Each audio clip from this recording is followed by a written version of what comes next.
and going down the cookie aisle, and there they were. And I said, "Well, shit, I'm taking myself some Tim Tams." They actually That's had them at the amazing. American grocery store. Yes, sir. Top shelf, no less. And That was amazing. Remy found at a hardware store they're selling Daryl Lee chocolates there. Oh, wow. So he's hooked on the licorice stuff from Daryl Lee. And I'm He's like, hooked on the licorice. Yeah, they're like soft licorice. Mate, Daryl Lee is the best. He's awesome. Oh my god. Well, good morning to everybody. Good morning to the people out there watching. We were starting the day off right with a large panel. We got Tyler, Remy, Rob, Mad Spidey, and our good friend all the way over Change from my the name. multiverse. Thank you for having me on again. Oh yeah, dude. Open invitation for you guys. Thank you. yeah, I sent it to Mark as well, but Mark was he's got to wake up at 5 a.m. to go to work, so Yeah, well, I understand. I can't quite get to you, Mark. Oh, there you are. I saw it.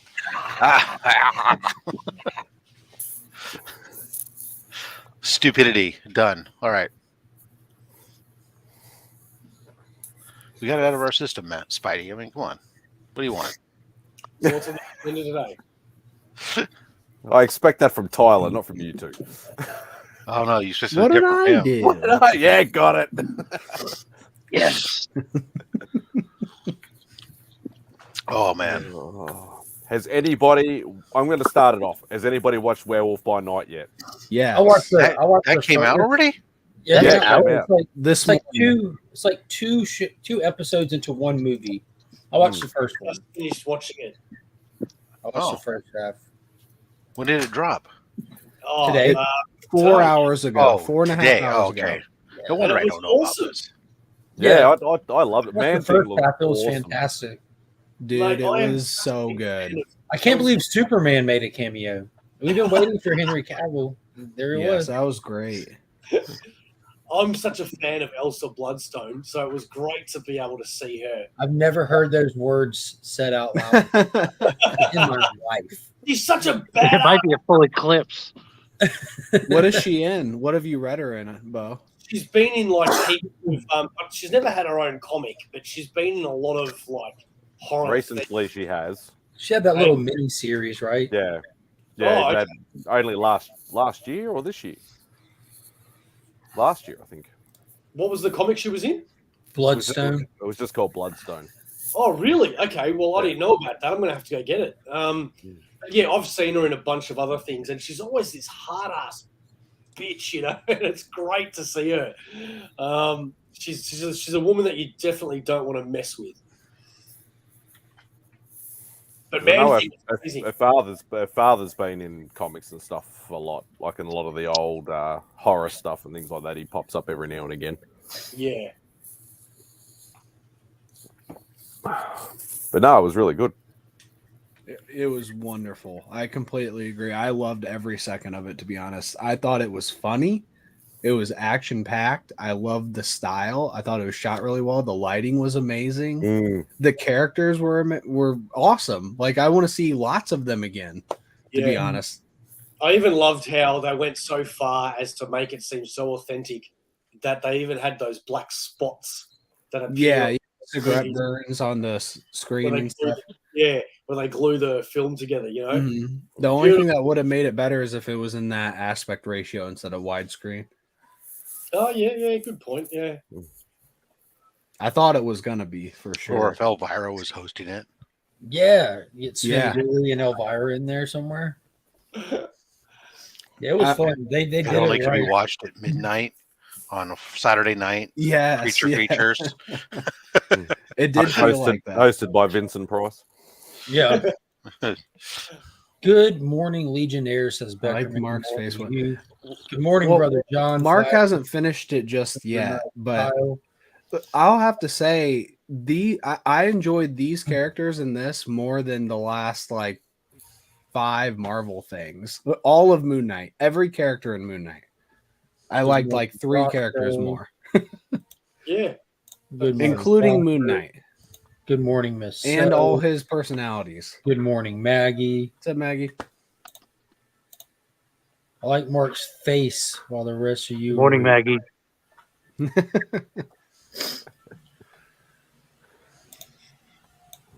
Yeah, That's I enjoyed it. My Kyle's awake. I walked in there to grab my phone charger right before we went live. Kyle's awake, and I fired it up for her. It was really good. The first half, at least. Yeah, first half. First half. You'll like the second half, I promise. Sure. If it's staying like it is like that, I'm ready to get to. Well, I guess we're not talking spoilers since it hadn't even been out. No. I'm ready to Although- get to the second half. You know what I mean? It's not Yeah. like it's been drug out or anything, but I'm just excited for Yep. what I punch play for. Mad Spotty already spoiled something, kind He of. I would. guess it was He very fucking much would, wouldn't he? already spoiled, but Man Thing is in it, so I'm going to say it again. That was already spoiled before it Yeah, came yeah, out. I know. But if you weren't up on everything, maybe you didn't know. Man Here's Thing's fucking awesome in it. Here's another spoiler. It's in black and white. Did y'all know that? Yeah, Did y'all know that going mostly, not the Bloodstone, Oh my which god! I also loved that. Spoiler. too. Looks Spoiler. great. Spoiler. God. I have not seen that giant Goku pop behind you. That is awesome. I got to I get that. just got it. That is fucking. Son is- Goku on his Kinto-un. That is so cool. I have not seen that before. Yeah, I got it for less than $20 too. What? Really? Yep. Yeah, they're like $80 over here. Yeah. So excited. The box was a little damaged, so I even got like 10% off on top On of his, like on the his deal. Nimbus Cloud. How did you get that for like $20, mate? Because like Mad Spotty just said, that is easily $80 here in Australia. So that size pop over here is between $20 and $30 typically. Oh my god! I hate living in Australia. We would. But in our defense, it's $20 to $30 American. Well, that yeah. Rob just twisting the knife. So that would already put it at like 40 to 50 Australian, maybe 45 to 55, and then you said it's like 80. What's up, Yeah. DJ? I'm going through Dragon Ball Super at the moment. Dragon Ball Soup? What? Super, the show that's after Dragon Ball Z. Okay. Fire it up, Kyle. Fire it up, my man. You should watch it and let us Yeah. know as you're watching it what your thoughts are. Yeah, You're I'm listening in to the, WWBN radio. Exactly. I'm You 100 guys I'm are 100 having a handsome. having a handsome. Yes, we are. That must be because I'm here. We don't know. I don't even know what that means. I'm about 100 chapters into Dragon Ball Z. I think you misspelled John. First time I've ever experienced Dragon Ball, and it is the next. It's the best shit ever. It's just so over everybody. Amazing. Yeah, Dragon Ball's the bomb, man. Why'd you entice us further by talking about Pokemon while you're at it there, fucking tough guy? Yeah. Oh, and here's something else that everybody, especially our brothers from Australia, can appreciate. Let's talk about Irish football. I've been Dragon Ball since about the time I turned 50. Yeah. I don't know how many years that's been. I don't know how old you are, but yeah, it's so great. Honestly, I kind of want you to read it, Mark, because I think you would love it. Dragon Ball. Legit, I can't believe how good it is, and it reminds me so much of Superman and Invincible. And When you're old enough, you'll be dragging your balls too. it is next level. Probably more invincible than, I wouldn't say Superman, but I'd say maybe a little bit more like Invincible. Well, it's a twist on Superman. It's 100%. without the blood and guts. Yeah, no, it is a twist on Superman. You're right. It's so is Invincible. Dude, I'm not going to get into spoilers, but it's exactly what it is. 100%, 150%. A twist on I'd say Superman. more about 140%. Yeah, maybe closer to that. Maybe on Australian percentages.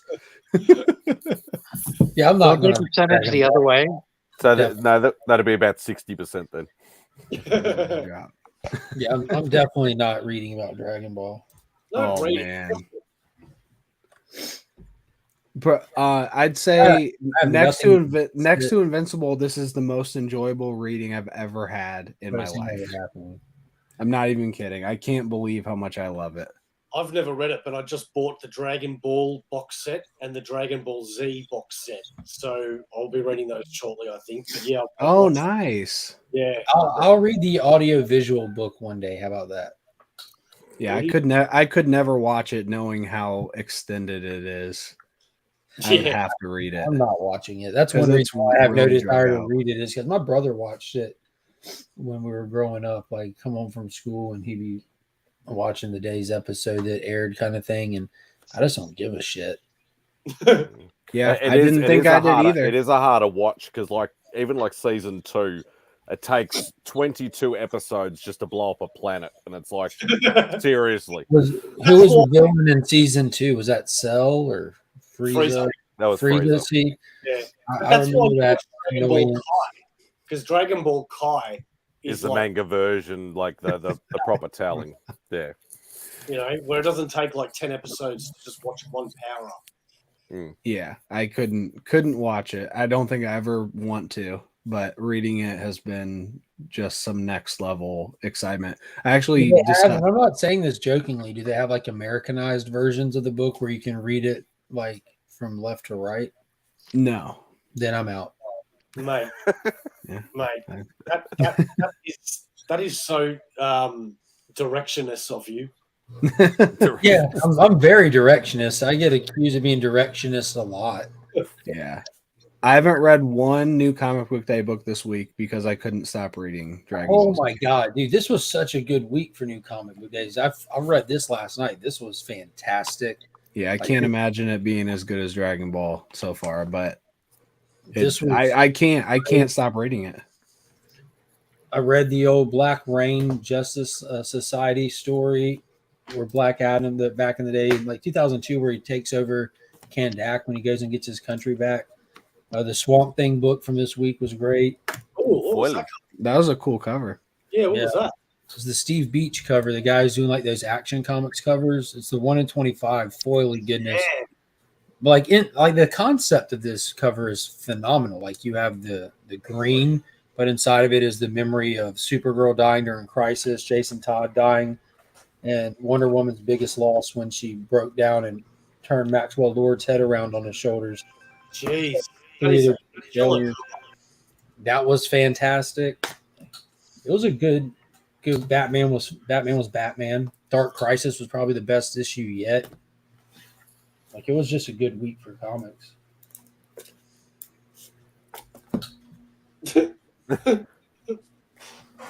I didn't know you wanted me get to the make you goofy smaller. smile down too well. Needed to be goofier. Who did we lose? Did we just lose somebody? Oh, Remy. You probably actually had to do some What? work for once instead of being on streams What? at work all the time. Yeah.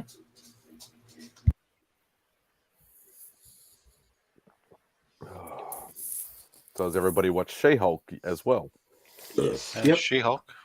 Mm. I did watch that. It's definitely a better episode. Yeah. I'm a little like, I don't understand why Daredevil's wearing a half yellow costume. Like, I get why in reality he might be, you know, because they want to bring it back to the original, but it kind of doesn't make sense in the scheme of things. Well, it's something different. Set him apart as the same, but something different because he's not really the Netflix Daredevil. So it's a visual indication that this isn't the same. Yeah, Daredevil okay. necessarily. I don't see why colors really matter to him anyway. No, well, he wouldn't even necessarily know. But he's going from a stylistic fashionista who's making these things, you know, and they've got to have some kind of flair and flamboyance to it. It'll be I funny. will admit, I had never thought of a frog-powered superhero quite like that stupid or villain or whatever he was supposed to be. Leapfrog. Yeah. It's just stupid. I've always loved Leapfrog. They're trying to bring out all the C and D listers like the previous episode. Yeah. Sure. I really got annoyed with their representation of the Wrecker, though. Oh, the whole Wrecking Crew was crap. Yeah. Been tired of their representation of Jennifer Waters. I mean, I don't know. So it's like, for me, the episode, sure, it was a more enjoyable episode. There was a lot more action, from that aspect. But overall, still, I'm still going like I'm on a rudderless boat that with no motor, no sail, and there's a storm coming called the final episode, and I just unless Daredevil shows up again in the next episode, why was he even in this episode other than just to be another notch on the bedpost? You answered your own question. Yeah, I think so. Which maybe of I'm everything, not the only one that's like, why they turned her in right? Well, such a no, that part I don't know. No, because that part may be the most comic book accurate thing they've done with She-Hulk, in the fact that girl has slept with the entire goddamn Marvel universe practically. Put it in context. This show's ran for 3 hours of screen time. So in 3 hours, she struck out with 8 dudes and ran through 3 dudes. That's a record, even for her. Yeah, good on her. Yeah, good on her. It's been several days though in the storyline. Okay. Yeah. So what you're saying is several days. So these At dudes least, don't if know it, not but they weeks. still face each other. If not weeks, have gone by in the episode time frame. Yeah, man. She-Hulk's got to get some strange. Yeah, she's good at it. He'll turn up soon. I don't know. I would say, look, we got a final episode. Great. You haven't really built up this big bad or whatever is going to be. So I don't think there was ever any intention on there being a big bad. Like, that's just not what the show is. And maybe there isn't, in which case, again, I'm going to peter out here like Boba Fett. Todd is the big bad. Yeah, we all know it's Todd. Yeah, but even if this last episode is Todd, was there really a big bad? Not Even, really. okay, even if it's Todd. Okay, so what's the end game? I don't think there is one. I think it's just episode by Todd's a episode. douche. You don't I think think, it'll win oh. later? I think we're looking at it as like Marvel, and it's more like just whatever the fuck it wants to be. I mean, the episode. Daredevil doing the walk of shame as top 10 NCU movements. Very Yeah. good. The juxtaposition was interesting. I mean, I just don't want to get into the spoilers on too much of the stuff, but I mean, You can spoil She-Hulk. I don't think there's It's been out for anything to days. spoil. Yeah, it's been out for days. You can Like spoil it. nothing. I mean, it's just that the whole premise of the ending of this episode is just like, okay, you've told how you can. You told us at the beginning. You made a great point of telling us how you can hold your anger and control your anger and all this stuff all the time and stuff. And at the very beginning, that Mark railed against them bringing that up, and then you bring it up, and now it's like 7, 8 episodes later. Oh no! Wait a second. No, you can't control yourself. Too little, Second- too late. We know that they're not going to be able to flush that story angle out with 1 episode left when they don't flush story out. So it's too little, too late. It's just all just stupid to me. I agree. I thought that the Daredevil aspect of it was fantastic. I thought like it was just pure fan service, from the music to the hallway homage and everything. That was cool, but that's all. It's just a sliver of cool that you splintered into a pile of shit. Or I'm still liking this entire season more than Moon Knight. Oh, I'm not I- arguing with that. So Yeah, I don't think it's anything special. It's just yeah, no, that's the thing. They haven't done anything to make me care about the character, or at least I felt like in some of the other properties, and I haven't watched Moon Knight, so I'm not going to compare that in though. Some of the other properties, at least that have been ho hum or whatever, I've at least been given a reason that I should care about the character. I'm not Yes. even really trying to compare it to anything, just on its own Yeah. merit. It's just on its own, it just doesn't. Yeah, I'm Yeah, saying. yeah, I agree. I just don't. Why should I care? How come you haven't seen Moon Knight? Because he heard about it. because he doesn't care. Yeah, because I have zero connection to the character whatsoever. Yeah. No passion for the character, and then I started hearing all the drivel, and then that just made me want to go see it even less. I liked it. I thought it was pretty good, actually. I mean, there was some issues with it. I've got to admit, it wasn't perfect, but yeah, I liked it. All right. One, I've heard in other the people positive- that have liked it too. that's the but one in the positive I column didn't. now, and let me check the negative column. Hold on, I got to turn the page. Yeah, there might be a language barrier for you, and So in I was America. at the comic shop one day when someone walked in and said, "I want to buy a Moon Knight comic. I've never bought a comic before, and I love the show so much that I can't wait to read the comics." So I was like, "Hey, whatever. If it's getting somebody into it." And then No, that two actually men in was white like a coats big. came in with a net, asked, "Hey, Get have back you here. seen a lunatic come through here?" In all sincerity, I think that that's actually like remember that was one of my rails against Thor: Love and Thunder. If you're trying like if that's somebody's introduction to Thor, and then they go to a comic store, they get a comic, they're not going to stick on it. They're like, this isn't what I was sold. But that I think Moon Knight they wouldn't be let down from the Yeah. show to the book. I mean, They'd it's probably be lifted up, to be honest. yeah they would probably see where like dude this is so much better. Badass shit. So much better in the comics. My thing with Moon Knight was it was probably the worst written and worst directed show I have ever seen. Like with so much money behind it and everything, and it was just poor on the production end, like super duper poor on the production end. There was money in it, obviously, but it was a sack of shit. Yeah, I see DJ's earlier comment about 5 minutes ago about Daredevil and Watchmen thing and Barry Gary that you guys had even highlighted. I just want to see from the New York guys that are at New York Comic Con this weekend how if anybody's able to quickly get if you guys are able to spot somebody in a Daredevil costume walking around barefoot with his shoes over his shoulder It'll happen. at this weekend's con. That would be great. That would be amazing. But still, do it for yourself. Give it a look. Like there was just like the blaring contradictions through Moon Knight took me out. Like here's the biggest one. You remember when Khonshu got put down into the idol, the little totem, imprisoned in it? The whole time the bad guy was in that totem, but powering what's his name? Ethan, whoever, the bad guy. Ethan Hawke. Yeah, the whole time was powering him. Like it was just blaring writer errors like that through the entirety of the show. Like when Moon Knight popped out, I think it was episode 3 when they're on the rich guy's property and they had a little fight at the end. Like he's Mark Spector standing there next to the bad guys. The camera goes away and they come back and he's not standing there. He's on top of the building structure that's right behind him.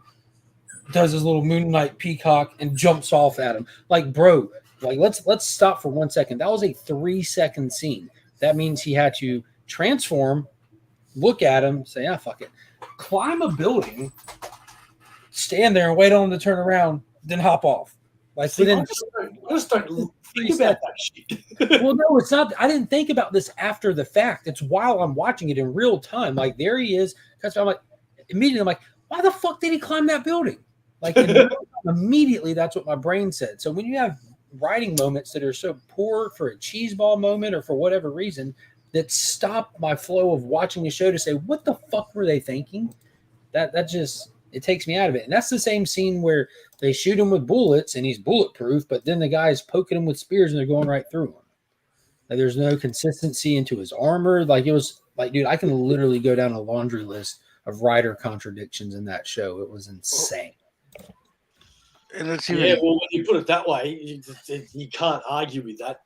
Fair enough. I just feel like an idiot for not being able to realize those things. Different people's mileage will definitely vary, but keep in mind, like I'm very critical when I watch stuff just in general. My mind just is like that. You know, I've watched way too many movies, way too many TV shows in my life to not catch stuff like that. And I'm the same way with comics. I say it all the time. If the writing or the artwork, I have to stop my flow of reading to assess the words. Like if you're using the English language in a way that doesn't flow smoothly, or if your panel to panel layout makes me have to stop to translate what I'm looking at, like you need to step it up, kind of thing. It's critical. So I had to try and train myself to do the opposite, because I was going into all the early Marvel movies being very critical, knowing the history, saying that's wrong, that's screwed, I hate that, why did they do that, and all that sort of stuff. And I found out that I wasn't enjoying them as much as I wanted to enjoy them. So I'm trying to train myself and to go, look, I just need to watch it for what it is, Hollywoodization of it is just I just have to take it as it is. I've never had too much of a problem with that because I mean, growing up watching superhero stuff, like it's always been an adaptation of the work. You know what I mean? But there's sometimes like when it's so far off base that like it just might be that y'all shouldn't have even been given this property to make a movie.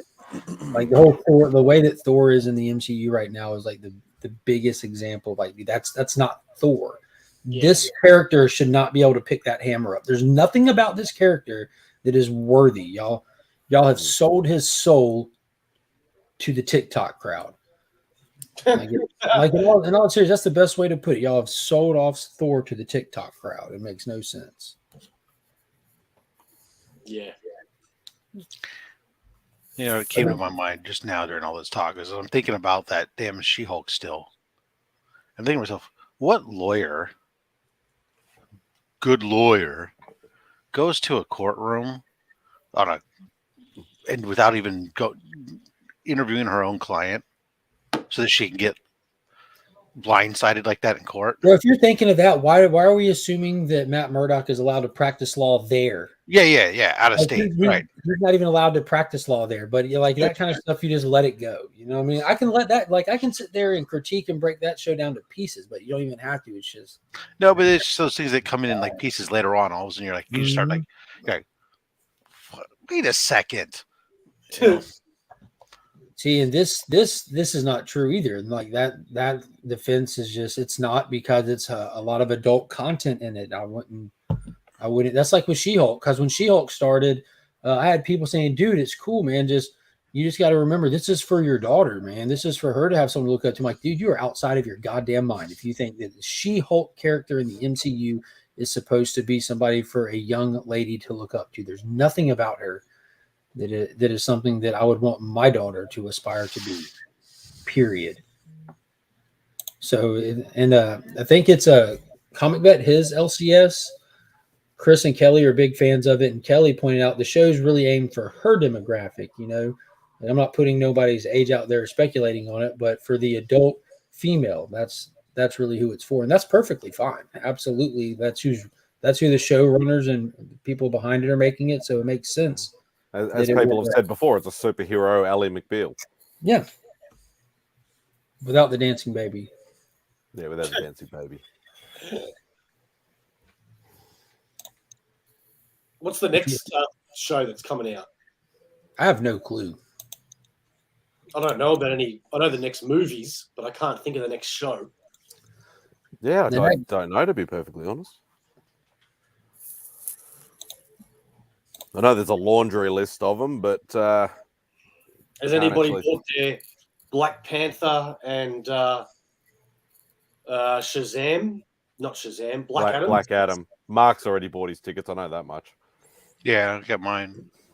It looks like maybe it's the Guardians of the Galaxy holiday special in December. Yes, because they've already released the pop vinyls for it. Really? And then what if season 2? I'm gonna have to look this up now. They made the pops for what already, Spidey? The Guardians holiday special. What characters are in there? In the pop? Everybody but Gamora. From what they've released so far. What everybody think of the Black Panther trailer? I thought that looked really cool.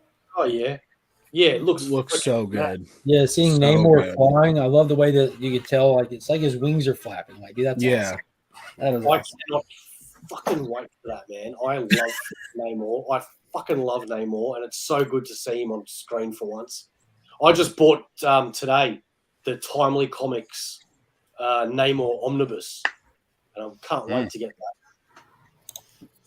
I the next show is Disney presents a half-hour look at a landfill. We're aiming to be better than our MCU shows. It looks like the next of the big shows. Once you get past the special, and not necessarily, they just say early 2023. So the order's subject to slightly change potentially, but Secret Invasion, Loki season 2, and What If season 2, then Echo, Ironheart, Coven of Chaos, Daredevil. Armor Wars. I'm looking at these Guardians of the Galaxy holiday special pops, and I'm not seeing any spoilers. It's more just the fact that they're releasing, because they do that with the Marvel Legends figures too, bringing them out before the show comes out, like ridiculously. Well, they do that. They've always done that with toys for the history of movie affiliated toys. That's nothing new, dude. I remember back in the day when they did the Roland Emmerich Godzilla movie here in the States. They did not show them in any of the trailers. They kept that under wraps. Everyone was waiting to see what the creature design would be.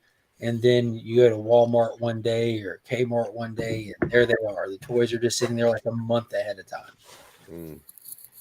That's normal. They got to get that merchandise sale out of stuff. That's a huge part of the income for stuff. And if you don't get it out beforehand and it sucks, people are like, "Nah, screw that."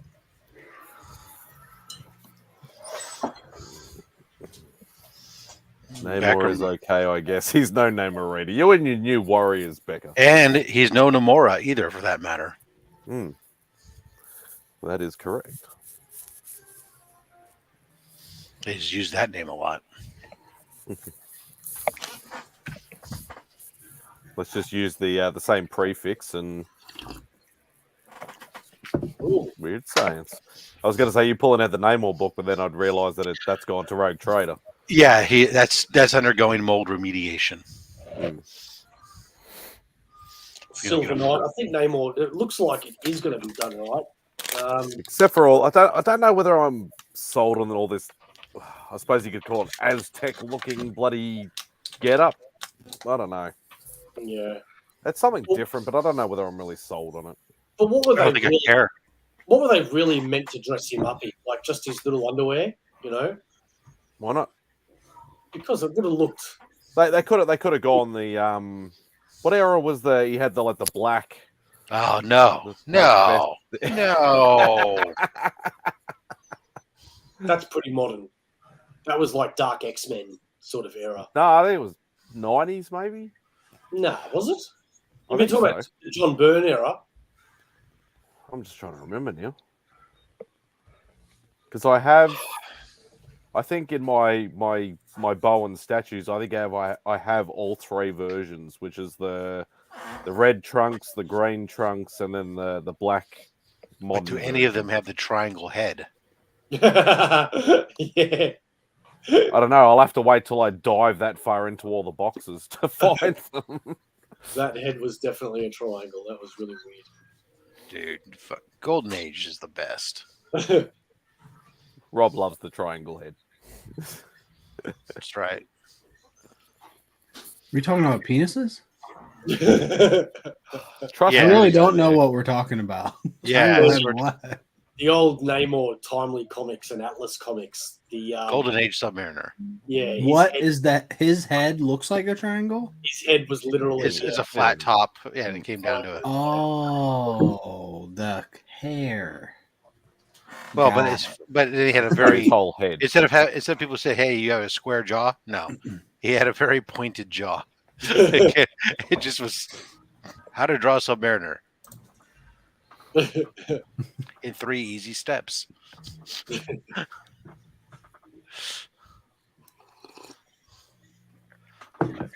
I don't care. I just hope it's good.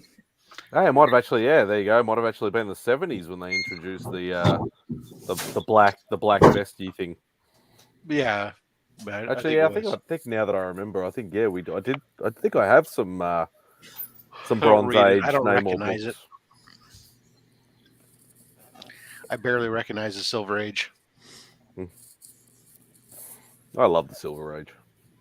Not for Submariner. I have my number one now. I'm happy. Yeah. Now I can't hold it for you here in Carbonite any longer. I'll just have to sell it.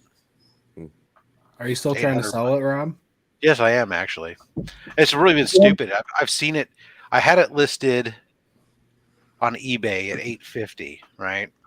Which at the time, I mean, the value on it, the market on it still, it's kind of it keeps dipping between like $800 to $850 on it on what they sell for the most part.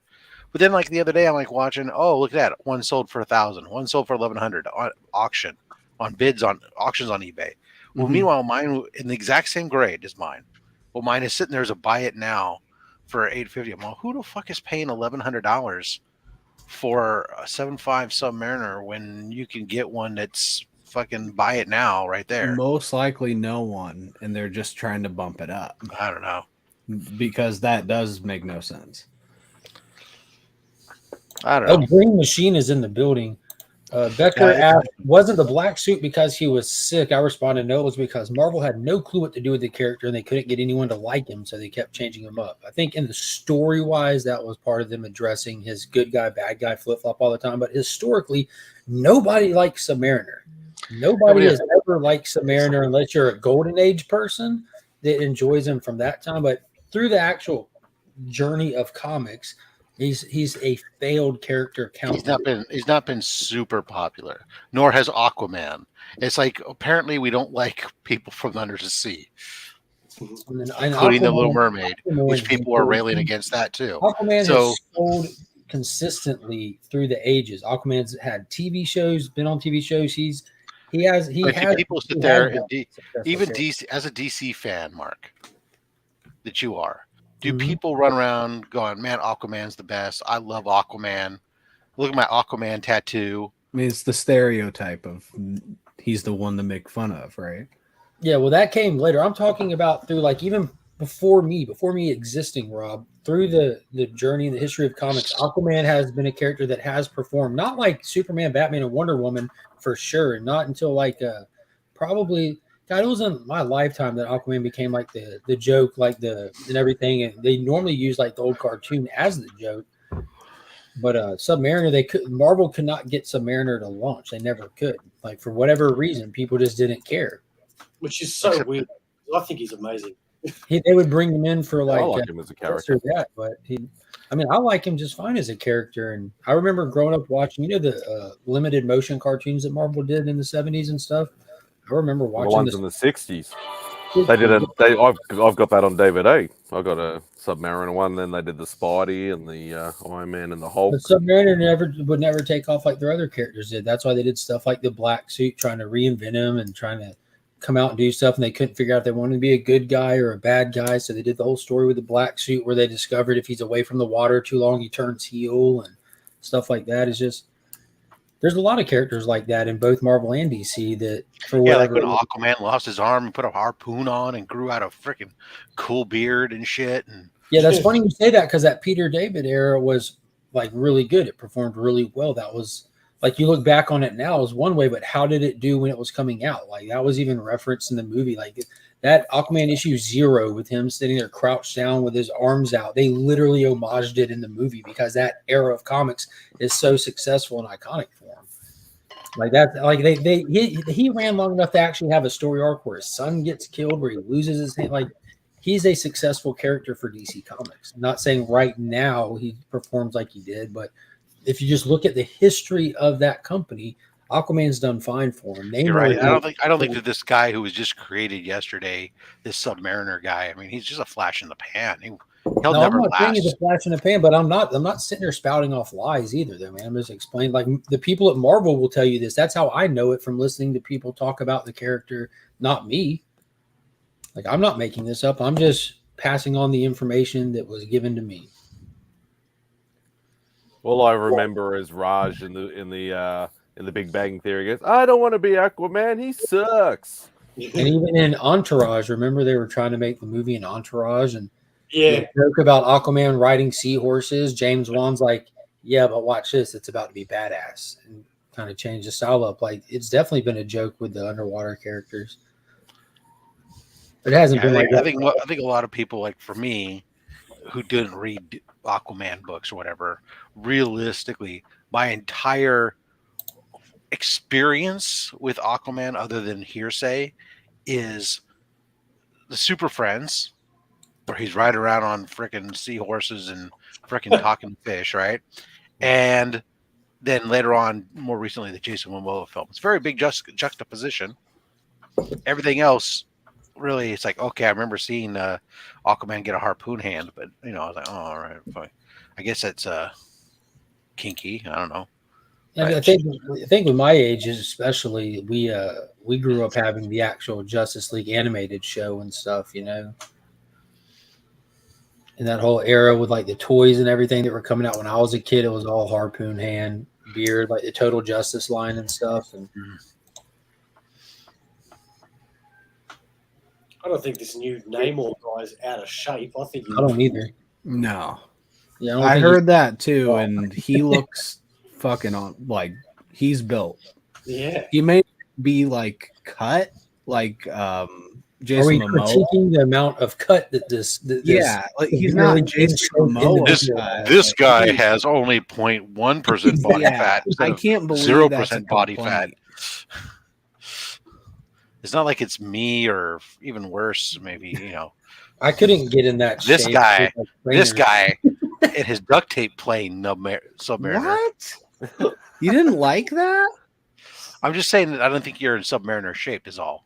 Strike first, strike hard. That's all I'm gonna say. Yeah, I would say I'm not in Submariner. You don't look like a guy. Your pictures didn't look like a guy who spends 24 hours a day swimming.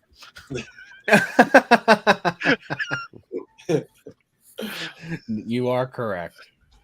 I think Tyler would just sink.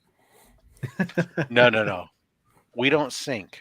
Fat floats, baby. Yeah, that's true. Oh, Ryan's in the chat. I haven't seen Ryan in the chat in a while. What's up? Did any of you guys see that Aquaman cartoon? What was it, a movie or a show that they did recently? That was just weird. Yeah, it was super weird. I think it was only like 3 episodes, right? Like 3 long episodes. Yeah. I haven't even seen it all, but it was so weird. For me, it kind of had like that MODOK problem where it's not trying to commit to being raunchy or R-rated, but it's also not funny enough to be funny without that. Yeah, I forgot that MODOK show existed. I watched like the first 4 episodes, and I've never gone back to it. I couldn't get past the first episode. I thought it was really. That's what I was going to ask. Was it funny? Was the show like? It was. Was the story interesting? I just couldn't get into it. Was it like the character in the books? Because I know nothing about MODOK. No, it really wasn't. Oh, it was just stupid. Show. Yeah, it wasn't. So MODOK is not stupid in the books. No. Well, sometimes MODOK. This is the thing. It depends on the writer and the story. Sometimes like original MODOK, like Silver Age, Bronze Age, he was like. There's like a mastermind villain for anime. Yeah, that's exactly that. He's like the leader without the gamma. Sometimes MODOK is written savage and a big threat. Other times he's written as a joke. Every time I see him, I only can think of Kang from TV. Did y'all watch the trailer for Ant-Man, the new Ant-Man movie? I saw the I didn't know there was a trailer yet. like the leaked one. Yeah. No, I'm not going to watch that. I'm going to wait till I can actually see what's going on. It's a teaser. It's like I have no problem. Like I watched it just fine. It's just a teaser. I think they drag it out for a teaser, but it was cool. It was a long teaser. Yeah, that just the conversation at the end of the teaser. Yeah, I'm like, dude, this is the whole length of a teaser at the end of the teaser, and that's not a complaint. I'm just saying it was. I think it's going to shit all over the first 2 Ant-Man movies. I like the first 2 Ant-Man movies. I really enjoy them. I just got too upset with Ghost in the What's second up? movie. But they gave us Walton Goggins, so I was happy. Yeah, Walter Goggins is awesome. Hey, Ryan. Yes, look at us, Ryan. Don't look at the road. You won't see him coming. He's in a Tesla, Rob. I doubt it. What is that supposed to mean? I'm looking at the interior. Looking at the interior of the car, and I'm just saying, I don't believe so. I don't know what the interior of a Tesla looks like. So I think like the Enterprise. A little less economy. We can't hear you, Ryan. Have we just chimed into somebody doing their driver's test? This is the guy the instructor, exactly. I only use the fake brake on the right side. Oh, okay. Yeah. See, Kyle said But he you guys thought can it see was he's got the getting mirror dramatic effect and on. edit for future That's why he's trade. driving on that side because he's got his camera's reversed, guys. That's why. Don't worry about it. It looks like it's on the right side for me and Mad Spidey. You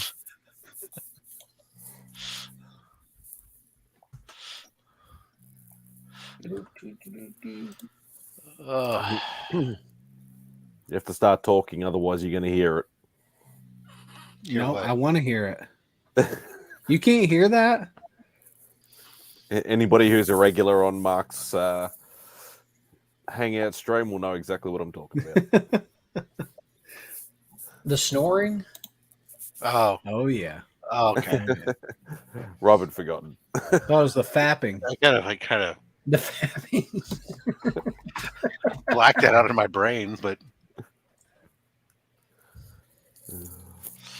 I feel like. Becca.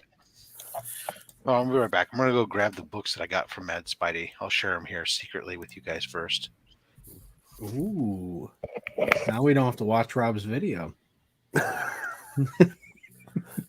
You're so nice. No, I like when people show before the video because I know everyone wants to keep everything a secret, but I still watch the video. Like I don't think anyone's missing out. If anything, you're getting an insight on Rob's videos. Maybe you should go watch them. You know, it's like an exclusive sneak peek. That's the way I like to look at it.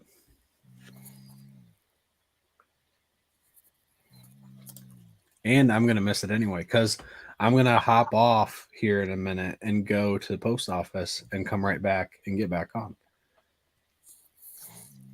You just blacken your screen and Yeah, I have to go. I have to take Finn to school here in a minute too. Okay. In about 15 minutes. Okay. Spidey will be here. It'll be fine. Rob will be here until he's, it'll be cool. Yeah, I'll be right back. do I need to take controls again or something? Exclusively here. Well, I think we're gonna have nobody in control for a short minute. No, all right. Then I'll hold off on this. No, I'm not. We're not leaving right now. I am. Tyler, I'm leaving right now. So I'll be I right just back. grabbed this stack here. This is like the next submission that's going off to CGC, anyways. So off of pressing, but let's start off with the books that I got from Mad Spidey. He helped me pick up Captain Wizard #1. Of course, it is actually a 1 of 1. It's a one-shot book. He originated in some other title and had his own book for one whole issue. Exciting. That looks pretty clean too. It's pretty low grade, but the spines are pretty bad. The spine's pretty bad. Matter of fact, I keep. What's really weird is there's like down the side of it, there's a line that runs perfectly up. Like the cover was. You can sort. Let me see if you can kind of get. You can kind of see here. Oh yeah. And I can't. At first, I keep thinking it's like tape, but as I keep feeling over it, I can't feel that it's actually tape or not. It seems like it's just like maybe the cover got folded weird at one point. But anyways, it's pretty cool. Pressing might get rid of that. Yeah, we'll see. But I mean, there's a lot of the edges are all there's a piece right here of the front cover that's really barely hanging on. Matter of fact, I had to employ when I went to put it into Mylar. I had to employ the double board method, where you sandwich the book between two boards and then slide it in and pull the top board back out afterwards, because Mylar is like razor blades. And if you got loose little edges on an old comic and you try sliding it into Mylar on its own, there's a 50-50 shot you're shaving your book. So this one was another Schomburg cover. Oof. Amazing Adventures. This one needs a lot of love pressing, hydro bath, because it's got some water. Obviously, had a lot of moisture to the cover. It's got a lot of super waviness that you can kind of start to see if I tilt the light just right on it. But still, that's an amazing cover. Good God. Yeah, I came into the year wanting to get one Schomburg cover, and I'm at least walking out right now at this point in the season with 3 Schomburg covers. So I'm feeling pretty good on that. And all 3 of these books, basically the person there wanted like 325 Australian, I think it was, for all three of them. And I told Spidey, I said, "Oh, this is the one I want." Was that the Captain Wizard? I said, "But if you can get the other two for like 275, I'd take it." And he comes back and says, "All right, I got you him for 250." Yes. So that's like 177 US. This was the last one. Space Adventure presents the Blue Beetle. Dan Garrett. This one here is in good condition. This is I have it logged right now in my system is about a 4 or 5. I wouldn't be surprised after a press if it came back as high as a 5.5. It's maybe The colors are maybe a great 6. on it. Oh, the colors are beautiful. It doesn't have a lot of crazy wear. There are some spine ticks and stuff Any to be schmegma? expected, but it's 1956, so Jeez. so you're not surprised there. So that first one, this is so this one was 1950, 52, 1951 on this one, and then this one is 1946. Good job. So those are those that he got, and then of course I'll be sending off also another one of my Flash Gordon Del 4 colors. Chipping away at him. This one's a beautiful one with a wraparound cover. Oh, wraparound. Nice. Yeah. Rob loves a good wraparound. Is that one of the American releases or the Australian release ones? No, those are the Buck Rogers. Buck Rogers. That's right. Yeah. I was thinking Buck Rogers. Yeah. Then of course some of you guys have seen this before. The Space Detective that's going off. Take one in the gut. And that's one in how the the leader was defeated. head. Look at these titties. Boom. Shoots him straight in the head. And then Red shirt, blonde hair. a Mystery in Space 27, Golden Age time period there. Wow, beautiful books. And then we'll send off Forbidden Worlds, because I love me some robot covers. Only bots. Strange Planets. That's a cool looking spaceship. Yeah. It looks like kind of strange. And then a couple Silver Age books. Send off a Amazing Spider-Man 55. And this one is a freaking really good condition. This one, I wouldn't be surprised it came back 6.5, maybe even as high as a 7. What issue is that? 55. 55. 55. Not a key. It's just a classic Romita cover. Yeah. 48. Oh, nice. Look at that ass on that vulture. And then, Mark, this one's for you, baby. The last one being submitted. Pow. Boom. Nice. Third appearance of the Teen Titans. Second appearance of Wonder Girl. People are sleeping on how many great keys are in that showcase, Ryan. Yeah. So that's the next submission. Where are they going to? CGC, I'm assuming right now. They're going to go to Rogue Trader first, and then Obviously. they'll go off to CGC. Nice. Rob, I emailed you, by the way, Okay. at the one that doesn't have your YouTube name in it. Okay. They all go to the same inbox in reality. Okay. I have all of them forward into. Okay, I see what you're saying. Don't know how long Tyler's going to be. I have to take Finn to school and pick up. I think I mentioned those $1,000 glasses that my oldest daughter got. I have to go pick those ridiculous things up. So I'm going to be probably about an hour is what I'm guessing. Oh, good. Don't be too much longer. I don't have a all day available today. Yeah, we won't. Tyler will be back by then too. Yeah, I might not stick around for too long because I can't stop yawning. What time is it over there in Aussie land? Almost 11:30 Yeah. p.m. I've got to watch the new Stargirl episode from this week. Yeah, I'm still trying to catch up on shows that have been released before I start Stargirl. Now that I realised I can watch it. What platform? It's on a streaming service called Binge. I'm familiar. I learned about that one when Peacemaker came out. Yeah, we only just subscribed to it. Oh, probably because I was going to start that show that you recommended. What was the one? What We Do in the Shadows. I found out that was on God, that. that's so good, so good.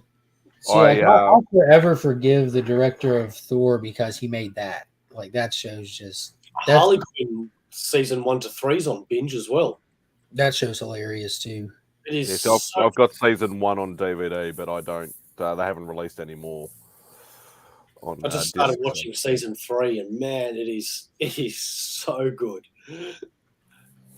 I was trying to keep up with that, get caught up on The Boys and watch the House of the Dragon, but all three of those are a big fall behind on because I've got kids in the house and finding time to watch stuff that you can't watch with kids is not easy.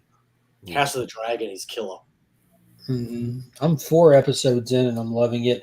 I've had a couple people tell me that now that they've done the time jump that they're a little because they're having to get reintroduced to the characters again and figure out who to kind of invest in and all that, which I think is fine. Like that's how you start any show, really. It's weird getting to do it again in the same season, so it should be pretty interesting. It threw me off a little bit, but what other choice do you have? You either stop watching it or you get used to it. Mm-hmm. Hopefully they do it good, so you don't have to stop watching it. Yeah, no, I won't stop watching it. It's too good. They do 2 time jumps actually. Yeah, the first, but they don't change actors and actresses, but that one, right? No. They do the time jump where they do change them, and the next episode that's coming out, which I think is 7 or 8, I can't remember. They do another time jump where it's the same actors, but they're just that's what I'm saying. Where they don't change them up again though, because they did a small time jump before they changed actors and actresses. You did like a year or something. Yeah.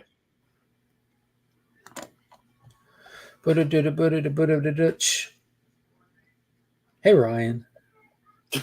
So for those that don't know, Ryan just dropped another video 30 minutes ago touching on the upcoming event at DC Comics for next year called Lazarus Island.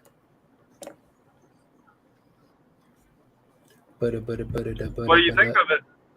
I haven't watched it yet. I've been sitting right here. Not the video, the event.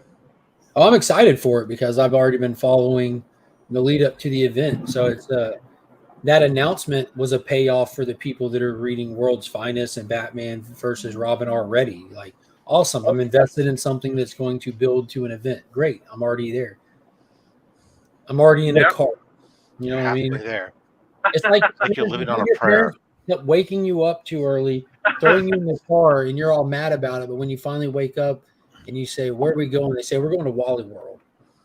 And you realize you're the goofball. Then you win. We're winning. Until you get there and it's a rundown facility that's... Well, you get there and they're closed. Yeah. Then all you can do is, do a montage to Chariots of Fire. Exactly. Yeah, I'm looking forward to it. I think it's going to be fun with some of the ideas. Yeah, Monkey Prince is supposed to be a big part of this too. He's like right there front and center. Mm-hmm. And we know Neza has orchestrated a lot of what's happened in these series that this is coming from. So I predicted it months ago. We're going to get it. Yep. As soon as Monkey they did Prince and the devil himself.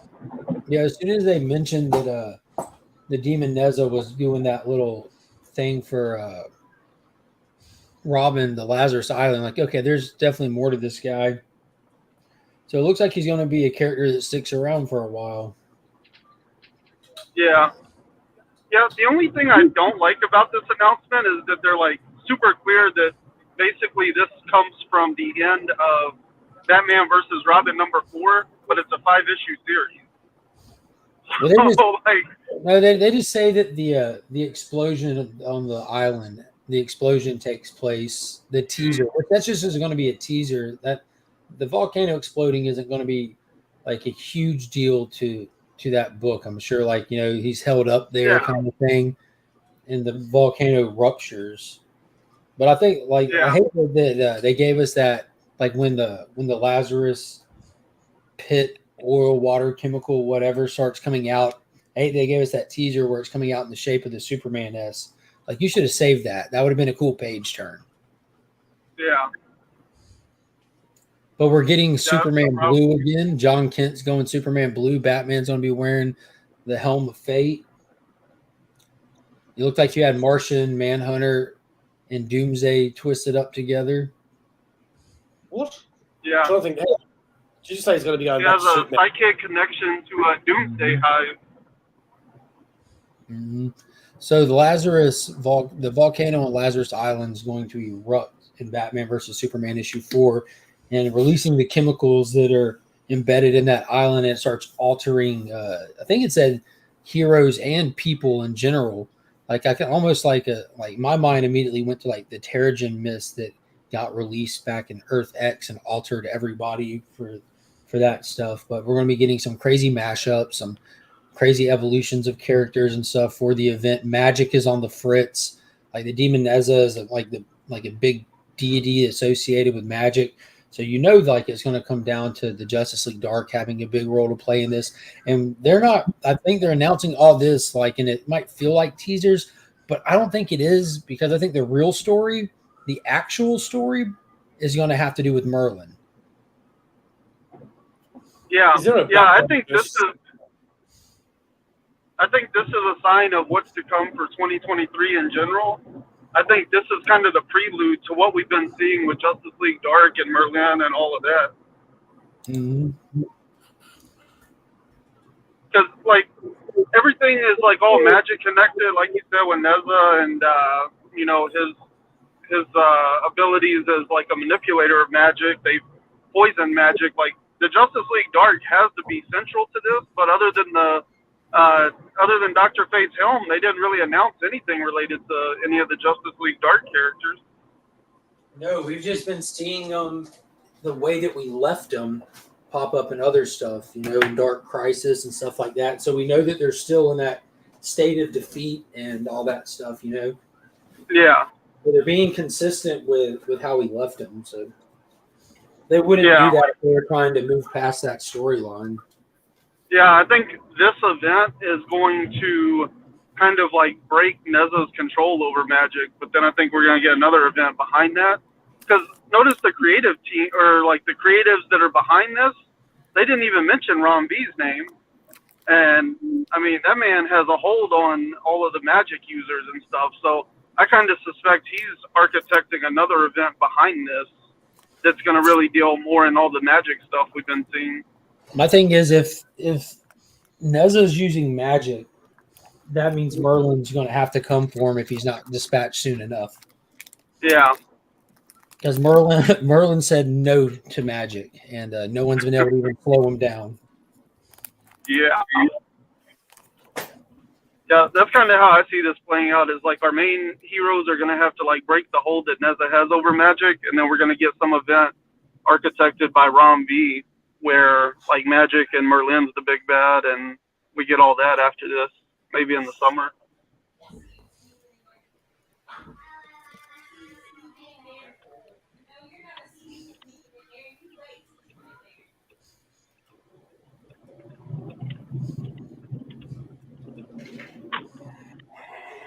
Oh, he left. So it happens when I'm in the other tab. Where are you driving to, Ryan? Well, I'm driving to work. That seems silly. Yeah, I know. For those people Tell who me work about from it. home. Yeah, I'm at work right now. I'm at the office right now. I know this because I look down and my AB switch is on switch B, which is the work computer. Therefore, I'm at work. Makes sense. Or when I switch to the other one, it goes to my home computer, which means I'm home. Ah. That's a pretty easy commute.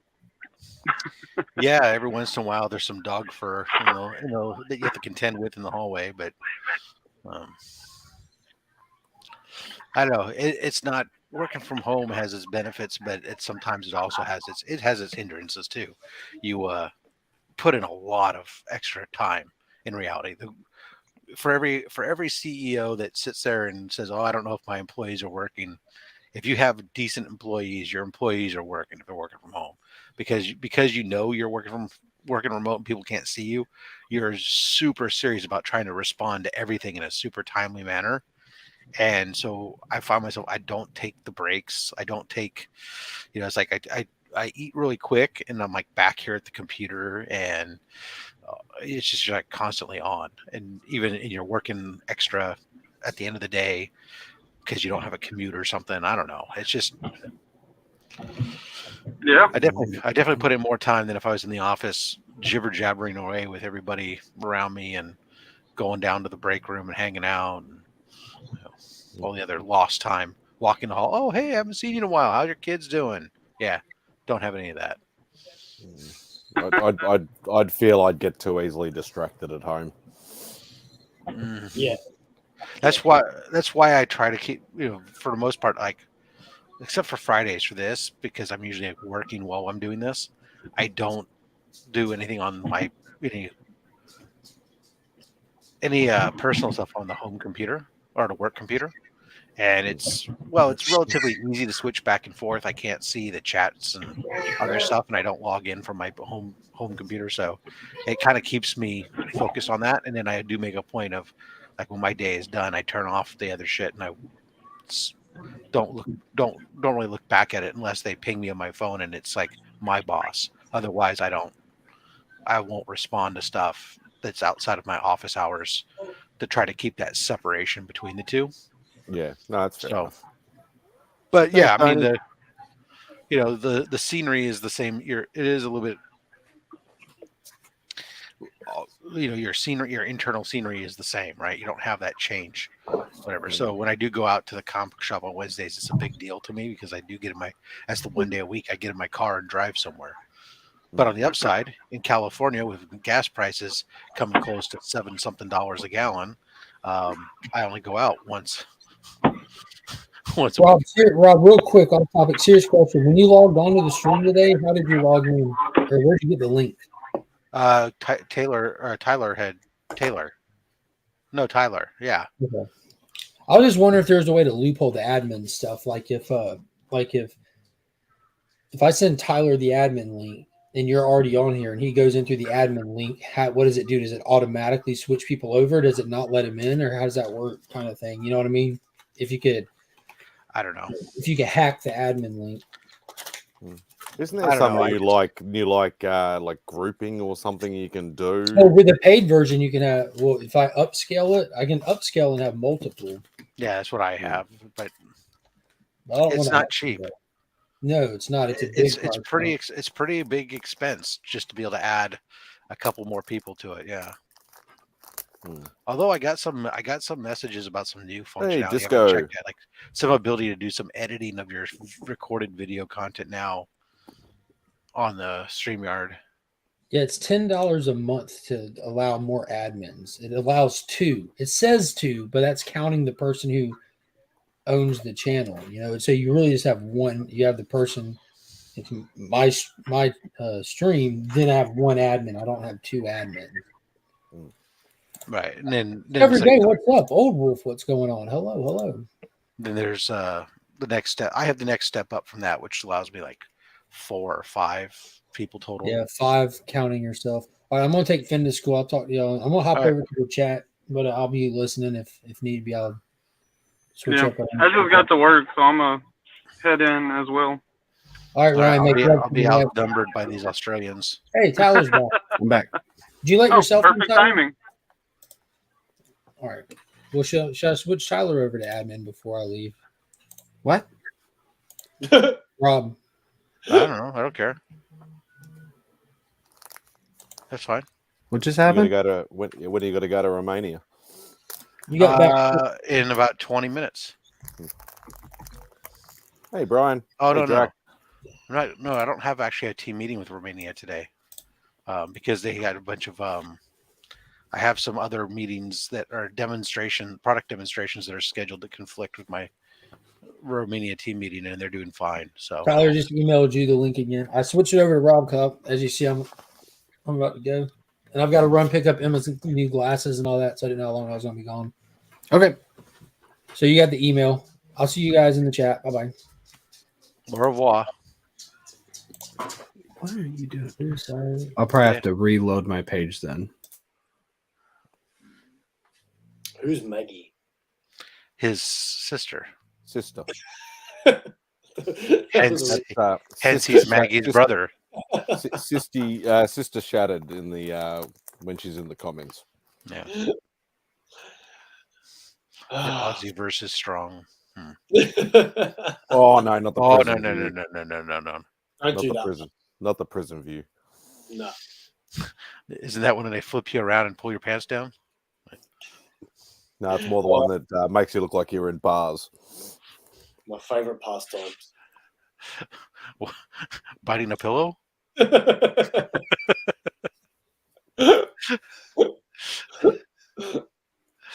Just try to relax. Just breathe in. Don't pick up the soap, big homie. That's right. That's well, you know, that was a running joke, right? Was why the Navy switched to powdered soap. It takes longer to pick it up. This is a family show, Robert. Oh, I like that. I don't know if it's really a family show. You know why No, they keep the The Marine? Hangout's not really. It's definitely not a family show when Mark's gone. That's for sure. No, Mark has conceded that during the Hangout it's okay What the hell is that? because it used to be. It's a- This it's a is boo. rat. It's an oversized rat. I was gonna say that is the cutest rat I've ever seen. Nah, Fortunately, it's a rat terrier. Boo, you're ugly. Not even that. It's not even a rat terrier. I but- try to keep Boo humble because people always act like she's cute, so I have to tell her she's ugly, so it evens out a little Is bit. she up to 3 pounds yet? Gorgeous. She's like 3.5. Filling out nicely. Yeah, How old is that rat? I think she's 12. Wow.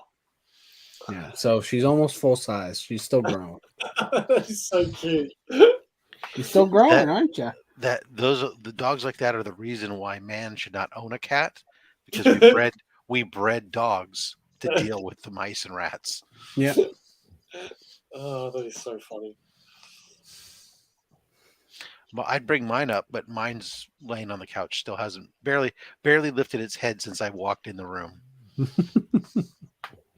And I'm sure if you went and got it, it would go right back to sleep. No, All problem. one At least food. my dog would. Mine would sit there. What the fuck are you doing picking me up?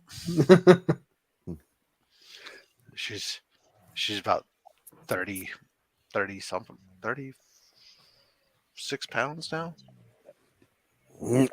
But she's a basset hound, so a little bit heavier, a little bit bigger dog. I think she's sleeping with a pet rabbit that's about the size, a toy rabbit that's about the size of your dog there, Taylor. Yeah. I want to look up I this- was wondering if you even do it on purpose or not. Probably not. That's 16 kilos for us, Bo. I'm looking up this Goku pop. I want to see where I can buy it. Oh yeah. Pop Culture or Zing, or my guy from Pop Toys in Moorabbin. What the fuck is this? Yeah, and let me know how much it costs just in comparison's sake. Oh, I got a feeling. I'm just trying to think. huh. I'm pretty sure. Actually, no, it might be. They might be $60 maybe. I gotta go put this back in the garage. Oh, I looked down. There was a slab laying here on top of the giveaway box, and I'm like, "What slab is this?" And I went and pulled it up, and apparently I had this out for some other purpose earlier, and forgot to go put it away. The one with the blue cover, not the purple cover, not the blue cover, or Yeah. the blue cover, not the purple cover. Yeah, it was in your whatever Monday mail call, right? It wasn't one of them, yeah. Yeah, because I said born on a Monday. That was my comment. Yeah, born on a Monday, open on a Monday. That's right. I put it away. Well, I apparently, got God. so many piles of.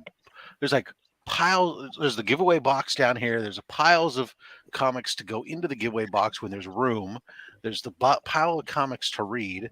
Then I got piles of packages to open.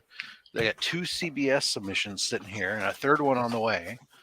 I'm gonna open up packages like recording. I'm recording videos as much as I can. I got them like way far out. Did you Nobody get your else just has like pages laying around. Oh, I did yesterday. I opened up an IRF Authentics box and I tore up one of the books inside of it. Oh, I can't wait to see that. I told Ruben, if you're watching, avert your eyes. But I made a promise that I won't. That every time I get a Fortnite book, I'm going to tear it up.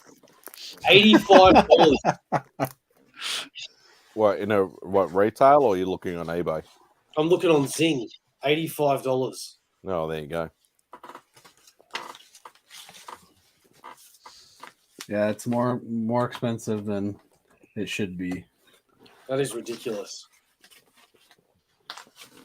And I took it right out of the box too, but basically the box was damaged. So even if I wanted to keep it in the box that's way too big to display anywhere, it was already damaged. So Oh, there's a Vegeta as well.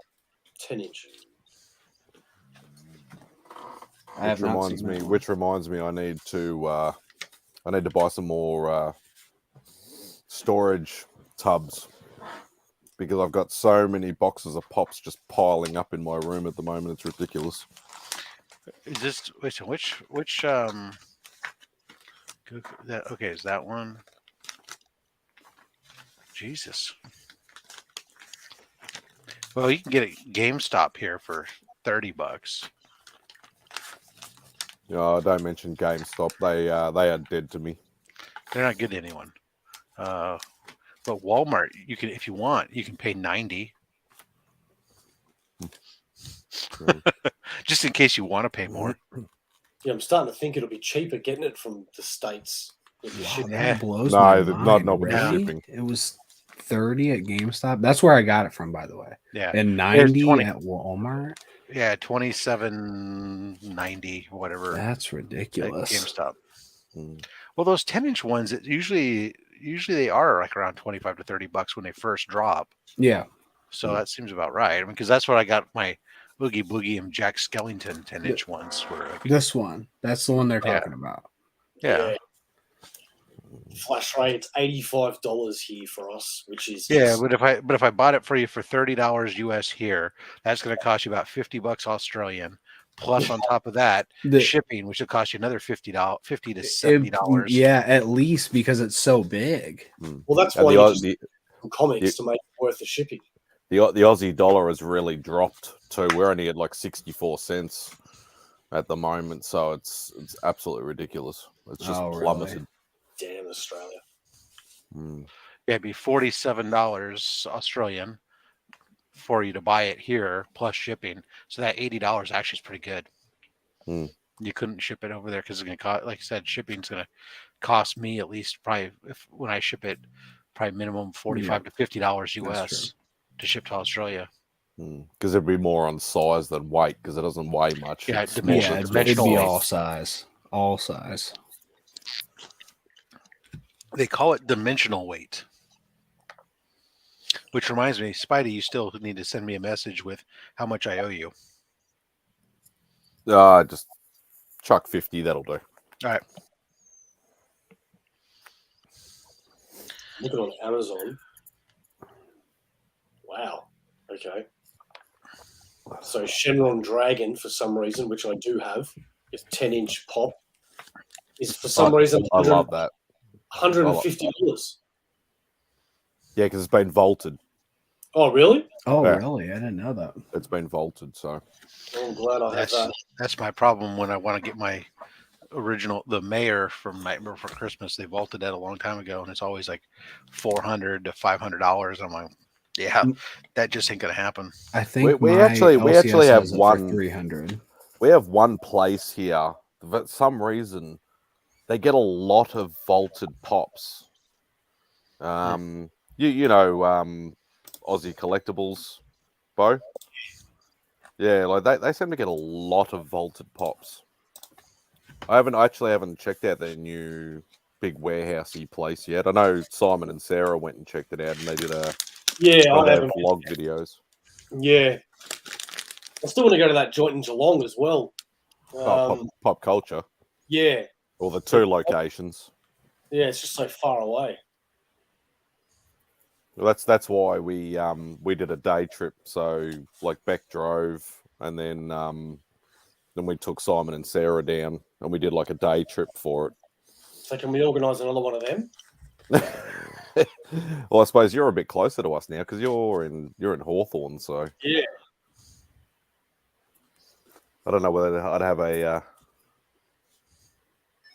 That's all right. We'll just kick Simon out, take Sarah, and then you. No, we can't kick Simon out. All right, you're all good there, Spidey. Oh, okay, beautiful.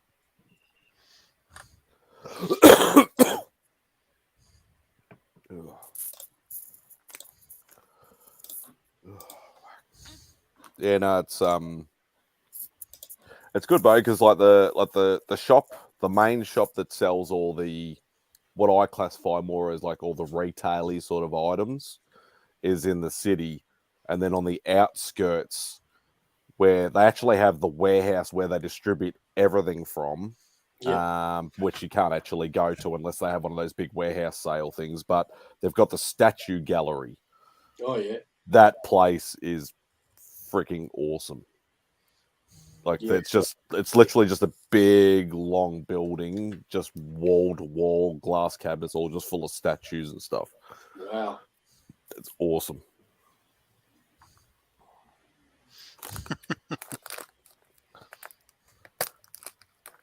Yeah, Tony agrees with me. No, that sounds right, Simon. So kick Simon out and take Sarah. Well, Aussieverse are getting together this Sunday, and we're going to have a bit of a hangout. Nice. So we're looking forward to that. Going to somebody's place, or going out to a pub? No, we're going to go meet in the city, have a lunch and a drink, and just chat. Because one of our members, Ryan, who I've known for a long time now, and I've been doing the show with for a long time now, I've never met physically. Mm-hmm. So yeah, it'll be good. And I bought the what did I buy off him? Starman compendium. So I'll grab that off him as well. Nice. Oh yeah, Norn Rad. I saw there's a new Hellraiser movie out. There is, and it's a female. Mm-hmm. Which I don't quite understand. But yeah, it looks good though. Yeah, I think they're trying to say that women can raise hell too. That has not been a secret. Especially if you get a group of them together. Oh no. And a few fruity drinks. No, but I've already heard it's good, and if you like the original Hellraiser, that you'll enjoy this one. But I've never seen any Hellraiser movie, so. Oh, they're good. I wonder where we're going to get it in Australia, because it's on Hulu. So usually that means Disney, but not all of Hulu goes. Or binge. Yeah, exactly. So I'm wondering which one it'll be on. Well, if you were going to ever watch them, Tyler, I'd say probably watch the first, probably 2, maybe 3. Don't worry about all the other ones after that. Yeah, if I was ever gonna watch one, it would probably just be. You're not really a horror guy though, are you? Nah, it would have to be just something I watched with Lisa. I would never turn it on myself. Oh, I'm with you. I'm not for the most part, not a fan of the genre. Yeah, there's a few movies, but I was a big horror guy when I was younger, but not so much now. Oh, it's my favorite genre.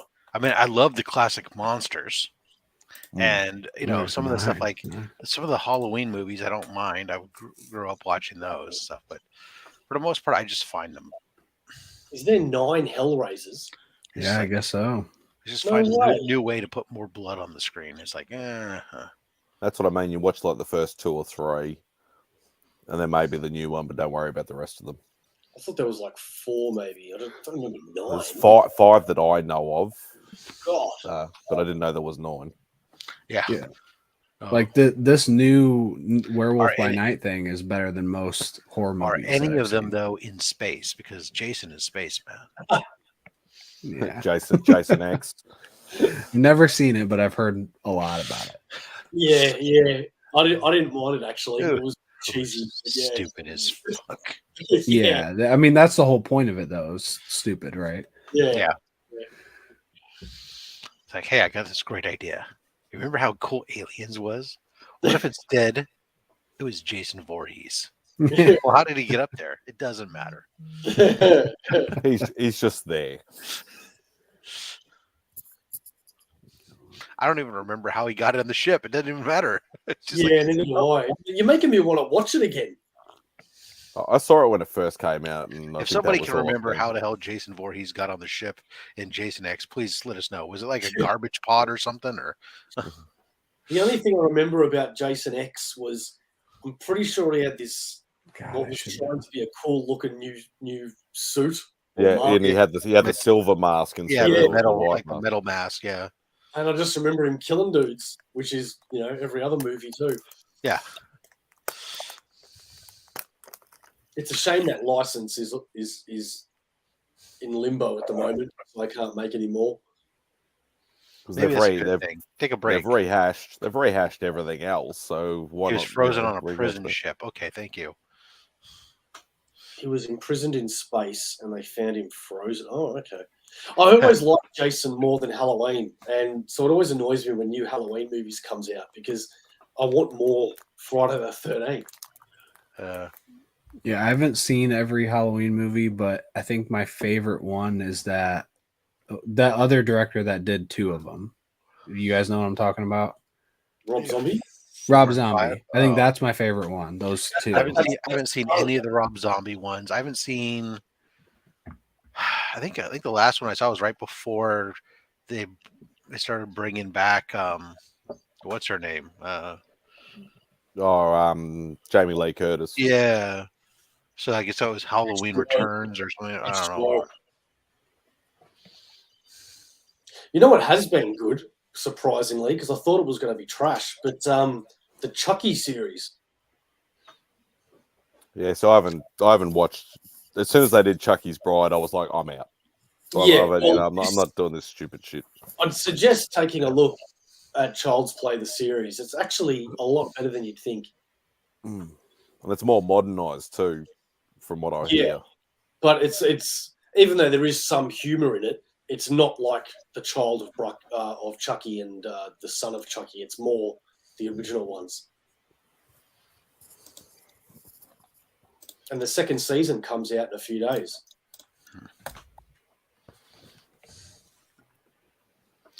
Well, there you are.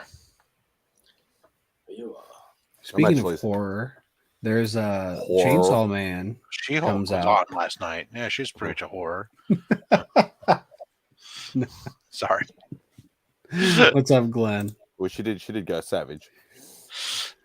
Well, sorry. Well, although somebody, I think aggressively relaxing. I just saw us scrolling, posted it. Like, oh, Daredevil was literally in She-Hulk. Yeah, I think that was a Joe meme. I Yeah. think, as it always is. Yeah, I've already seen some memes where it shows them going into the bedroom, and then the next scene is Daredevil all in bandages and all that with a big smile on his face. Well, that reminds you back to the old to the Netflix shows when they had Luke Cage and Jessica Jones, and they're like breaking the bed to pieces. Oh, Yeah. Nice. Which the first time I saw a scene like that would have been Buffy when she was having sex with Spike, and they were just smashing the whole house around. That was great.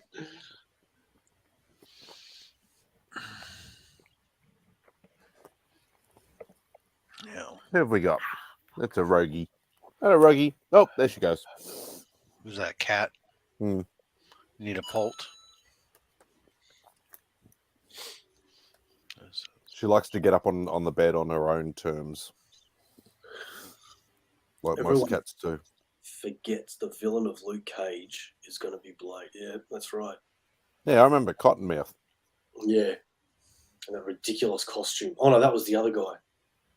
And Luke Cage. Who was the other baddie in Luke Cage? Oh, Bushmaster.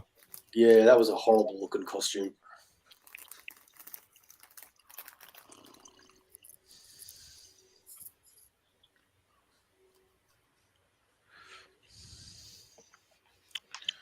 You know, what is the trying to remember what the okay, so Werewolf by Night you say it just dropped, so I'll have to watch that. Yep. Oh my goodness. I thought I was almost caught up on TV. Well, at least Werewolf by Night is just one episode.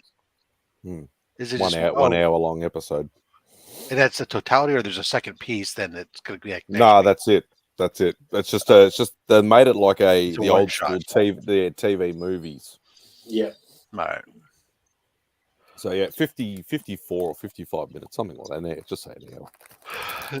They didn't drag it out into fucking 8 different episodes of 25 minutes just to tell a 40-minute story. Got it. No. Hey Dale. I think the biggest waste of time has been those I Am Groot shorts. Oh, I saw those today. I was like, They oh, were cute. oh my god, I haven't Yeah, watched. such a waste of time. Like Well, there's a if lot you- of little shorts that I they think you're did. going to go back and watch them again.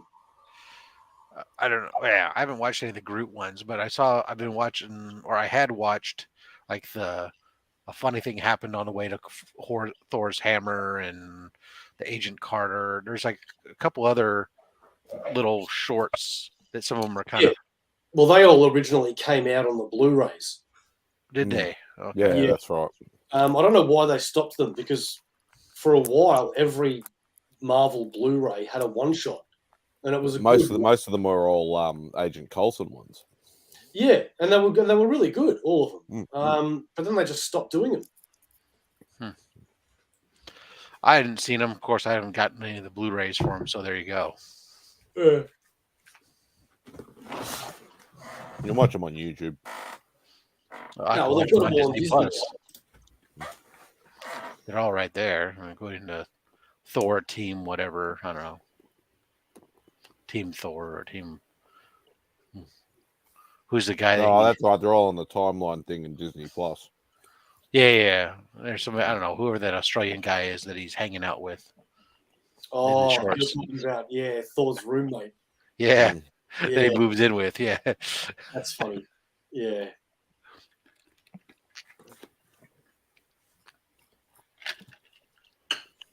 All right. Well, I think I might have to head off because it's past midnight, and I'm going to turn into a pumpkin.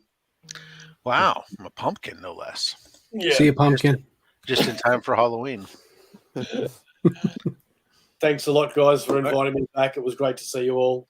All right, take it easy. I'll catch you next time. See you, Bo. So, No worries, mate. It's like there's a big con or something this weekend, and like everybody's like off doing other shit. Nobody's in here. What's up with that? Did I forget to put deodorant on again? Oh man, I so badly wish I was there. I was almost gonna go, but I work Saturday. I was like this close to going because the whole Ice Cream Man team is gonna be there, and I just would have loved to meet them, get just a couple things signed. I don't even know what. It doesn't matter. I just wanted to meet them because it's I like my want to go favorite. there book. and see that they're there and they're all serving scoops of ice cream. They're having an Ice Cream Man party there actually, and they're That going to be having ice cream there. That would be awesome. Yeah, They would do an but- ice cream social. Yep, basically that's what Yeah. it is. That's What phenomenal. is it? What is it? Winter or something? What sort of It's fall. fall, which is autumn, isn't it? Yes. Okay, so it'd be sort of Alright. coolish, but not. We basically Depends on where you send the live. link in the Legion chat. So if you're in the Legion, that's how you get it. Or if you know us, that's it.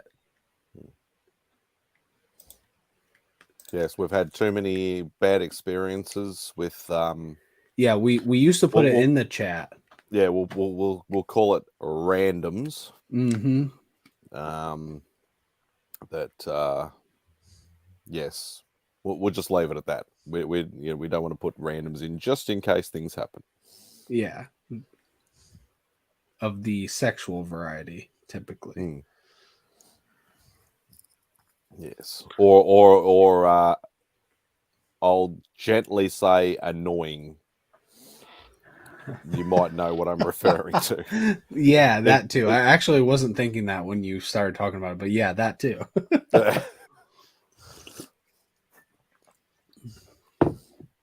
Yes. Oh, nice, Especially- Norin. Especially if Sandy- Remy was here. What is that? What's the San Diego Comic Con? I wonder what I didn't even know there was going to be one. Iggy, what's up? Oh, down, bitches. Don't you start too, Ricky.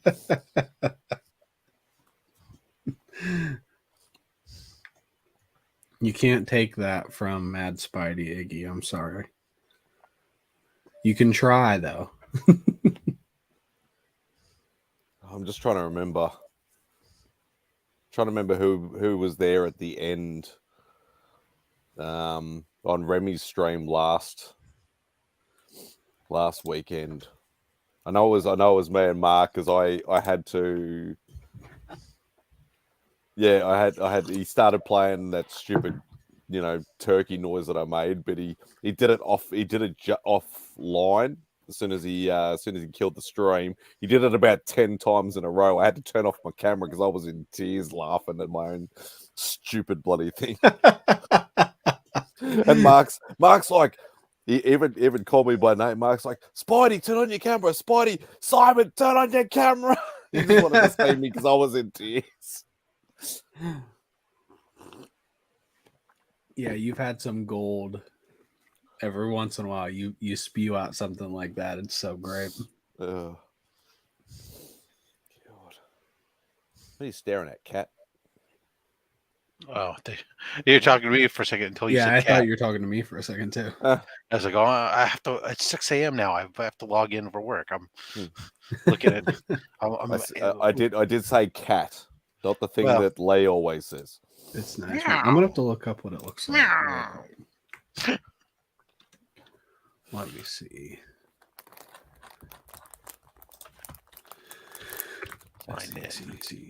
Something. Yeah, well, I know a lot of the New York guys were obviously going, but I don't know if any of our group was going or not. There was a fair number of people that seemed to be going. It was. I saw DJ had a picture of him actually signing books behind the table. Yeah. Yeah.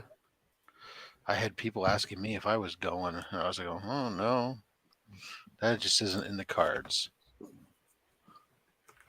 We'd have to fly from one side of the bloody country to the other to go. That ain't cheap flying right now. Holy cow. I can imagine. I just had to. I'm just I'm booking travel for my kids to come home for Thanksgiving from school. And it's like nearly $400 to bring my son home from Utah. You have StreamYard, right? Couldn't you just have them all on StreamYard? Funny thing, we do that every Saturday. It's just not on StreamYard, but yeah.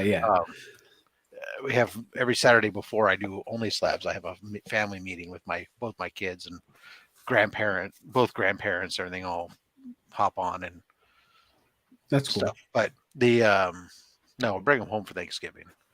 If I don't, my wife would have a conniption fit. Plus, there's not much going on at school. They don't they stop serving food at the cafeteria because you're right. Yeah, that's true. So, I remember that time when all my friends were in school and I was in school and everything shut down. It's like a graveyard. Right. But yeah, so it's like $400 to bring my son home from Utah, and then like my youngest, where they're at, it's even worse because there's not the airport that they're near is not a major. Nice, yeah, I'll be there. Yeah, I was gonna say, I'm sure Rob's gonna be there for that. I got VIP passes, although I'm only gonna be there like 2 days. I'm not gonna go all 3 days. That's because it's Thanksgiving weekend. I don't know who thought let's do a Comic-Con Thanksgiving Day weekend, but whatever. But yeah, my youngest is he's at a school that the closest airport is Medford Airport, which is not a major airport at all. So you have to do like one or two connecting flights to get. So it's more like a regional airport, like a small. Yeah, it really is. And so in order to get like from there to here, it's just brutally, it's like 8 hours of flying for a trip that's really only a distance of, it's an hour flight maybe. I don't know. I wish I owned a small plane. Otherwise, it's like I was going to say that's half of, because I think a one-way no stopover trip from I think Melbourne or Sydney to LA, I think is 16 hours, so that's like half of that. So right. That puts it in perspective because of all the layovers and everything else. Right now, we're looking at putting them on the train because Amtrak does come down from stops nearby, and then comes right down here into the city, into San Jose, and would be convenient for us. But it's a 12-hour between the shuttle and the train. But I mean, it's overnight. So once you get on the train, you could sleep overnight. But I don't know. We'll see. I mean, it's like, flying out of from where they're going to school is like around $800 something, and that's just like too much for. Yeah, we can't all be rich and fly to Jamaica like some people. If I didn't have kids and stuff, I could. Yeah. I wasn't paying freaking for 2 tuitions. You're not far off. Yeah, no, Flash Ray, I'm in Santa Clara. I mean, California is small enough to where you guys are all within driving distance. Just how long you want to be. How many tanks of gas does it take to get there, right? Yeah, exactly. Very expensive. I'm about 2 miles from the from the Niners stadium. I'm close enough. I can hear the foghorn go off every time the Niners score a game.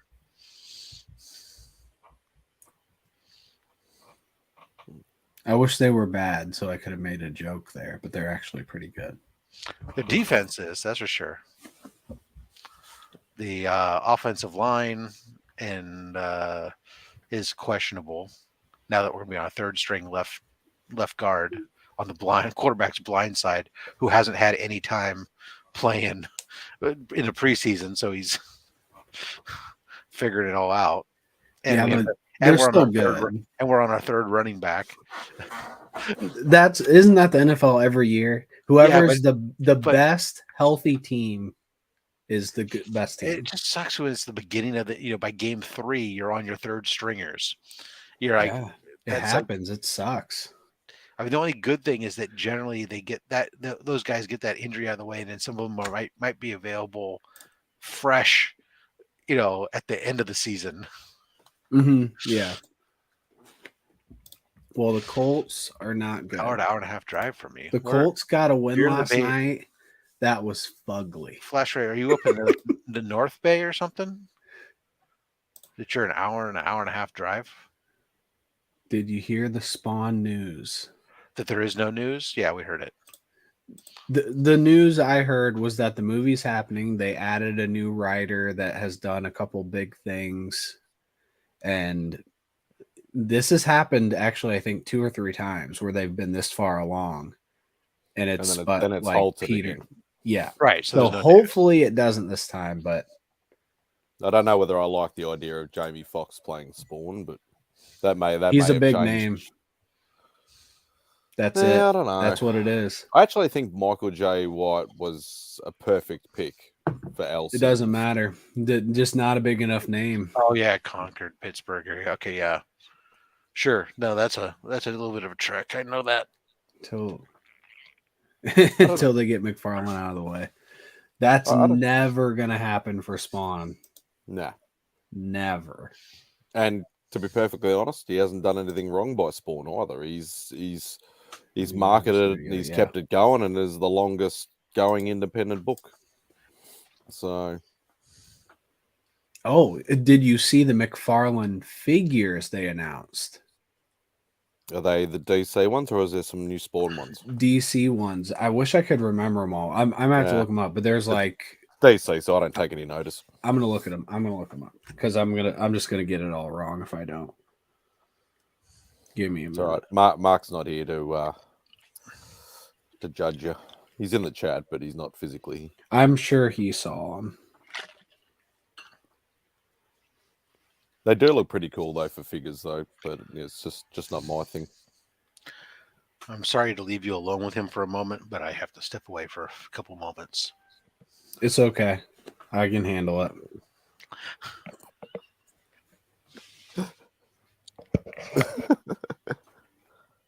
That's what he meant, right? Possibly. Why can't I spell anything?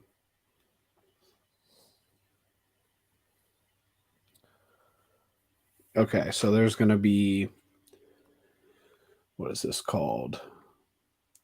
Oh, those are page punchers. So Oh, there's those little. Yeah, I don't like those at all. I'll show them anyway. These were announced yesterday. These are just like small figures that come with a comic book. I don't like them at all, but I think it's cool that they come with a comic book. But let me find the other ones. Oh, okay, here's some more good ones. We got a bunch of figures up top there. And then the Dark Knight, which I'm going to have to get that looks like those. the Heath Ledger Yep. Joker. Yep. Harvey Dent. Who's that one? The end one's probably Scarecrow. Scarecrow, yeah, it is. I can't. It's hard to even tell, like me seeing it, because it's a picture. Somebody took a picture. It's a picture of a picture of it. Yeah, it's not high def. It's not good looking at all. But I'm super excited because they do those right. We have a couple more. Here's some retro ones. I keep making myself small. Oh, Mark said 7-inch page punchers. Really nice. Here's some cool ones. They're like retro. Or is that just a 7-inch book and a 1-inch figure? No, definitely not. And then here's some mock-ups. There you go. It's spring 2023. And I think there's a couple more. Some Spawn figures. Oh, okay. So I reckon Beck might like that medieval one. Like I said, these are not good pictures. So even on my end, they don't look good. Medieval Spawn, Monolith, and Sin. Yeah, Sin, I think was, from what I know, was introduced in the, I'd like to say the Spawn Universe books, I think. So it's only a more recent sort of character, I think. Oh, here, the Bane as well. I didn't even see that before. Oh, you obviously didn't have the, you probably zoomed in on the screen and probably missed him. I didn't. The person that took the picture zoomed in on, because I can't, like, if you zoom in on Instagram, it doesn't hold, Oh, yeah. I can only show you the full picture. And I want to say there was one other thing. Okay, here's two other figures, and I don't know what they are. The one on the left of the screen with the green gauntlets looks vaguely familiar. The names are cut off on the picture that was taken. Mark will probably know who they are. Probably. He's the DC genius. They make 3 and 7-inch ones. I didn't know that. There are 2 different versions of the page punchers. Yeah, apparently everyone knew that but me. I don't like the look of the I was half tempted, like some of those new Marvel Legends ones, the Spider-Verse ones, but they've got it's not, you can't see the actual figure itself. It's all in a sealed box. I don't know whether you've seen those or not, where it's literally just, so instead of the plastic, where you can see the physical figure, it's actually the full. Are you talking about DC? No, the Marvel Legends ones. Like the Spider-Verse ones. They're horrible. I don't, because I wanted to get the Venom and the Null one, and I'm like, I look at the box and go, what's the point? You can't see the figure. So I don't know if you knew this. Probably you did, and anyone else that we're talking about. But the new Marvel Legends.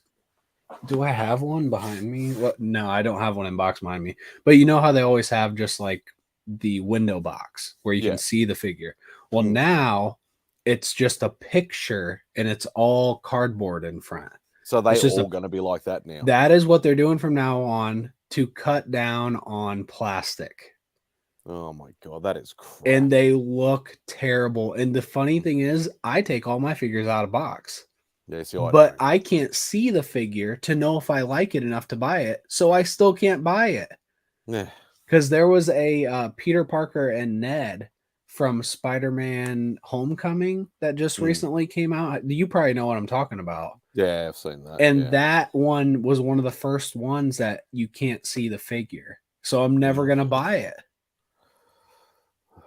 And it's funny, actually, because watching your Into the Spider-Verse box thing, what was it, a Collector Corp one? Yeah, the Collector Corp.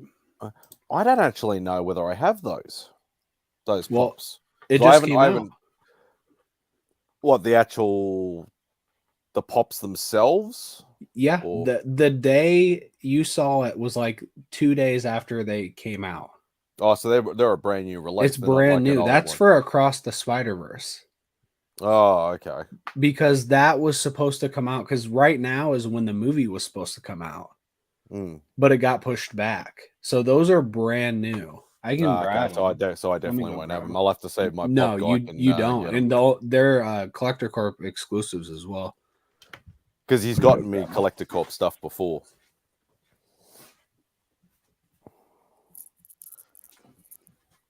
Yeah, the new Marvel Legends boxes are horrible. I'd rather see them in the plastic.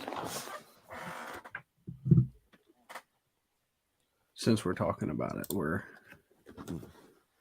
there you go. There's the Miles one, and he's like got lightning. So these will be the release for the second movie. Yeah, see Across the Spider-Verse at the top. Yeah, now I can see it. Yeah. And there's like his new logo. What's up, Jim? Hey. And then there's so these are, I don't know. I'm assuming they probably went up in value already just because they're brand new and they're not super out there. Yeah, because my pop guy, even though we're limited over here, he's been pretty good in getting me most of the hey Caroline, most of the Collector Corp ones, because I know a lot of them can be hit and miss with what you get in the boxes. Like I remember there was I think it was a Morbius one where there was like a zombie one and then a glow in the dark zombie one or something like that, and there was like a ratio of I think 1 out of every 50 boxes or something had the glow in the dark one. Everybody got the normal one or whatever, and he was able to get me both. So nice. So hopefully I might be able to get them. What's going on, guys? Just chilling. Just chilling, talking about random shit. What's new with you, Jim? As we always do. Yep. I was packaging up. I totally was waiting on Lorenzo to send me his address so I could package up his win from Marcus's giveaway, and then I forgot about it. I was like, "Oh crap!" He sent it to me like 3 or 4 days ago. I was like, "Oh shit! I need to do this today." On your day off, this is the things you got to do. Yeah. You got to do that. You got to go to the grocery store. Blah blah blah. But I'm going to put some digging in somewhere because, Chip hooked me up. That damn Chip. What Chip do? Sent him a shovel. Shipped me a new hand digger and a small shovel digger, and with a beautiful, I almost don't want to use it. It's too nice. It's got like a handmade leather holder for it and everything. I'm like, and I didn't even know I didn't know what it was. I mean, I came home, my wife's like, "You got a box." I'm like, "For what?" I know I didn't buy anything. And I opened it up and I was like, God, I got Chip Getlerized. I got White Shadow. That's Chip. He snuck it around me. I can still see you. Yeah. Yeah. Right. But yeah, I'll go out there either today or tomorrow because tomorrow's supposed to be really nice too. And I have some spots I think I can. Do you want the link, Caroline? We can send you the link if you want to jump on. I sent it to her. It actually showed up for me today. Oh. I think once Yeah. I search it, it shows up. Like once I click into it, sometimes people just don't show up on Instagram for me. Yeah, I can't. I mean, certain chats don't come up on my computer that are on my Yep, phone. same. And if I go into the phone and just type anything random in, it'll pop up then. But Yep, for me to search it, it doesn't give me anything. same.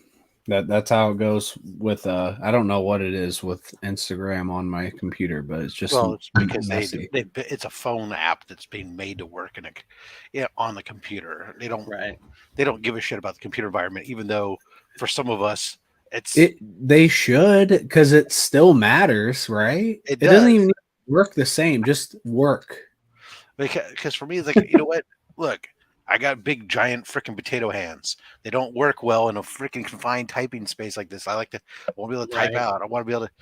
And when you go to set, like, if I go to post, the reality is posting on the computer works better because I can choose the aspect ratio better.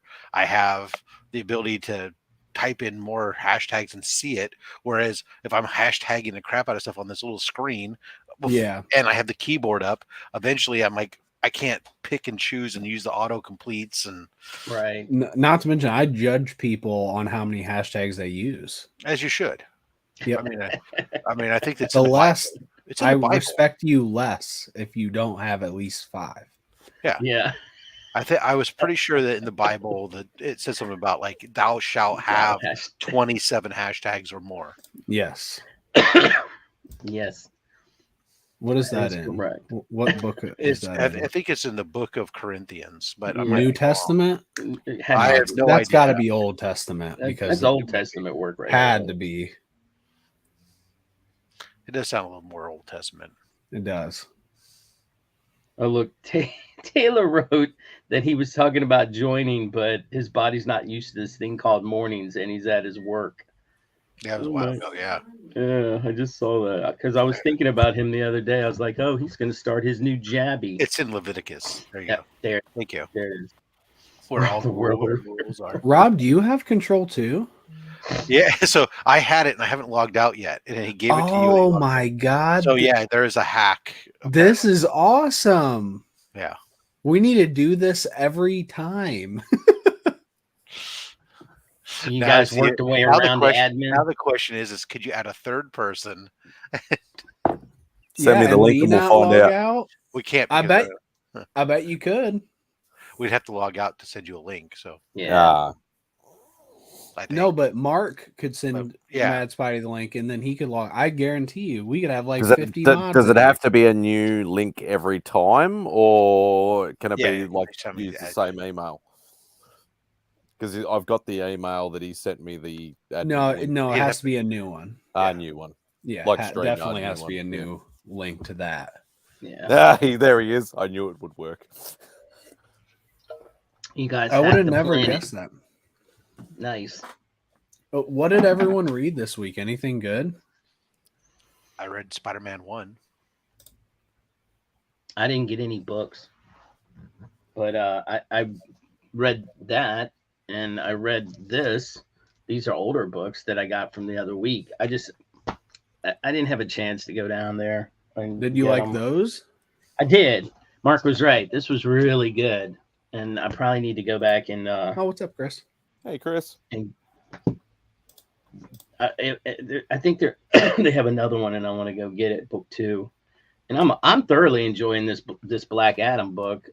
Just the way they're switching it up. So I don't know about other people, but I'm liking it.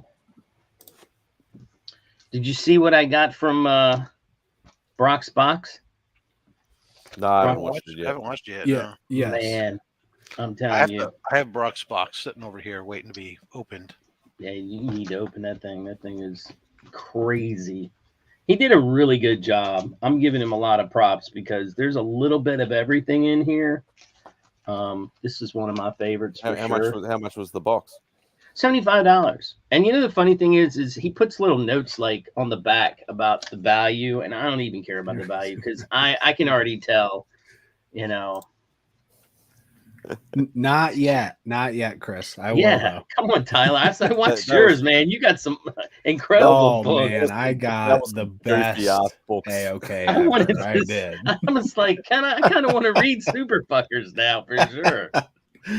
No, I have not read it yet, but I will probably this weekend.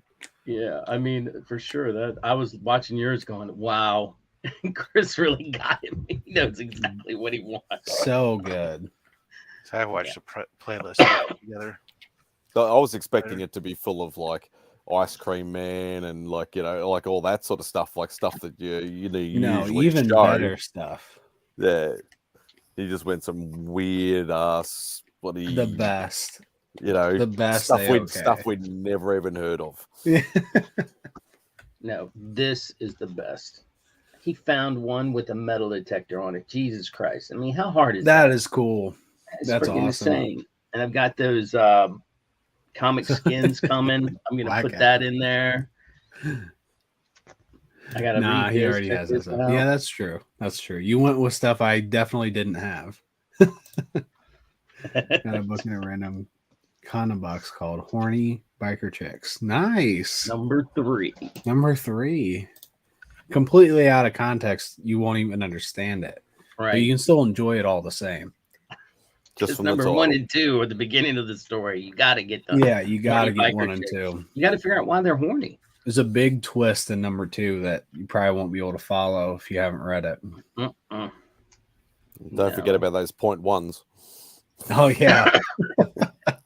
Issue 0 is where it goes crazy. Issue 0. Oh my gosh.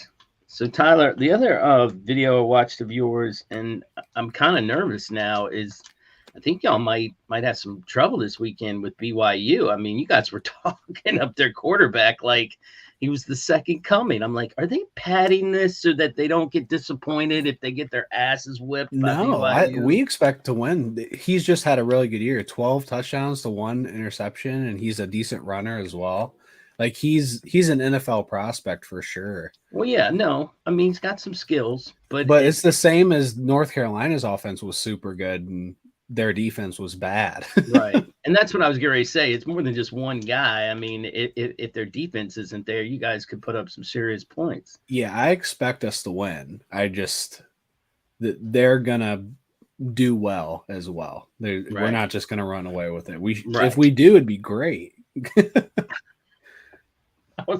When I go to listen to it, I'm like, wow, they're really talking this guy up. I mean, yeah, it's great that he's got a good season, but Look at his stats, man. He is good. He is solid. Hey, Tyler. What? Do you I know you like Power Rangers. Do you like the Turtles? I like them, but I'm not like a big fan of them or anything. They're doing a series of they're doing a series of turtles in Power Ranger outfits. So there's like Michelangelo as the Yellow Ranger. Yeah, because it was from the comic. Oh, okay. The crossover, and though a couple of them are exclusives, and a couple are not.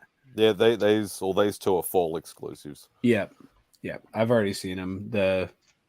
I'm not gonna get them because I'm not a Funko Pop person. Yeah. Although I have been lately. But I'm trying to draw the line. Just say no. Just say no. That's what I did. Yeah, that's what I did because I was like, I'll only collect Spider-Man or Spider-Man like Spider-Verse type stuff. So like I collected all the Venomized characters because Venom's still part of that. But then I fell down that slippery slope at the moment of the comic cover bloody ones. Yeah, I stayed away from that. I just really have Nightmare Before Christmas only. Yeah. And at that, I haven't even gone to all of them. Like for a while, I did have like all my comic book shop. They had all Nightmare Before Christmas pops on my pull list, and they would just get them for me. Yeah. And I walked in there. Then I went in there the other day, and I'm like, oh, you have some stuff here, and they pulled out some of those blacklight ones. I was like, oh, I don't remember asking for that. Now, oh, you still have it on your list. I was like, oh, yeah, I don't. If it's all right with you, I'm going to pass. No problem. I have somebody else that wants them. Well, dude, yeah, those have been selling anyway. I love the boxes though; those look great.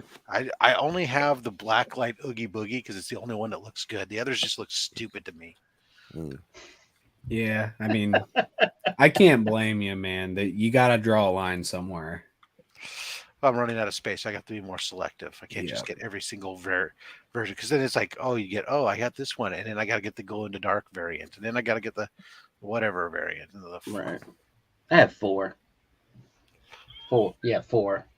Yeah. At one point, I know I had over 300, and I sold because everything in my room used to be Funkos only. I didn't have this whole room was Funkos, and then obviously now I've got these but I made so much money on them. I'm really glad I was into it when I was, because I was into it early. That is delayed. I just got notification I sent you money, Simon. Oh. It's funny because I got the notification like after you told me. Right. And I just now got notification. I'm like, what a delay. The Office of Batman. I have none. Funkos always looked weird to me. Yeah, I do have a couple Funkos actually. I do still, despite it all, I do have a couple that are not Nightmare Before Christmas. And one of them was given to me as a gift, and it was a pig wearing it was from San Diego Comic-Con exclusive. It was like some pig named Sam. I don't know what the hell it means. And it's wearing a barbecue apron. It says BBQ on it. So somebody gave me a barbecue one because my logo for my barbecue team is a pig. That's a chef. And then the other ones were just I picked up on a whim. It was the fearless leader Boris and Natasha from Bullwinkle. I was like, oh, I need to have those. I almost got the black and white Gomez and Morticia Adams one, but I said, what are you doing? You're gonna go down a freaking rabbit hole here. That's why I never collected any. I was contemplating going all the Marvel ones, and I'm like, no, way too much, dude. I'm like, way too Yeah. much. And then I'm like, oh, what about the anime ones? And then I'm like, I like way too much anime. Can't do that either. So I stuck to the Spidey only, except for these new comic cover things, which I've got hooked on now. Well, the Nightmare Before Christmas stuff, I originally said I'm just going to stick to originally it was just the posters. It's all I did. It was collecting was the original movie posters from around the world. And that's what I was doing. And then the Funko, I started to get, people would start giving me little Nightmare Before Christmas things. Right. Because they go like, oh, what do I get you? Or my sister would go, oh, I don't know. I'll just get you every year. I'll just get you something that's Nightmare Before Christmas or something, right? And so then you end up start collecting like, oh, now I have a snow globe. Now I have all these little figures. Now I have this thing. And then the Funkos came. And for whatever reason, I catch myself buying like any Nightmare Before Christmas version of a board game. So, I have the Operation, Monopoly, Clue, friggin' Yahtzee, friggin' these things, but it's like the Funko cereal boxes and stuff. Right. It's just like, God damn it. It's like starts piling up. Well, what am I going to do with all this stuff at the end of the day? At some point, there's going to be a point where I have to either take time and effort to try to sell it, or I'm going to be tossing this shit in the trash at some point. Because how long can I continue to have it dominate this corner of my life? This Batman is the only one that I have, and as far as like well, that's not true. Somebody gave me an Ant-Man one that's still in the box, and then I have 2 Voltrons, but I only got this one because it came. I wanted the Justice League. Let me see if I can pull it off here without it falling apart. I wanted the Justice League. I wanted the, the Hall of Justice. The Hall of Justice. So, I said, I want the Hall of Justice, man. Sick. And I bought it at Eternia, that store I've been to, and I need to put that filming together because I have clips from it. They have a million Funkos and, gosh, Power Rangers and wrestling, everything. It's like they bought out a bunch of stores, a bunch of, and some of it's pretty old. And they have a little bit of wrestling in one aisle. They have Turtles in another aisle. They have Power Rangers in another aisle. So, Have you seen the new Steamboat Willie? It's 18 inches. That's takeable, isn't it, Tyler? What? 18 inches statue. I haven't. I'm not really interested in that stuff because I I have some. You like you're Steamboat more Willie like the little stuff. fiddly things and stuff. No, like I'm. pins It's and that. pins. It's the pins for me. You like What the the fuck? pins? Yeah, I'm Steamboat Willie pin collector, and I like other stuff. He left, Chaos. but he'll be back. What's up, Chaos? And what's up, Bert? No, we didn't say anything about Power Rangers. I did by accident. It's not morphine time. We have mentioned Power Rangers today, but Yeah. I think Funkos are great because they're so cheap Yeah. and easy to display in box or out of box, and it can get anyone down any rabbit hole because they have so many ways in. They've But so many. That's also the hard part too, because if you get into certain fandoms, exactly. It's all you gotta need to do is like, because what's a standard pop worth over there? Like $10, $11.99 is the price. Is the Okay. minimum price. Okay, say for argument's sake, I like Dragon Ball for argument's sake. Okay, Yep. I'll buy all the ones that I can see on the shelf. Oh, but there's all these old ones and these Volta ones. I'll go buy them, and and it just keeps snowballing. So what becomes $12? That guys, I want to see Simon snowballing. Nah, it's not that good. It's not like the gobble one. How does that one go? But no, I'm not doing that again. that was a one-time deal, unless you're on the Remy thing. Yeah, there you go. Chris has it. $11.99 US, $14.99 Canadian. So it could be, and it's like me with my Spider-Man ones, because I missed all the early ones, and they are super, super expensive. Yep. Because they've all been vaulted and they're all rare, and everybody's hoarded them, and because there's like that.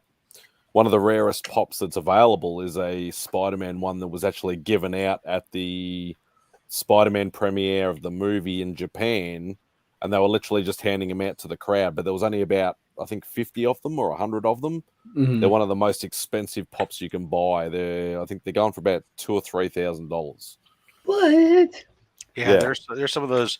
You look at some of the stuff that was given away at like these events where there's like only like a dozen, it's just a handful that exist, and they're super expensive because of their rarity. Yeah. You know about the most expensive one, right? Maybe you don't. I'll tell some people don't. I don't. Willy Wonka and the Chocolate Factory. There's a 2-pack of Willy Wonka and the Oompa Loompa in gold, and it came with a golden ticket. And I'm pretty sure there was 10 that exist, and 5 were given out at the con in like 2014 or 15, and that just sold for $100,000. Wow. Yeah, Well, I've got 5 of them in storage. Yeah, of course. Who doesn't? I'll go buy my hair 15. It's gonna happen, Chaos. Beanie Babies are coming back. Oh, hell yeah, no. absolutely. Hell no. This is worth at least $2,000. This is Dude, handmade, so one of one. Jealous of Nobody that. else wanted has it got so one bad. of those. So. So good. It's a rarity. As soon as I get it out there that it's one of one, people are gonna go crazy. Can't be duplicated at all. Where's the other thing? Yeah, what we'll do for rare things. 2,500. There you go for a Vegeta pop. Now there's You were almost going to say something else then. Was I? Yeah, it sounded like you were going to say a vert. You went vert instead of Vegeta. I thought you were going to say something. You can hide there, Vegeta. Exactly. Yeah, that's true. That's true. I had the 10-inch Steamboat Willie Comic-Con pop. That was, I want to say, LE 250. It might have been 100, but I'm pretty sure it was 250. And I sold that for $1,200. Wow! Like 2 years ago. It might be worth more, about the same now. I would assume it had to be close to the same, but yeah, I got that for under 200 when it came out. I know a few of Beck's Pokemon pops are they're starting to go up in price a bit. A lot of the flocked ones and that are, a couple $100 each for some of them. Yep. I'm pretty Damn, sure. I'll have to go through my list. Yeah. I sell them all. I don't care. Yeah, I feel- you really should, Rob. I bet you have at least one that is expensive. Well, yeah. If you sell the train set, that would. Well, I don't have the one that's the super expensive on the train. Oh, that's right. You're because missing that's that the one that was only available at the Funko store. Mm. All Yeah, the rest of them. There definitely are chaos. There, Right. you'd have to look, but there are definitely ones. The original ones. So Funkos didn't used to be in a box; they were in like a dome. There are some original domed ones from like 2012 that are about that $20K. I have some Funkos that are Chase glow in the dark variants that I've never been able to find online. Chases are the ones that usually are the hardest to find and usually go for the most money. Right. Well, these ones are listed as a GMAC exclusive, and I got 3 of them. But they're like I say, when I look on all the Funko sites, I can never find them listed as being a variant. It's like they don't exist. Like they were like either they're really good freaking forgeries. What's the app? The Funko app? You should know, Mad Spidey. What's the one? It's literally just a Funko. Funko. It has a name though. Everyone calls it by that name, and there's like a slang for it. But whatever I just call it the Funko app. No, it has a specific name, and you can like scan in your Funko from the bottom barcode. This Funko app. Just the Funko app. That's all it is. Yeah, but a lot of the older ones, don't scan. PPG. A lot of the older ones don't Something scan. like that. Maybe it's not. I think it is. Price Pop Guide. That is what it is. PPG. That's the one. Pop Price Guide. Because I'm pretty sure there's prices on the Funko ones. I thought. I don't know. There's a lot of these damn things. No, that's right. I got to log in. No, couldn't be bothered doing all that crap. The one actually of all the various collectibles that are near me, my wife has a shelf of like Maleficent stuff because she's really into Maleficent. I'm always surprised when I look it up how little it's worth in the grand scheme of things. Is that because it's old? I got it for her like, I don't know, 15, 20 years ago at least. And it's a Maleficent like Barbie doll essentially. And every time I look at it, it's like, oh, it's like $150 or something. It's like I paid like 70 for it. I'm really kind of surprised that. I do like the they do have one of the larger scale, like Tyler's Goku pop, like of the Maleficent Black Dragon pop vinyl. I actually like that. Oh yeah, cool. 720. I have that one. Yeah, that looks cool. Or she has that one, I should say. I'm looking on the shelf. Although we have that one. It's not as big as the my Oogie Boogie and Jack Skellington ones that are super sized, but actually the craziest was my buddy and I. We went into the comic shop one time from back when we used to work in the office together, and we'd go into we hit with the same LCS, and we'd roll in there. Actually, it was kind of funny because his name was Rob also, so it was always we'd walk in, hey, you've been robbed. Anyways, we and they had the one time the freaking really big Batman. I mean, it wasn't not the 15-inch. I mean, like the 18. Yeah, we have that at my comic shop. It's like $1,000. Oh, he picked it up back then. It was like only like 80 something bucks, maybe 100. I don't know, but he picked it up and it was like, put the seatbelt on it. Everything else is just like, oh my god. Because they haven't made many of those. I know they made the Batman one. They made a Harry Potter one. I think they only made about. Yeah, there's a Pikachu. There's a All Might. There's not too many. The All Might's not that big. Like these are the super sized ones. Yeah, I'm pretty sure there's an All Might. There's an All Might. Oh, okay. Because it's $100 standard, and I'm Hmm. pretty sure they have one at GameStop. It might even be an exclusive. Possibly. Chris, I totally recognize that. I mean, yeah, it's always like when you sell something and you see it where it kind of hurts. But at the same time, you know what? I was just like going off. I got a video I recorded, I think yesterday, but it won't post for a little bit on another LCS that was doing some online sales. I was actually praising him because he understands it. Look, he's buying stuff at a certain price. He's there to make money, turn a profit, and inventory is cash, right? It ties up your cash, and unless you want to sit there and have to borrow money, which costs money, you eventually have to make those turns, right? And as long as you're making a profit in the end, that's how the game plays. Sometimes, if you want to sit there and hold out for the highest possible dollar, then you're just tying up inventory dollars, and you're going to get caught on it. And I know you know that, but I'm just saying is like I was actually praising a shop owner for because of that.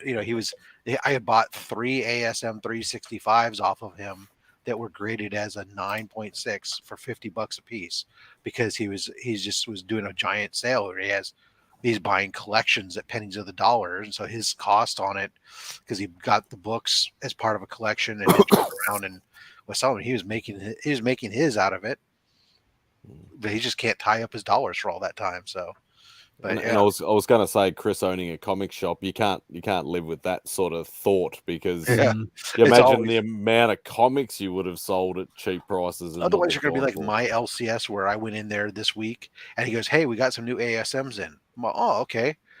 From a collection. I'm like, "Great, let me take a look." And he's got them all pulled out for me to look at. It's ASM 300, 238, 299, 298, just all these big keys. And I'm like flipping through them, and he's got like $1,000 price tag on an ASM 300 raw. And I'm looking at it and I'm like, "Oh, all right, this is like an 8590." I said, "Dude, even," he says, "Oh, no, I think it's like a 96." I said, "Even still, on a raw book, you're way over. You're almost double." Mm-hmm. I said, "Look, a 9496 range raw book is a $650 fair market value at the high, and that's the high end." I said, Mhm. "So you think you want 1,000 for it?" He's all, "Yeah, somebody will pay it." All right, whatever. And I'm like going through the books, and all of them were like that. They're like double. He was asking literally slab prices, high-end slab prices for Plus more. or plus, right, for raw books, and not looking. I'm like, "Oh, look, these are great books." I said, he's like, "Well, you're going to have them on your wall shelf for a while." And it's like, fortunately, I have a good relationship with these guys where I have this this manager, I can have these conversations and get offended by it. In some places, tell him he's a rip-off merchant. Well, no. Some of it. Look, he says, "I'm going to try it there." He's gonna. Somebody might come in and then they'll offer something lower. And maybe they come in and end up selling it for down in the fair market range. Who knows? But Mhm. it's still that if I walk into a shop and if I see something that's that high priced over market, that just turns me away. It's like, all right, forget it. I'm not, because I feel stupid going up. If you got something tagged at $1,000 and the fair market value on it's like $650, and if I offer you $650, which is fair market value, my assumption is you're going to come somewhere in the middle to try to go, which is you're going to try to still jack me up. So it means I got to come into you at like $500 to maybe get to $650, and that's insulting to me. Yeah. I'm the same way, Rob. I would feel like totally insulted if somebody's offering me half of what I'm freaking asking for it. You know what? Fine. You know what? You know what you should have said to him? You should have said to him, "What do you think you do? Live in Australia or something?"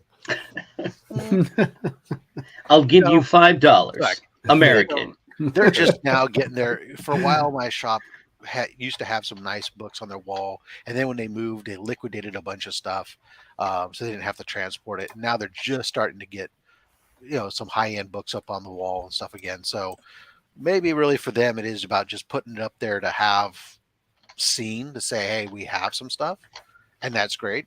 And maybe because we're in the Bay Area, somebody will come in there that doesn't know and just goes, "Oh my god, I can get an ASM 300. I totally want it. It looks really good." Right. Great, because it And is in great they might go, condition. I'll give you $9.50 for it, and you'll go, yes, thank you very much. Yes, you will. Exactly. So, but that's fine. I'm like, I had, except for the 238, I had all the books that he had. So I was like, okay, Did he want cool. $1,000 for that too? And he wanted 500 and he wanted like 550 or something for it. And I was looking at it. I happened to be looking it up and I'm like, oh, okay, that's like a 350, 200 and like 300 or a $300 book. Did it have the tattoos or? I didn't even look. Yeah. And so I'm just like, oh, you know what? Most people forget about them. Yeah. I didn't even look. I just saw the price tag on it and I was like, all right, I'm cool. You know what the funny thing is? I don't even know if my copy has them. I've never really even looked. I should probably look one of these days. Yeah. No, but I'm just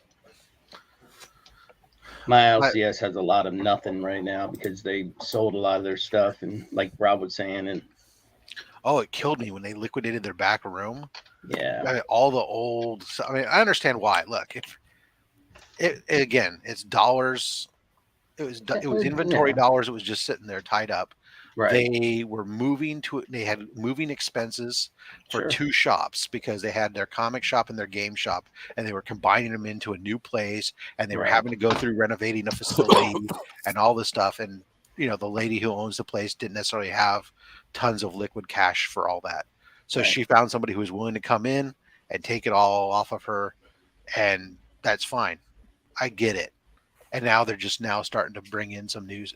What started off as a couple filing cabinets has now gotten to, probably a dozen filing cabinets worth of books. And they finally started putting some stuff up on the wall again. But the shop is mostly is a heavy on a game shop. And again, I totally get that.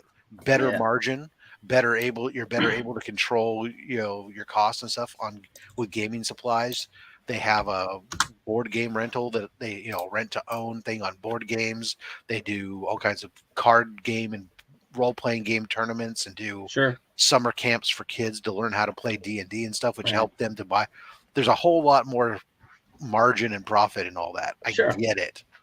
I mean, mine has a room set up for all that in the back, and it's a big room. And in the front, he has comics. But my problem I have is when he had his little shop in downtown, he had some really good bronze, even a couple long boxes of silver, and they like disappeared. When he moved to that big building, it's nothing. It's not as much. I can't find hardly anything that's like super. I don't like to call it super old, but like Bronze Age. It's all up to more modern, and I'm like, where are it's all modern with a spattering of copper. And he says he still has a lot of those. It's just they're in storage, and I'm like, bring them. What is it good to do? Sit in storage. Yeah, how is that going to help? So if nothing else, if that stuff's sitting in storage, it's costing you money, or assuming that storage facility is costing you money, or else it's sitting in a basement somewhere just molding. Well, bring it out.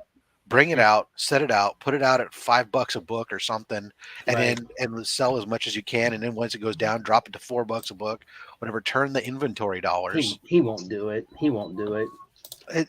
So, it's in his sister's basement. I know because I work with her, and she's like, he needs to get this crap out of my basement. I'm like, I could come over and take some of that off your hands.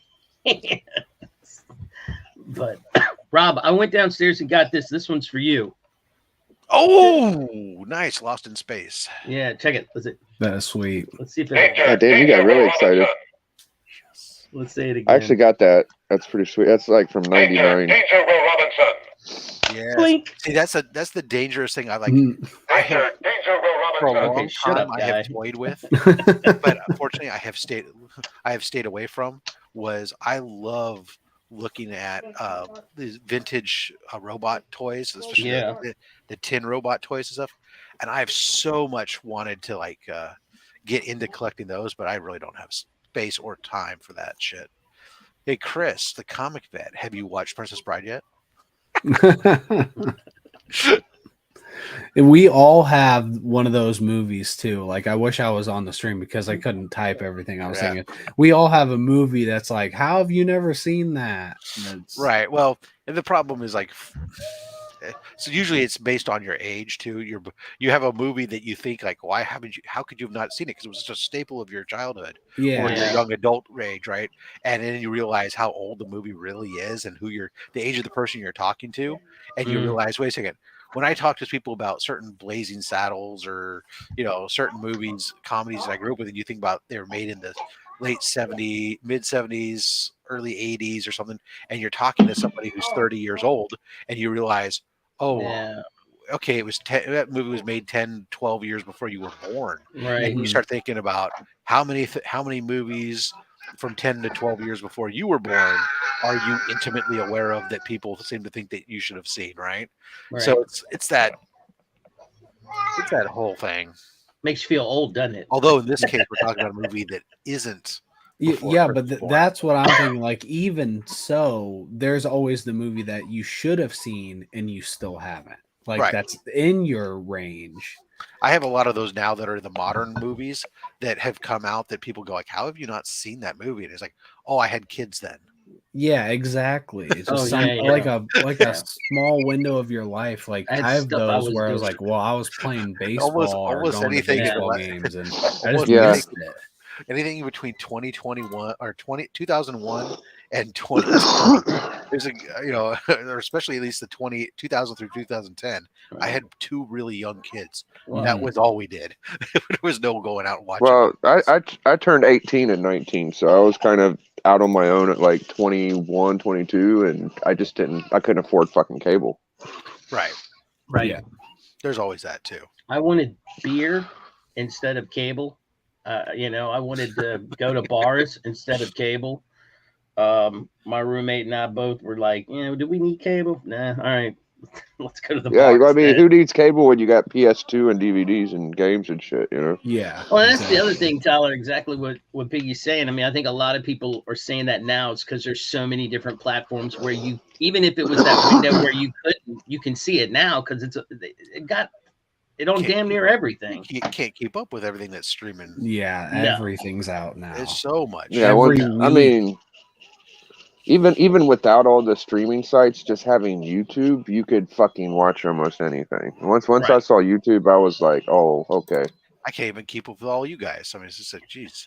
No, you're right. Trying to have some semblance of a life outside of this chair. Although it does have wheels, so I could just move around, but Trying to branch out and watch more other type of content than comic book shit. I'm trying to Get too get obsessed back with to my it. garage and go build a few things and do some stuff outside. You guys ever heard of Penguins? That long-haired, hippie-looking kid? You know what I'm talking about? Mm-mm. You don't, do you? No. Okay. He does like video game reviews, and he'll talk about like obscure, random shit that happened a few years ago. And he was talking about how this Japan had a television show, and it was this guy had to live in a fucking room where all he could do was sweepstake fucking contests, and that was the way he survived. So he won a bag of rice, and he was naked, and he was in there for a fucking year. And looking back on it, it's like fucking it's like prison. Or prison, yeah. It was straight up prison, and it was very sad. And he was skinny as fuck. And then once he won, they made him go to Korea, which he didn't know the language, and made him enter sweepstakes there because it was such. They said that he was getting like 19 million viewers per live stream. This is when live stream was like brand new. Yeah. And that's like bigger than Game of Thrones or any football or basketball game. It's fucking crazy interesting. But did he get any? I mean, what was the prize at the end of all this? Well, he was a failing comedian, and so this was like his shot at fame, and it was very famous and popular. But once he won, they took him to a amusement park, and then instantly blindfolded him and took him to Korea and made him do it for another like 6 or 7 fucking months in a different language, which was Yeah. fucked up. But it took him like 10 months to get any kind of entertainment. So he won a PlayStation disc, and then he won a TV, and then he won a PlayStation like 10 months later. So it was rough to watch. He couldn't cook his food. But that was the way we were back then, man. You know, if he signed up for it, he could do it. But looking back on it, it was like he was being treated pretty rough, eating raw rice and dog food and shit like that. I don't know if I'd want to continue to watch it. I might like peek at it for a minute and then be like, "Oh, dude, you are screwed." All right, later. Yeah. I want to watch, and I don't need to watch anything on YouTube that's super entertainment. I'm more, for me, I watch my other metal detecting channels. I've started watching a few of these bottle digger guys, but what's insane to me is these guys will probe out a hole that, you know, in the 1800s, you know, obviously a lot of these places especially in the Midwest didn't have any type of indoor plumbing. So you had to go to the outhouse. Well, guess what? Everything went into the outhouse. They didn't have trash. They didn't have a pickup trash guy. So they would have either a trash pit or they just throw it in the outhouse. And so these guys go now, here it is, you know, 2022, they probe it out and say, oh man, this is where it is. And they dig it out. They pull out all this stuff. And I'm like, yeah, but you're sitting in the toilet, you know, and it's just, ugh. I'll tell you something funny. I live in Ohio, and then in the hollers, like you know you're in the sticks whenever you pull into a driveway and you cut through the yard and people start telling you, "Oh, you're walking through our shit." You're walking through our shit. It's like, what are you talking about, bro? He's like, our sewage line cuts right in front of the road, bro, and it's like a raw sewage line all the way up that holler, and that's just the way it is. I don't know why, but it's not like they have real fucking plumbing. They just have like ditches and shit. So that's crazy. It's just, I can't. It's weird, man. Yeah, I can't. I mean, I like watching them pull stuff out of the ground, but it's just gross. The thought that, you know, oh look, we're getting into a level of lime and stuff where they used to throw it down there to cover the stink. I'm like, I wonder what they do in Florida. Because I know it's all like sand and shit. They must raise the houses up to where plumbing could work right or something. I don't know. Well, I know that up in Seattle, in some spots, what they have is they have what are the true, what you used to call it the throne. It's actually because when you go in the bathroom, there's a step up to the to where the toilet is. And so the toilet is actually raised up on a higher step up thing. And it's like, that's why they used to call it the throne. I thought in Florida they just use litter boxes. I think you just shit wherever you want. You just wait for the hurricane to come and wash it away. Yeah. The state Well, a lot of Floridians don't even have fucking basements, most of them. If you ask like somebody from Florida, most of them don't have one. I don't have a basement. Most places here don't have basements. Yeah, they can't have a basement. It might be because of the soil conditions, that they can't have them. I don't think places don't have basements than do have basements. Yeah, for sure. Basements are a big thing if you have in a place where you have tornadoes. Not as much. Yeah, I think so too, Biggie. It's like Ohio and Indiana. I think a lot of us do, but there, I don't think they do. Well, it's just, I think it, like you said, I think it's the soil. It's the fact that it's, you know, not a, I mean, here in this part of Maryland, it's so rocky. I mean, when they were building the house next to me, when that guy decided to subdivide that lot, they pulled out a freaking boulder. I mean, I'm talking like something the size of a Volkswagen Bug. And I was like, they had to take and, use one of those big cranes to just chop it up, just to get it out of the, because they were putting in a basement. And I was like, Jesus Christ, that's a big. They used dynamite when they were building the new elementary school to get rid of some of them. They even sent out letters saying, hey, we're going to be blasted in another week. You're going to hear a lot of explosions. I took a drink over and watched. It was fun. Yeah, that's cool. Like, why not? Plumbing's a scam, because if anybody's in a relationship with a woman, they know that women use about a half a roll of fucking toilet paper every time they take a piss. So It's like all these old 1800 plumbing systems we have under our cities can't handle this fucking toilet paper. I've had to shit thousands of dollars into plumbing. There you go. My dad lived in Florida interior so much that it basically swamped that they had to build, on a concrete slab because they can't dig deep. That sounds about right. I thought Chris was on it, so that's unreal. It's like, what do you do? What do women do when they take a piss? Do they get it all over themselves? Is that why they need a fucking whole road? Hold on, Biggie. Yeah. Ask What? her. Because she's just right here. What? Biggie down there wants to know what a woman does when she takes a piss. Do they just get it all over themselves? Yeah.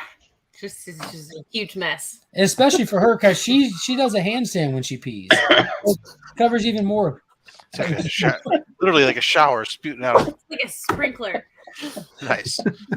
I'll see like a roll of toilet paper and I'll think, oh, we got enough toilet paper for the day. And then No, absolutely not.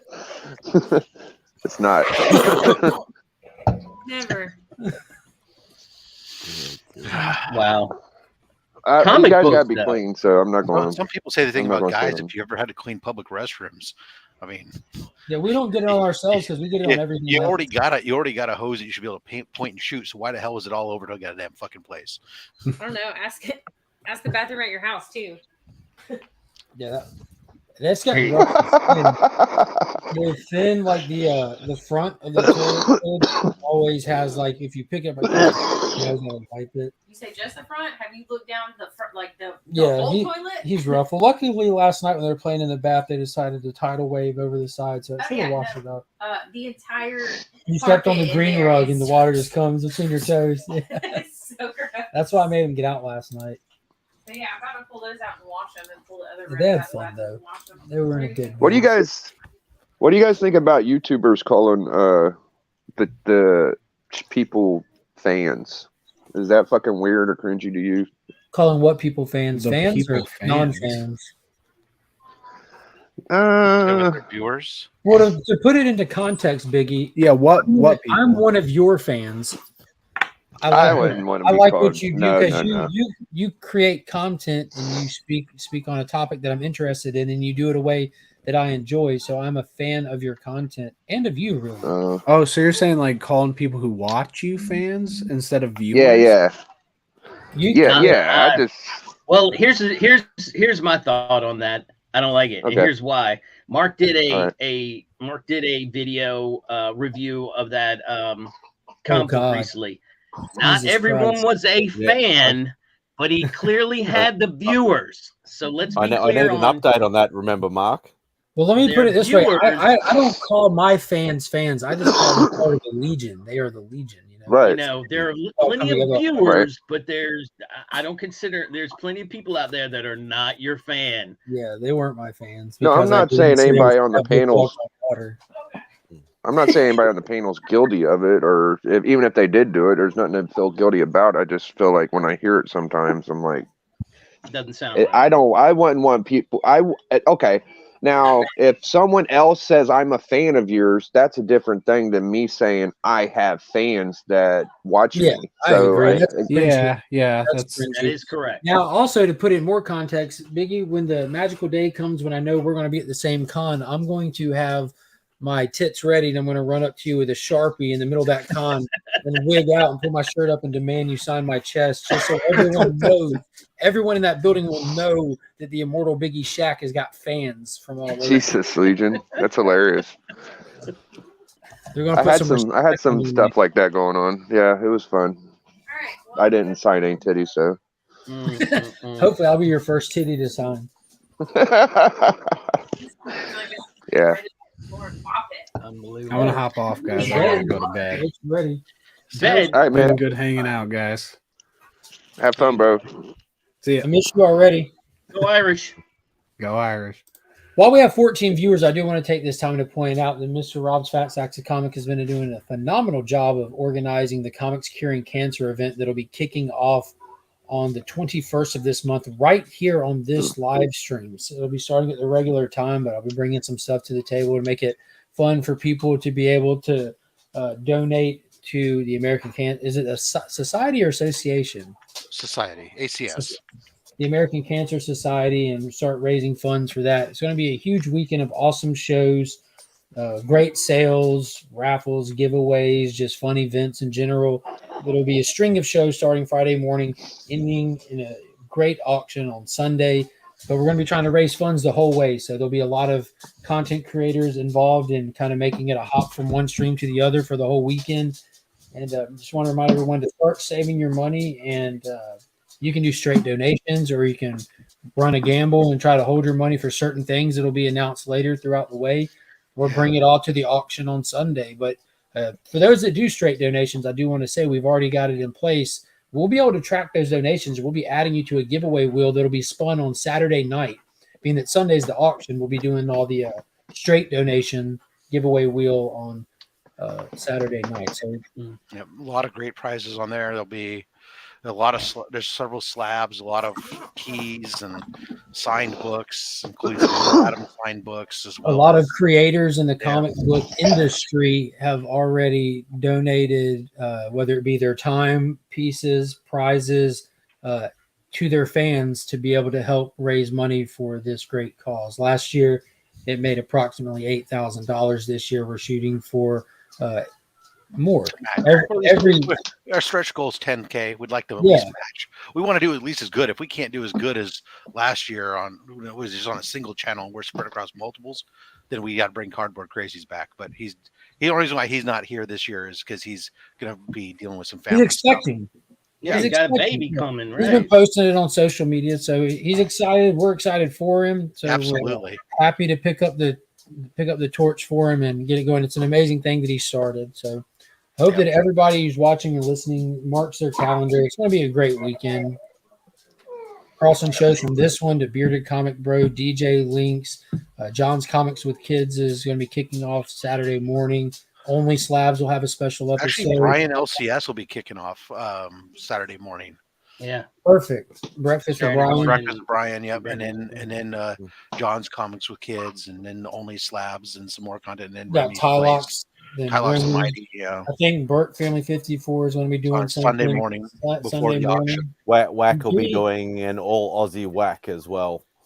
I know that we're working on putting something together. I haven't heard I hadn't gotten an official timing yet. So, but yeah, I do know that was on the. She only reached out to us, I think, yesterday or the day. I think it's going to be. Yeah, I think it's going to be. Actually, no, I think you're right. I think he told me it was probably going to be like Sunday morning, like at 7. Our Saturday night. Yeah, well, your Saturday night. That wouldn't be right. Give me a second. Maybe your Monday. No, because we'd all of us would be at work. No, I'm saying Sunday morning for us is like Monday for y'all, isn't it? Damn near Monday. Yeah, so that's why I'm going to miss the auction, unfortunately, because I'll be at work. What time does the auction start? Do you have that written in stone yet, Rob, or is it still evolving based on scheduling?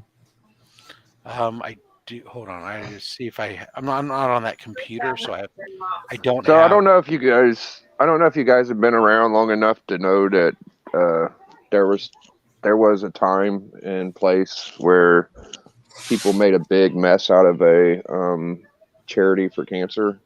Did y'all know that? In comics? No, but to be honest with you, I don't know that. Luckily, we're not those people.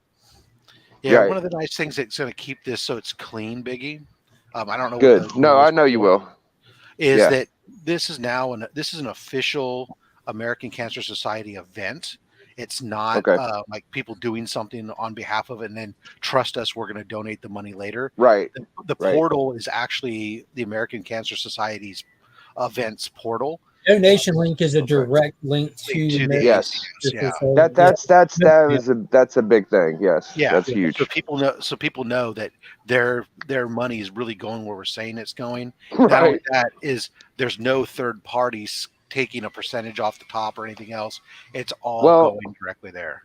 I will bring up one thing just to help out a little bit if I can. Yeah. But bring it on. Okay, so there was a certain personality or two that did a mystery box and valued the box for the charity at like $100 or something, and then people got the books and it was really a value of like $20, so I might try to stay away from mysteries. Now, in think the only mystery- regards to that, so the people that are putting this on that are like our integrity is on the line. So stuff like that won't happen with us because the people involved in putting this on. At the moment, values the on only mystery person- boxes fluctuate all the time. Yeah. Too. So I get so what Biggie's saying though. They grifted people on the mystery Yeah. box. yeah. So what we're doing, we will have some mystery boxes. Although right now, all the mystery boxes that we have are going to be on the thank you wheel. So the way it's setting up is that we will have. Throughout the stuff, some of the shows will be directly having active stuff that you can buy throughout the shows or whatever to benefit the charity, and some of them are just going to be, hey, like when I do only slabs, it's still going to be only slabs. The difference is that we're going to every so often remind you, hey, don't forget, you can go over here and make a donation, right? Any donation over $25 gets you put on a wheel. And we will then Saturday night, we're going to be spinning that and name will come up. Then we'll spin the prize wheel and there's a bunch of different prize or thank you gifts. And those people then will get them. And so there are mystery boxes that are on that. So you've only put in $25 and the people who've put together the mystery boxes thus far are like DJ Links and myself. Yeah. And we're saying that they're like $50 value mystery boxes, but the point being is they're thank you gifts, right? You made a donation you didn't buy something direct, you made a donation, and then we're spinning the thank you gift wheel. So that's how we're doing the mystery boxes. So it's not gonna, even if a value isn't exactly where it was, it shouldn't be an issue because you didn't buy the mystery box direct. Yes, but don't winch like a little bit. Evaluation. Yeah. Lay's shooting for 9 p.m. Saturday night our time. So if Eastern is 15 hours behind, so that'd be what, about 6 in the morning or something? So yeah, 7, 6, something like that in the morning. So unless that changes, but I think that's just a tentative time at the moment. Yeah, I don't know. Well, he'll coordinate with me. So Biggie, in all seriousness, what other things have you seen go south from your experience? That was the main. As well, share it. Yeah. No, I'm glad that I'm able to talk to you guys, just because I was wanting to bring that up, and it's a sad part of our history, but it's also you got to learn from history, and I feel like last year was a good washing of the shit that's happened before, and this year will just continue on to be a better situation than that. But you got to remember your past too. Yeah, no, absolutely. But with any downers, that was pretty much it. It was just the money was going to one family, and they decided to not put it into the patient as much as maybe their books, and then the whole mystery box, there was a lot of, and then late shipping and shit like that. But I don't think that will happen again. Yeah, I mean, there may be some, with the shipping side, is going to be the piece that's the biggest thing that becomes an issue. Is I just looked at myself, and I have a lot of stuff that I'm donating a lot of shit to this auction, and I'm like, oh, I guess I need to go buy some more boxes because there's probably a little bit more than I normally have on hand, but then some of the stuff is being held and shipped by the individual who's donating. They're donating it. They're going to hold and ship direct. So it'll be one of those things that hopefully it all ships pretty quick. If not, we'll let people know that they can, reach out to me, and I'll have to chase people down, and we'll have to do all this stuff. But I'm hoping, crossing my fingers, buddy. So far, everybody who's donating are people that we pretty familiar with. So. All these dodgy bastards. Yeah, or people who've reached out that seen it and said like, oh, hey, they have a personal connection to, they themselves have had cancer or something else, and they're like, dude, absolutely. Yeah, man, cancer sucks. Yeah, and so so I'm hoping to have some of these folks come on. Like I talked to Jay Douglas, who wrote Parallel.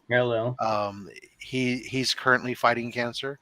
And so I talked to him, and he's willing to come on, and He's willing to come More- on more and the- talk the about fir- his experience, the what he's first going through. reference. There's another Instagrammer who reached out to me and said that absolutely he wouldn't be here without the ACS, and he wants to make a donation of a book. And I'm asking him about coming on and sharing his experience and his story during the auction when we put it up for auction, because I think that would be kind of those personal connections help to drive everything home. So Wish we But I could think- get a celebrity. That would be awesome. Well, go You get know? one, Jim. Yeah. We'd I'm appreciate it. like, why can't we get A lot of somebody these cool, creators you are know? cool about it. Yeah, some of them. So it all depends on some of those relations. We're working on. We're reaching out to a lot of creators. Some of them, like for myself, I don't necessarily have great connections with them. So some of them haven't even read my message that I sent on my outreach, right? So, Right. but other people are reaching out to other people. We got some that are coming on, but now we have Chip Getler. Now everything's going to come together. Yeah, There's the celebrity I was talking about. right on cue. All we need is we'll have Chip do a stream promoting it, and it's going to go viral, and then Oh, we'll yeah. have Yeah, so right. much. He'll draw a map about how your funds will be routed directly to the ACS, and There you go. Yeah. The My double 10 decker. whole users or watchers. Don't worry, That guys. Fire. How's it going? How's everyone doing? Good. How are you? Doing good. Doing good. Are you back Hi, home? Mr. Jim. no, he's not home. No, Look at he's that. not. No, That's not no, Chicago. I'm Still there? This is not Chicago. All right, I'm just checking. You still haven't got a tan yet, Chip. No, I don't. Yeah. A little He's been- bit. He's Not been doing much. indoor activities. Leave him alone.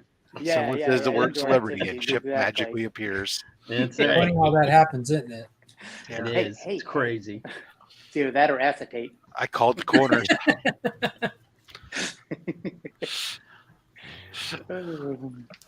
Well, Hey, Is it did right? anybody else read Junkyard Joe from this week? I didn't No. get any books this week yet. Chip Getler. I heard that you read Space Age, Joe. I did, and and I'm going to ask you, didn't they have a second book come out? Yeah, issue 2's out. Yeah. Shit, And I issue gotta 2 go get that. somehow holds up to issue 1 and surpasses it in a lot of ways. Really? Okay. Well, like I said, I got to go down there and get my book, so I'll see if they have that. Yeah, so I Hey, would Chris. definitely check that out. If they have the black and white cover, Mhm. the proceeds from the black and white cover go straight to 2 different veteran charities. And on top of that, Jeff Johns and Gary Frank themselves are pulling $2 per issue bought out of Mad Ghost, which is the imprint that they publish under, and donating directly so that 100% of the cover cost gets donated. Okay. So I'll probably have to go to the other shop for that. My guy he doesn't pick up a lot of independent. He's Jeff starting to- Johns and Gary Frank, though, he should be getting yeah, no, I agree. Geiger verse. He might. I mean, he should. He had Geiger when it came out, so Yeah. maybe. All right, we'll definitely check that out. And it's definitely worth getting. It's a if all you ever buy and read is issue 1, you're good. But it is the kickoff of the Junkyard Joe series that they're doing. That I know that doesn't make a lot of sense, but it will when you read it. Okay. That dropped this Yeah. past week? Yeah, Okay. I haven't been to a shop yet, so it's been a few weeks. it almost felt like it. You know, they did those issue 0s back in like every now and then. Mm-hmm. It could be an issue 0 because it stands on its own, Right. and the story is going to be very different in issue 2. But it's a much needed. If you're going to read issue 2, obviously you need this one. But it's fine as a one-off to get context for what you saw in Geiger. If you read Geiger, he was Junkyard Joe rolled out at the end of Geiger, where he was reprogrammed and used as the weapon. Right. And then you see all those little add-ins, those comic strips, actual like they're out of newspaper comic strips of Junkyard Joe. You get the origin to those and everything as well. All right. It was Check it out. good, man. It was good. Kind of tugs at your heartstrings at the end as well. Hey, Chris, I don't know if you were here earlier when I showed these that I got in there getting ready to go out, and I just realized this was arenas. So I picked up. We got this Captain Wizard, but hey, look at wow. it. It's the Wheat Exchange Bank. But pick up a Captain Wizard. These are Mad Spidey helped me facilitate another Schomburg cover, Amazing Adventures. Ooh, Yeah, that Matt Spidey's a nice guy. Yeah, Not bad. Let's try. Space Adventures featuring the Blue Beetle. Ooh, that's my favorite. that's cool. And of course, I already had laying around. It's got to go on another Flash Gordon. That blue beetle. Tylock's the bullet has Mr. Tylock. Mighty. I shouted out the fundraiser like 10 times during my top 50. Like every Phenomenal. books, I took a break and played the promo and That's I awesome. donate. If you guys buy anything from my merch shop this month, I have to get with Rob just to make sure I know how to do this. But anything you buy, all proceeds. Somebody's already bought a copy.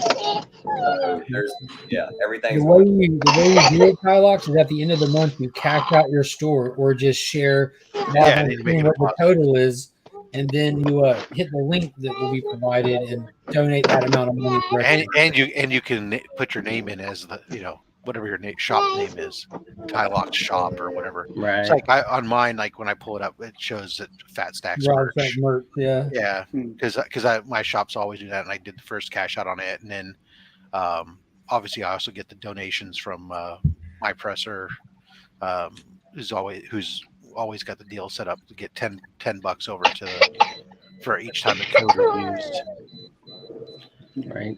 So, Bye, bye, Tyler. Tylock. He didn't like those instructions. Yeah, he didn't like the instructions. Like, all right, that's too much work. I gotta Too much work. Hey, I just want to let you guys know. Are you back with another factoid? Hit the wrong button. Another person Yeah, I pisses hit the off wrong Tyler. button. What the hell? I went to go to my spreadsheet, spreadshirt, so I could actually put the link in the private chat so somebody can drop it in the chat if anybody wants to grab anything. And instead, I just clicked on it and it went over. So, yay, technology, and it's early. Yay. Mm-hmm. Mad Spidey, do you enjoy any issue where he fights the kangaroo? Enjoy or hate? Oh, well, it is Bronze Age ASM goodness for most of it. So, but yeah, I have all those issues. They weren't bad. I do actually remember reading them when I used to read.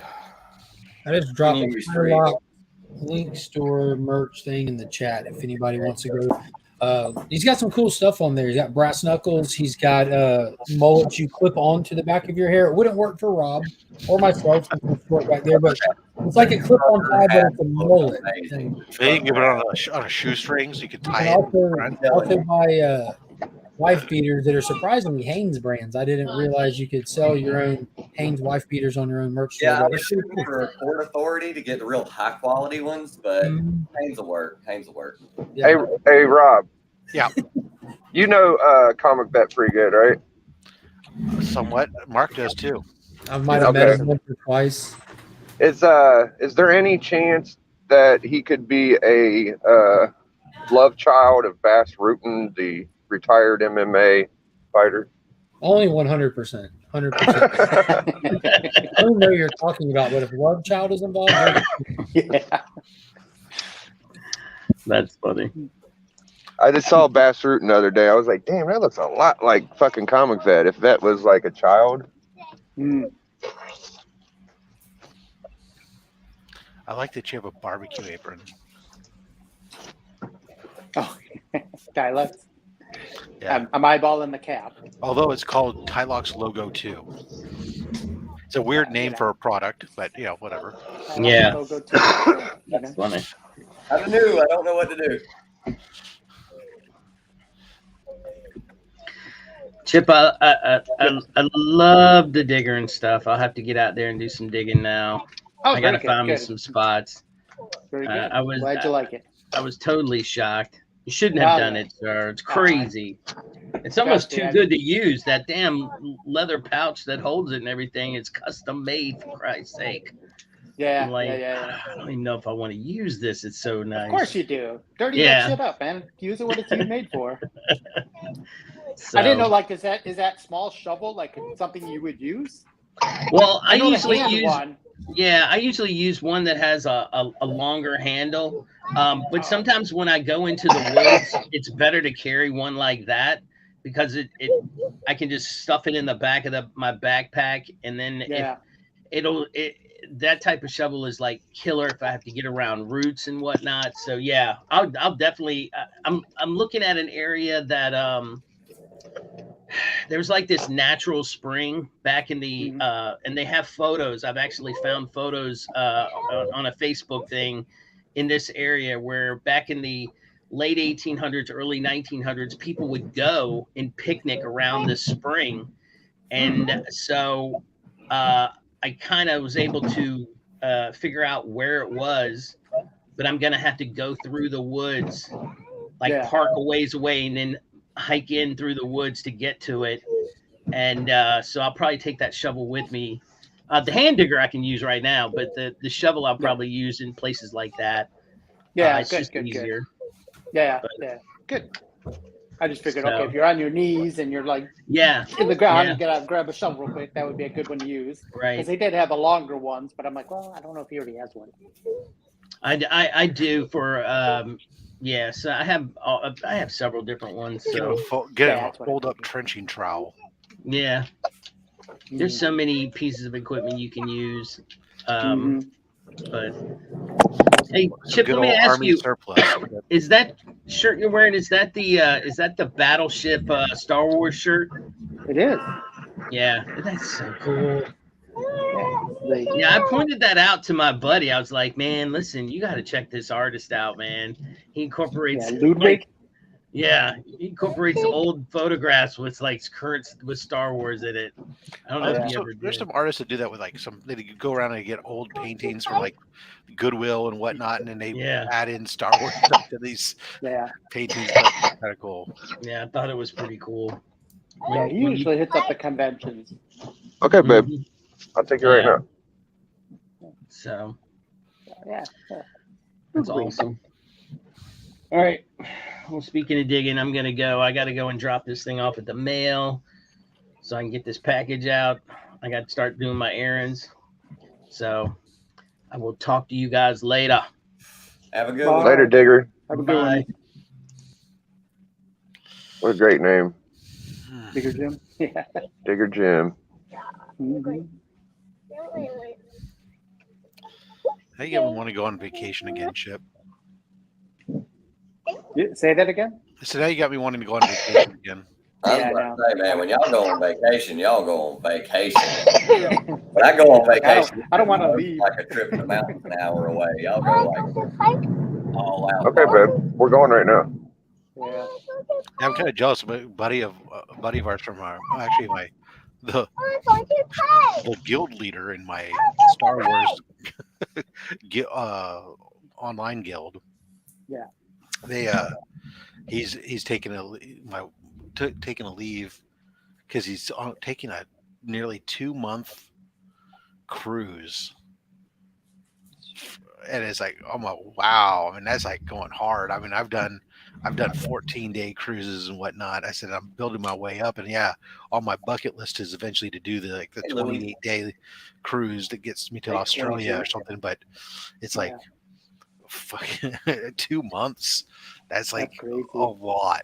Well, back in the day, it used to be that way. You didn't go on vacation. You went on sabbatical. You went for like 6 months. That's like why people had all that, huge luggage and stuff like that. Like back in the day, you worked half the year. You were off half the year, That'd be nice. It would be nice. I didn't be able to come back and your job's still there. Like, people went on safari, and stuff like that. It wasn't, it wasn't vacation. It was. Well, not everybody did that. Well, not everybody, but the 1%ers still do that. The 1%ers still do it. Yes. Chip is only a 1.5%er. I'm a maybe a 2%er. Zero. Oh, you're that rich. You're a 0%er. Oh, okay. I see how you are. I'm a no. I didn't realize you were that big. I don't know. I've been watching a lot of videos lately with what's his name? Steve Harvey's been talking about it a lot. Where he's like, you ain't never gonna make no money if you sleep 8 hours a day. You're wasting time. That's time you could be up and be working.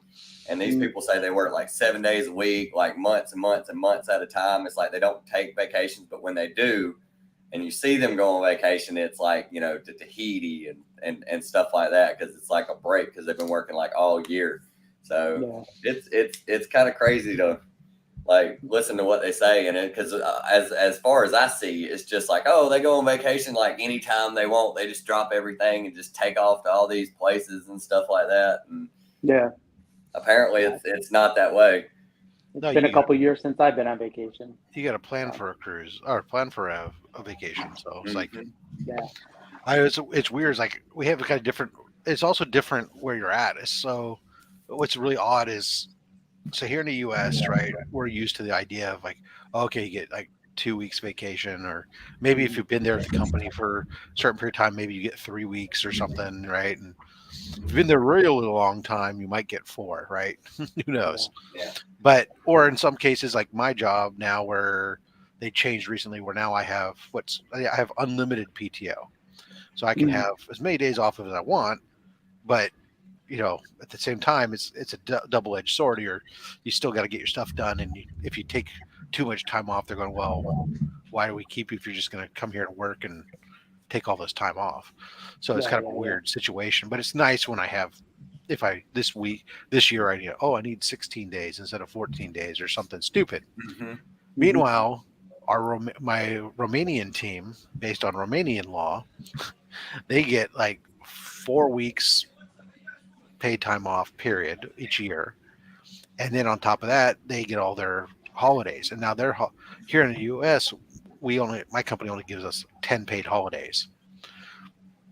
There's like, I don't know, it's 2 a month. It seems like every month there's at least 1, if not 2 holidays. And so we get problems from my HR reaching out to me all the time saying, your people aren't taking enough time off. Because in addition to all those, my company started giving out these once a quarter. They give up these rejuvenate days, since people were working at home and get stirred up. So you get 4 extra days that are being assigned off, and usually they piggyback them with a U.S. holiday. So like, you know, Labor Day, I had an extra day, and I'll have an extra day with some Veterans Day or something. I don't know. And so they're getting them too. So all of a sudden it's like, you're going like, they got all their holidays, they got these rejuvenate days. If they take an extra day off, you know, they might have taken a 7-day week, 7 days off or something, but they only took 1 PTO day.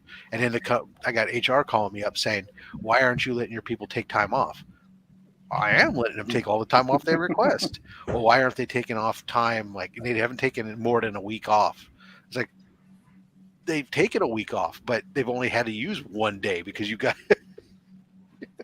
I saw an article, I think it was last year maybe, or it was probably at the beginning of the year. Amazon at certain facilities started doing this thing where they were like, hey, you can take as much paid vacation as you want. There is no limit on it whatsoever. And what they found out from doing that is most people still take at most 2 to 3 weeks a year. It doesn't matter if you tell them it's unlimited or not. They only end up taking 2 or 3 weeks a year. Now, how they space that out is based on the person, but it was like a weird experiment they were doing where if they said unlimited vacation, what would happen? And mostly people would still take around the same time, maybe a little bit more, but not a whole lot more than what they normally would get anyway. So it's a cool experiment. Yeah, no, that's what, like I said, that's what we're doing. All of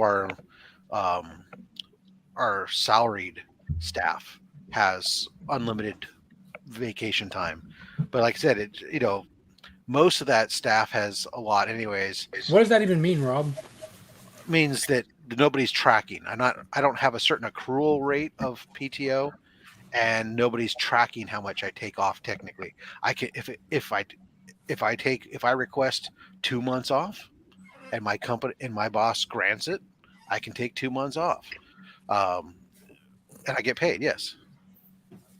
Yeah. That's crazy. But again, if you're taking that much time off, there's the thing of like, okay, are you getting your stuff done? because ultimately at the end of the day, you're getting paid to do your work. So the idea is also your salaried staff are probably your team that aren't working doing a 40-hour week either, right? We're working 50, 60-hour weeks. Some of these guys are working 6+ days a week.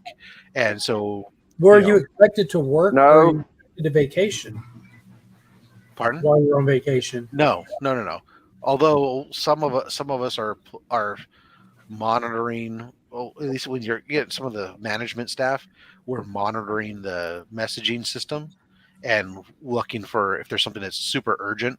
We have the ability, we'll time in. But for the most part, no. Like when I go on my cruises or when I go on my stuff, I pretty much, my outgoing messages on everything say that I have limited access and my responses will be delayed, or I won't respond unless it comes through my boss. So essentially you need to go through, here's the people you should reach out for these various things. And if you need, and if they need me, they'll contact me. I just don't understand the concept of unlimited, I guess. I would guess that you'd never get 2 months straight approved off, though. It depends. It depends. So you could request it. Let's say there was a valid reason and you could, whether you could do it remote or not. I mean, that's the thing, right? If I'm working remote during that time, then that's not really PTO. So that'd be like, hey, I'm getting permission to go work remote, because I'm going to visit my mom in the UK or something. I don't know. But you can take the time off. You could, for me, like this year, like, okay, I guess I'm thinking too traditionally about it. Yeah. It was something that it's very difficult for me to grasp as well initially, but it's been nice. Basically, I'm not tracking days and having to roll them over or whatever else. But like, I took time off. Okay, I took 3 or 4 days to go take my son to college. Then I took 14 days on a cruise, and I took a couple days to take my youngest to school. And I'll probably still take another day here or there somewhere, right? And I'll end up taking like 22, 24 days off over the course of the year. I don't know, at my time at the company, I probably would have been getting 4 weeks off anyways. So based on the old plan, because I've been there for 8 or 9 years, so it's not really that big of a difference for me anyways. Okay. It's just one of those perks that these people came up with, and it does tend to self-regulate because people know that, like, if I'm constantly asking for time off, the other difference is this, actually, Mark, here. So before, when we had PTO, you were given a certain number of PTO days. Those were your days, and you could take them, and it was, as long as you requested them 2 weeks in advance, the company had very little ability to say no to you. Because they were your right. It was something that you had there, right? Whereas if when we do the unlimited PTO, the difference is it got written where it's like, if you can have the time off if your work is being done and it fits with the company's schedule. So it becomes a situation where it's no longer like if you put it in 2 weeks in advance, it's not guaranteed that the company's going to approve it. And this isn't really a company that you show up and clock in at either, though, right? It's pretty much all just on computer. The good majority of our employee base, well, we do have offices all around the world.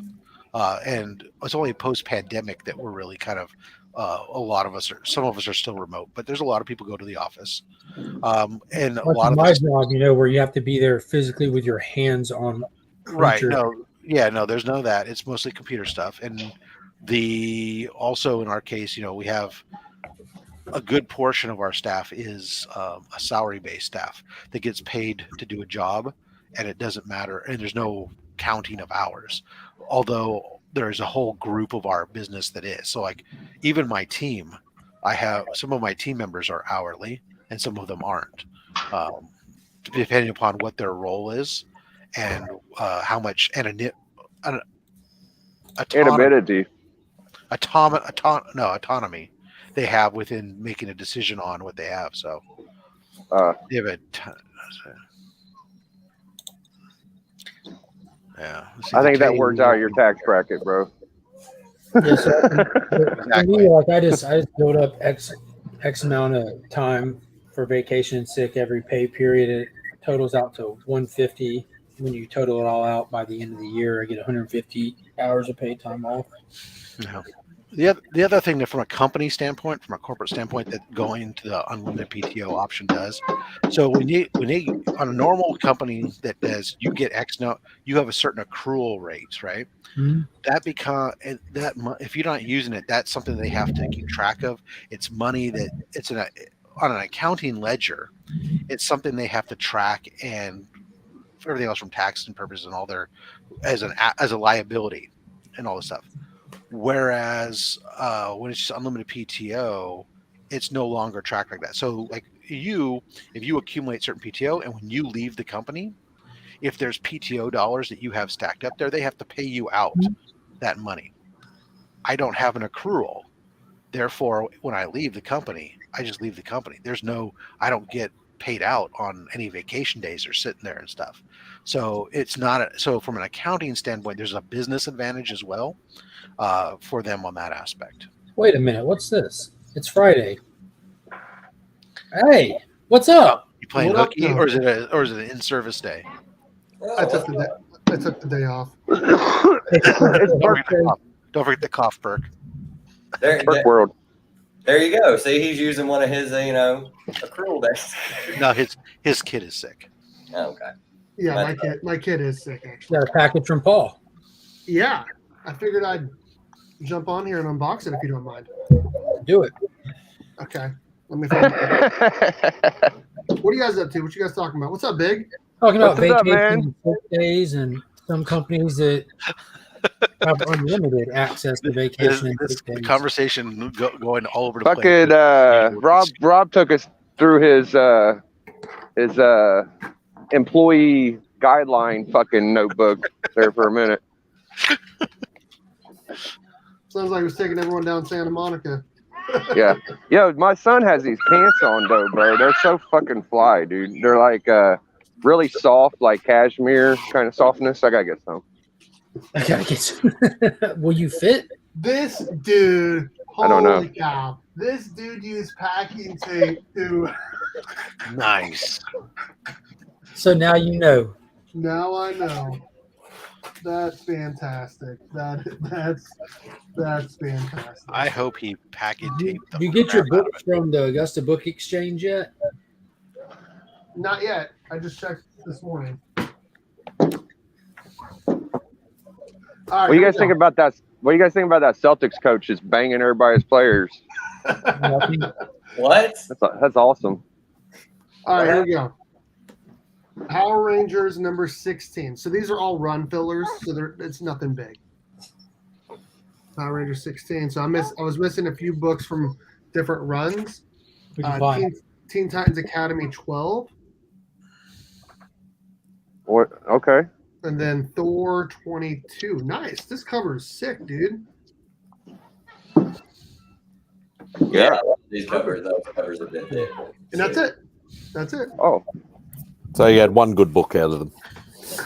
Which one was that? The Power Rangers book? Not like the Thor. Yeah, exactly. Biggie knows what I'm talking about. Ooh-wee. Nice. Damn. Yo, you got that dope ass ASM 8 or some shit recently, Rob? That shit was cool as fuck. Yep. He's like boxing and shit, man. I love that kind of stuff. Early Ditko, ASM. Living Brain. Yeah. That's the best shit ever, man. Probably the cheapest book in the top 10. No, number 10, I think. I had an excellent entry for my top 50 last night. Beauty Comics. Oh my god, his collection is so nasty, dude. That guy, I don't even really know who he is, but I feel like I do because he's got great books. He's one of your fans, obviously. Yeah. I don't go Cats. I can't get used to being a celebrity. I'm just a normal person with immortality. Do you love it? Have you gone someplace where somebody recognized you completely randomly? Not yet. Not even a C2E2. Like the people that didn't know me just wondered who I was. Was it because of the chains and the belt you were walking around with? Yeah, I went into a bar and these girls were like trying to mac on me, and I said, "Whoa, ladies, I'm already taken. Can't be doing that." And then That was that. But they just was like, so what's up with the belt and the necklaces? And I said, oh, I'm a YouTube comic book guy. This is where I'll do this silly shit. I'm just really silly. Yeah, I had I took my son to school this summer. Sorry. And the guy making my sandwich at Subway was like, oh, recognize me. He's like, dude. I'm like, all right. That's awesome. Last time anybody recognized me from my YouTube channel, I was doing this shit about our police department being a racketeering. I said they were racketeering because they were making money off of the cars they were towing, and I was getting a lot of attention. I got like 2,000 or 3,000 views, and people in my town were like, "Oh, you're the racketeering guy." So I had to delete the video because I thought that the police were going to start harassing me. So I could have had public fame, and I chose not to take it because I wanted to be a free man, not a person locked up for bitching about racketeering. I think I just learned what racketeering was and was excited to tell people. What is it? So whenever people use laws to profit, so it's like, okay, so if they tow your car and they take it to a tow shop, that's okay. But if they take it to an impound lot and they get a cut of it, then there's some kind of racketeering. It's kind of like with LeBron James being his player, coach, manager, or where the fuck he is with his brand. That's racketeering. It's whenever business intertwines with your money and you take advantage of shit. So, what's up, E-Man? I don't know how LeBron gets away with it. Like, Antonio Davis is his client, and he plays with him, and he's his best friend, and he makes money off of his career. And players aren't supposed to be able to do that, but some reason, good old LeBron is allowed. Well, it's like it's just like Tom Brady. Sometimes athletes get a pass when they're like the poster boy for the league. Same difference. It is strange. Collusion. I'm not sure what that word means. I'm gonna go get some sleep. All right, man. You don't need sleep. It is 2 a.m. I'm not those insomniac bloody live streamers like you, Tyler. All right, boys. Have a good one. Oh, and the other part of racketeering is wherever you can't fight it. So if you have that was my point, was even if I'm innocent and I go to court, you still have court charges. So they're still profiting off of your innocence. That's a big part of it.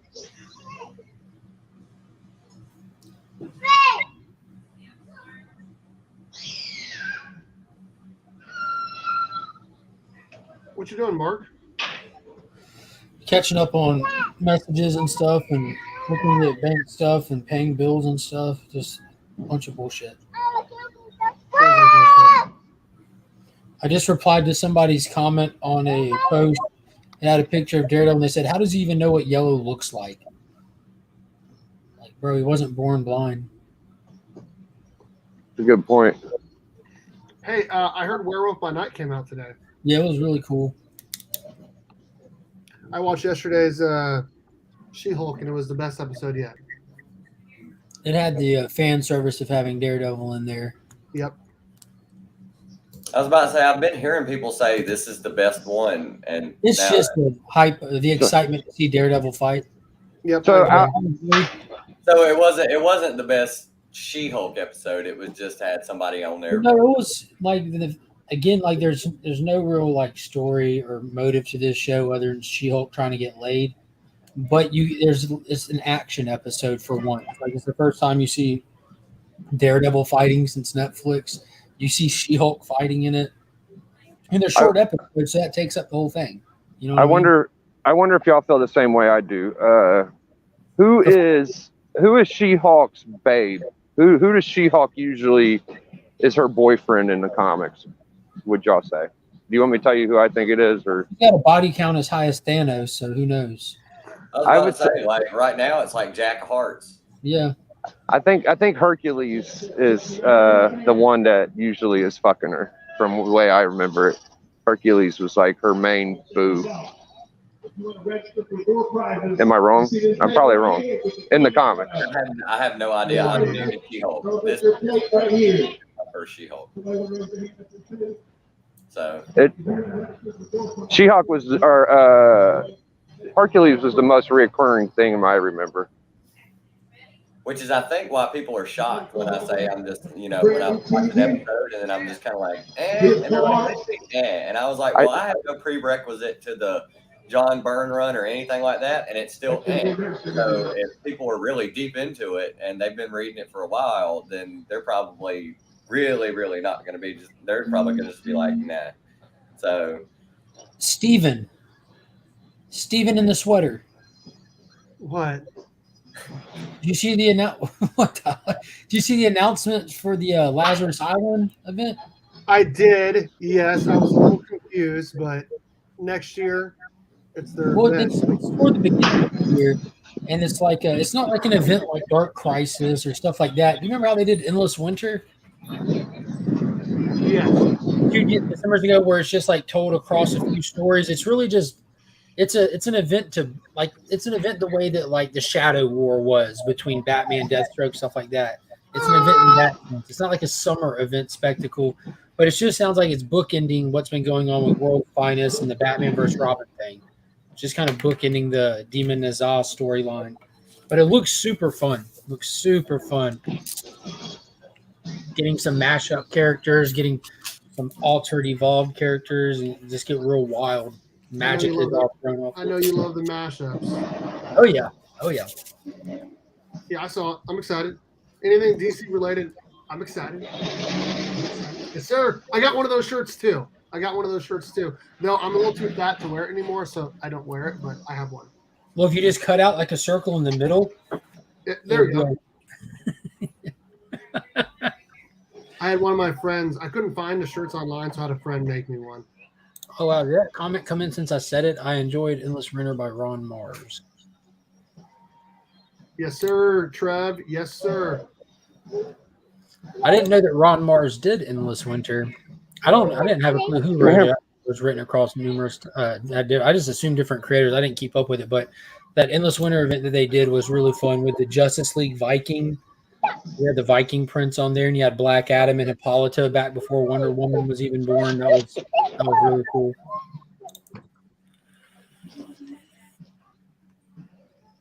Are you getting any NYCC exclusives, Mark? Oh yeah, I've had a sack already on the way to me. What are you getting? Books.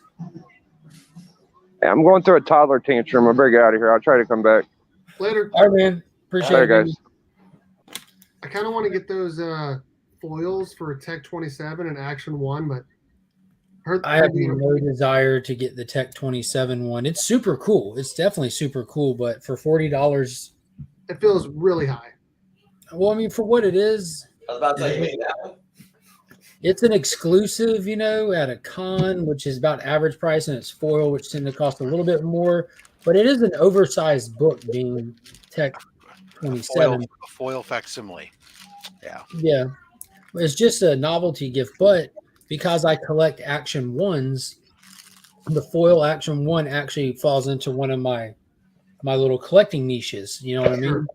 And I've paid a lot more than $40 for some of those because some of them are really expensive. Sure. Like when you get to the ones in the 70s and stuff that were like really hard to find, you had to like purchase items and mail in receipts to receive them and stuff like that.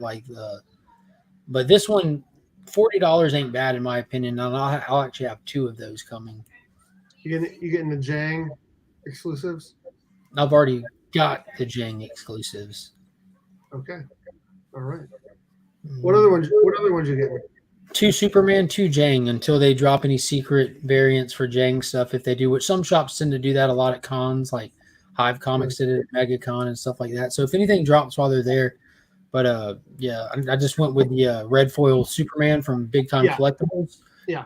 The Action Comic 1 foil, the red band TMNT Jang Turtles cover, which is just phenomenal. Looks even better than the color copy. I already got my color one here, but that Red Band one is just sweet. And then Good Boy Volume 3, Issue 1 that Jane did, which is I got the Chrome version of I was that. just looking at that one. So I got 2 shiny books coming. It's awesome. What is BTC doing with that? Because the book's not out yet. So, like, are they just taking pre-orders at the con? I'm assuming for that for the Superman 75. I assume so because, like DJ said, that the books aren't there. I was wondering the same thing if they were going to have books on hand to get there, and he said the books hadn't shown up yet. But it's for a book that hasn't been released yet because it's not. Yeah. I was like ahead of time. I was thinking, I wonder if it's just going to be a facsimile of Superman 75, which you could have done on your own. People do facsimiles all the time, Sure. but it's not for the facsimile. It's for the upcoming Superman 75 special edition that has all the special features from the creators and stuff in it. So I don't know. I mean, I can ask Nelson, but I'm assuming he might be a little busy right now. I'm assuming they're taking pre-orders at the con. Just having people pay there. Just like they did at the website, you know. I think I love how they do that. Like they weren't able to do it with that Crow book, but for the most part, all their other NYCC exclusives were made available to their loyal customers who can't make it to New York City. You know, they put a limited amount on their website. Did you get the 9.8 or the raw? No, I'm just buying raw ones. I got a raw one as well. So at this point, like when and I explained it before, like having the Death of set, you know, you have the original black poly bag, you have the original white poly bag, you have the platinum edition poly bag. To get any of those slab, they have to come out of the poly bag, and they don't have that on the interior cover. They're actual books, you know, like with their own cover art and stuff. Right. So to keep the set alive, like the gold one only comes slabs. So that's now the centerpiece of the collection, you know. Right. Like so, the rest of them I'm just going to have raw, and just that one gold one as the most exclusive out of the bunch, surpassing even the platinum edition, which is getting crazy sales numbers right now. I think we touched on that. They're still up there. I think it's going to end up settling down. I mean, after it gets in hand and flips hands a few times, I bet like 6 months to a year after it's out, it'll be roughly between $350 to $400. That's what I agree with that. Catching some for cheaper if someone's got the balls to put it up on an auction, you know, versus just buy it now. Dude, people are listing them like at 1,000 or like 1,500 right now. That's because there's been a handful of sales at 9 and stuff like that. Jeez, man. Wow. Yeah, $11.75 for the last one that sold. $3.50 for the last red foil. 9.8. Yeah. What are people doing? Bro, it's a solid. Like that's what I was explaining to somebody the other day. They asked about Superman. There's a huge market for Superman. There is a huge market for Superman, but it's not the same market of comic collector that is your run-of-the-mill buy all these random exclusives and flip them kind of thing. It's like a older head collector market. Like people that have been around comics for a long time have a different appreciation for Superman than people who just are getting into comics. So those people that are normally quiet, not spending their money on all these random things, they were just given an amazing Superman exclusive. Like that's huge for Superman fans. You know, you have the 75th issue special edition and the Death of anniversary. And not only was that the case, there's no one else doing them. It's just Nelson. He was the only one with the balls to do an exclusive on a $10 comic. You know, that was right. So there's a very limited amount. There's a huge market for it that's not catered to very often. And Nelson saw that those people do buy those Superman books, so he brought them something. And they're eating it up. You made them? Greatest superhero ever. That is amazing. Undeniably. Doesn't have to be your favorite, but he's the greatest. I got a spider, a cat. And is this a spider? Yeah. That's super cool. Let me show Rob. Like Rob, look what he made. Nice. Oh, nice. Show him your other ones. That's just like I've been wondering what everybody's doing about spooky time. Put it up. A bat. Oh, I like that. And a cat. I love the cat. The bat and the cat. The bat and the cat. There you go. That's right. And we're not going to talk about what happens next, Rob. Spooky time. With the bat and the cat. Good job. Nothing happens. Nothing. They make a big production, but nothing happens. So Exactly. That's like I've been wondering what people's thought processes are with the whole Wolverine '88 thing. They can't afford the real ones. Well, I mean, like, no, I mean, it's just the fact of like, okay, you like the movie gets announced for Deadpool, yeah, nice. The movie gets announced for Deadpool and Wolverine. Everybody who's a seller immediately starts selling that book. It starts shooting up in price, and I was like, look, I mean, I'm not the smartest guy in the world, but I'm not stupid enough to buy that book right now. Like, there is no way I would buy that book right now. And the fact that people are buying it left and right, hand over fist, just really makes me wonder. I'm like, dude, like, what are you guys doing? Like, do you just not care about money? You just have money just to throw away? Dude, they're hitting that FOMO crowd. Like you have these sellers that don't run with the big boy books, taking advantage of the FOMO crowd. There's nothing wrong with that. That's a good time. Strike while they aren't hot. But I mean, but you can literally, to anybody who wants that book, go digging for a weekend. Go digging. You'll find it way cheaper than you will. We offloaded like the Wolverine run probably like 6 months ago. Sold that book for like $8. Yeah, like dude, like not a special book. It's a cool cover. I like the color scheme and I like how they're trying to make a key out of it. First time Deadpool and Wolverine fought. Like, how is that a key in any situation? The first time this person fought that person. It's a comic book. That's what people do in the comic book is they fight. Mm-hmm. They fight. So yeah, it blows my mind when I just watch people like run books and stuff up like that. I'm like, what are you guys doing? Stop it. Sit down, chill out, go digging. Tommy Lee Jones said it best as K in the movie Men in Black. A person can be smart, but people are stupid. Exactly. Exactly. What did he say? He was like they're unpredictable, they're dangerous. Oh.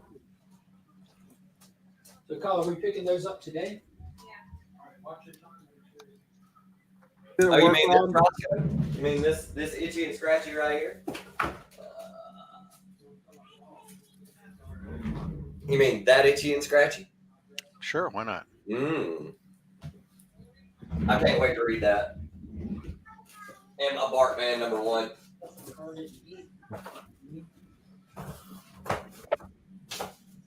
Just making sure you don't run yourself out of time. Hey, Trev, I got Blackest Night. I picked it up like 2 years ago, and I read it. It's really good. It's super good. And also, really good. Jeff Johns, pretty much his whole Green Lantern run is on Pop Static right now in collection form for cheap. Yeah. And Blackest Night was fun. It was fun. It was a lot of fun. I'm trying to think about all the other mini series I have.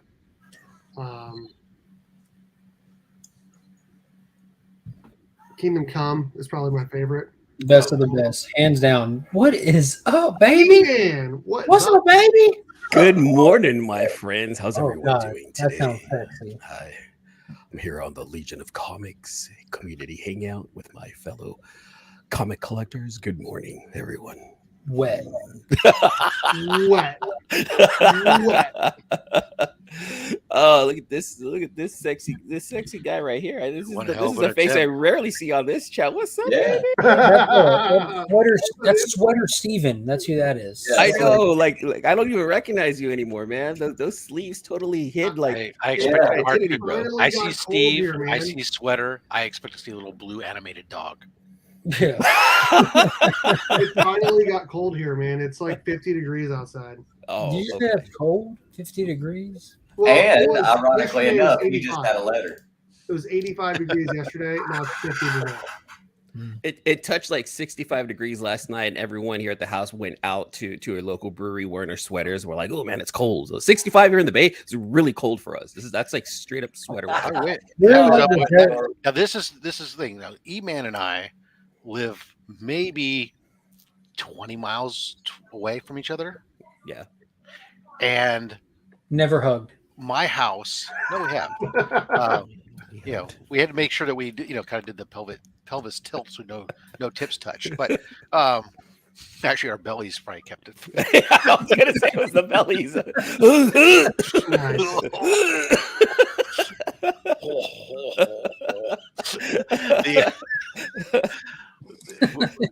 Down where I'm at, the inside of my house didn't even get below 75 when I went to bed, like at midnight. I had to turn the air conditioner on when I was going to bed because all the windows have been open all day, all evening. It wouldn't cool down because it was just still warm outside. So where Rob lives, like it's a valley. It's technically a valley. So like all the heat just like from the bay just kind of just sinks down there. It just stays there. Like any piece of heat, it just radiates down in San Jose, and that's why not as bad as the other valley inland. Oh God, no. Yeah. Yeah. Like one little mountain range over, that's what we call the Tri-Valley, and that they get hot. But then like another little mountain range after that, that's the Great Valley of California. That's where all the crops come from, and that shit gets like 110 degrees for like 10 days straight. My poor son lives in that area. He's like, Dad, it's so hot over here. Yeah. It's crazy over there. Yeah, Central Valley. I love how Talux is like, I have zero care for this conversation. I'm just there's about everything. I'm trying to catch up. I'm so behind on my reading. It's not even funny. It is. I am so behind. Dude, Talux is getting burnt. This week has drove me nuts, man. Like, I've got so much stuff going on, and I'm like trying to adult and multitask, but it's finally starting to wear me down after like a week and a half. Stamina only lasts for so long at my age. I think my books from Paul, my huge stack that I got, is going to come in on Tuesday. Yeah, I was looking at him. He was packing them up while I was there. He went. We took the stack to the rack and made sure everything was swapped out properly for the right covers and all that. Was it a huge stack from the rack? For Burke, it's a huge stack. Burke's like monthly comic stack is like my weekly comic stack. This is true. Yeah, see, like, Trev, I'm right there with you. It's like you tell me 65 is cold, and I'm just like, yeah, there's this okay. You guys want to see 40 something last night? You guys want to see a sneak peek of my itty bitty statue that I got that I need to edit the video for? Ooh, sure. I like a sneak peek of anything that Burke wants to show us. You want a sneak peek at Steve's pink? Ooh. Hey there, big boy. Rangers player. Oh, see, like that's actually really that's cool. actually a really cool design. Like from what pterodactyl? What morphin world is this from? Like which one? Shattered Grid. It's from the coinless world, is what they call it. But yeah, Shattered Grid. Yeah. And does she drive the pterodactyl? No, she drives Gravedigger. Oh, okay. See, so like a Yeah, transformer. you're laughing. Gravedigger. I'm being serious. Gravedigger is the name of a Zord that's pieced together from other fallen Zords. Yeah. Oh, really? It's actually, I immediately went to Monster Truck because that's my you business. would. We know you immediately went to Monster Truck because of your haircut. Hey, I did too. I did too. That might just be the color of our skin. Yeah. No, hold on. Surprisingly, I was kind of like into monster trucks as a kid too. Like, So I you're was all saying about that Rob's racism is unfounded, E-Man? He's like, hey, what can I do? Dude, you go out to restaurants now, they have like all the TVs with all the different sports on them. You go out to restaurants here like that, there's Monster Truck on at least one of them. I love it. Jam, baby. Yeah, it's big down here, man. So, like I've told you guys, I live really close to a stadium here in Oakland. Like it's I live real close to the Oakland Stadium, and there are monster truck events that happen there once in a while. And no joke, like from my house, I could totally hear all the rumbling from the monster truck. It's super cool. It's actually really dope. From the Coliseum. Yeah, from the Oakland Coliseum. When I was a kid, I got to meet Dan Runte. He's the guy who used to drive Bigfoot. Mm-hmm. And I said, "What's the hardest part about driving these trucks?" And he was like, "The vibrations, because when you start the truck, your whole body, your bones, everything starts rattling. Like you only get a couple passes where you're like, get me out of this thing. He like said I feel like my whole vibrations. body's coming apart." Oh my! Tell me more about these vibrations. I like this conversation. Eman, did you watch Werewolf by Night? I did not yet. I'm actually planning on watching that. I'm probably gonna watch it during the day today. You watched Daredevil make his triumphant return? I did. I liked the fight scenes. The fight scenes were really good. However, there was a little bit of corniness that was involved with his portrayal of Daredevil in the She-Hulk world. So I was like, that part I didn't like, but like the fighting and his attitude was still there. And I like that too. I like the nice little nod to like, hey, we didn't forget by playing his theme song when he was getting introduced. That was dope to me. I was like, okay, good job with that one right there, Disney. My opinion, best episode of She-Hulk. However, I'd still give it like a 7 out of 10. It was fun. I think I just needed a little bit more action. This show is definitely for the women, and I get it. I will say that, it's definitely for the women, and I'm hearing a lot of the women who are comic book fans actually enjoy it. So you know what? I think Disney's getting their target audience, and I think that's what they're doing with this show. And I'm just along for the ride. If I like it, I like it. The last episode was really good. The last episode was really good. I do have to go. My daughter just woke up, so I'm gonna go hang out with her. I'll see you guys later. Steve. Hold on, Monkey told me to show y'all. She just painted the ghost. It's wet, so I have to keep it on the paper here. Nice. Oh, that's cute. Rob, Monkey wants you to see the ghost. He's nodding. You got a thumbs up from Rob. There you go. That looks like the ghost from like one of my favorite cars called the Koenigsegg. Like they have like this little ghost things, like one of their little symbols. That's really cool. Nice. I don't want to see cables on my stream. Get rid of that. Get rid of those cables. Closer. Rob, Monkey just walked in there to the kitchen and gave it back to Colin. Said, I showed Rob. Forget everyone else. It's Rob that she wanted to. We know the Rob's always kooky spook. Yeah, Rob's always here. Rob hangs out with Monkey as much as I do at this point. Rob's a weirdo. He likes dark stuff. Mm-hmm. Oh, I told you she loved the monsters, didn't I? Yeah. Because as soon as the creature popped on there, especially, I mean, such a small part, but like that put her over because they've been watching the actual originals. Dude, Werewolf by Night was good. That just made me think of that again. Was it short? Was it a short movie? It's 50 minutes. 50 minutes. Yeah, it's just like a special. It's a 1 hour special. But it was super fun, man. I love the costume designs. I love the larger than life characters. It was a good balance of serious with the lightheartedness, but the lightheartedness, like we were talking about, comes from playing into the genre more than bad jokes. That's not where it gets the you know what I mean? Like they're intentionally trying to be kind of old school with it, but what's her name? Bloodstone. She's like a straight player through it.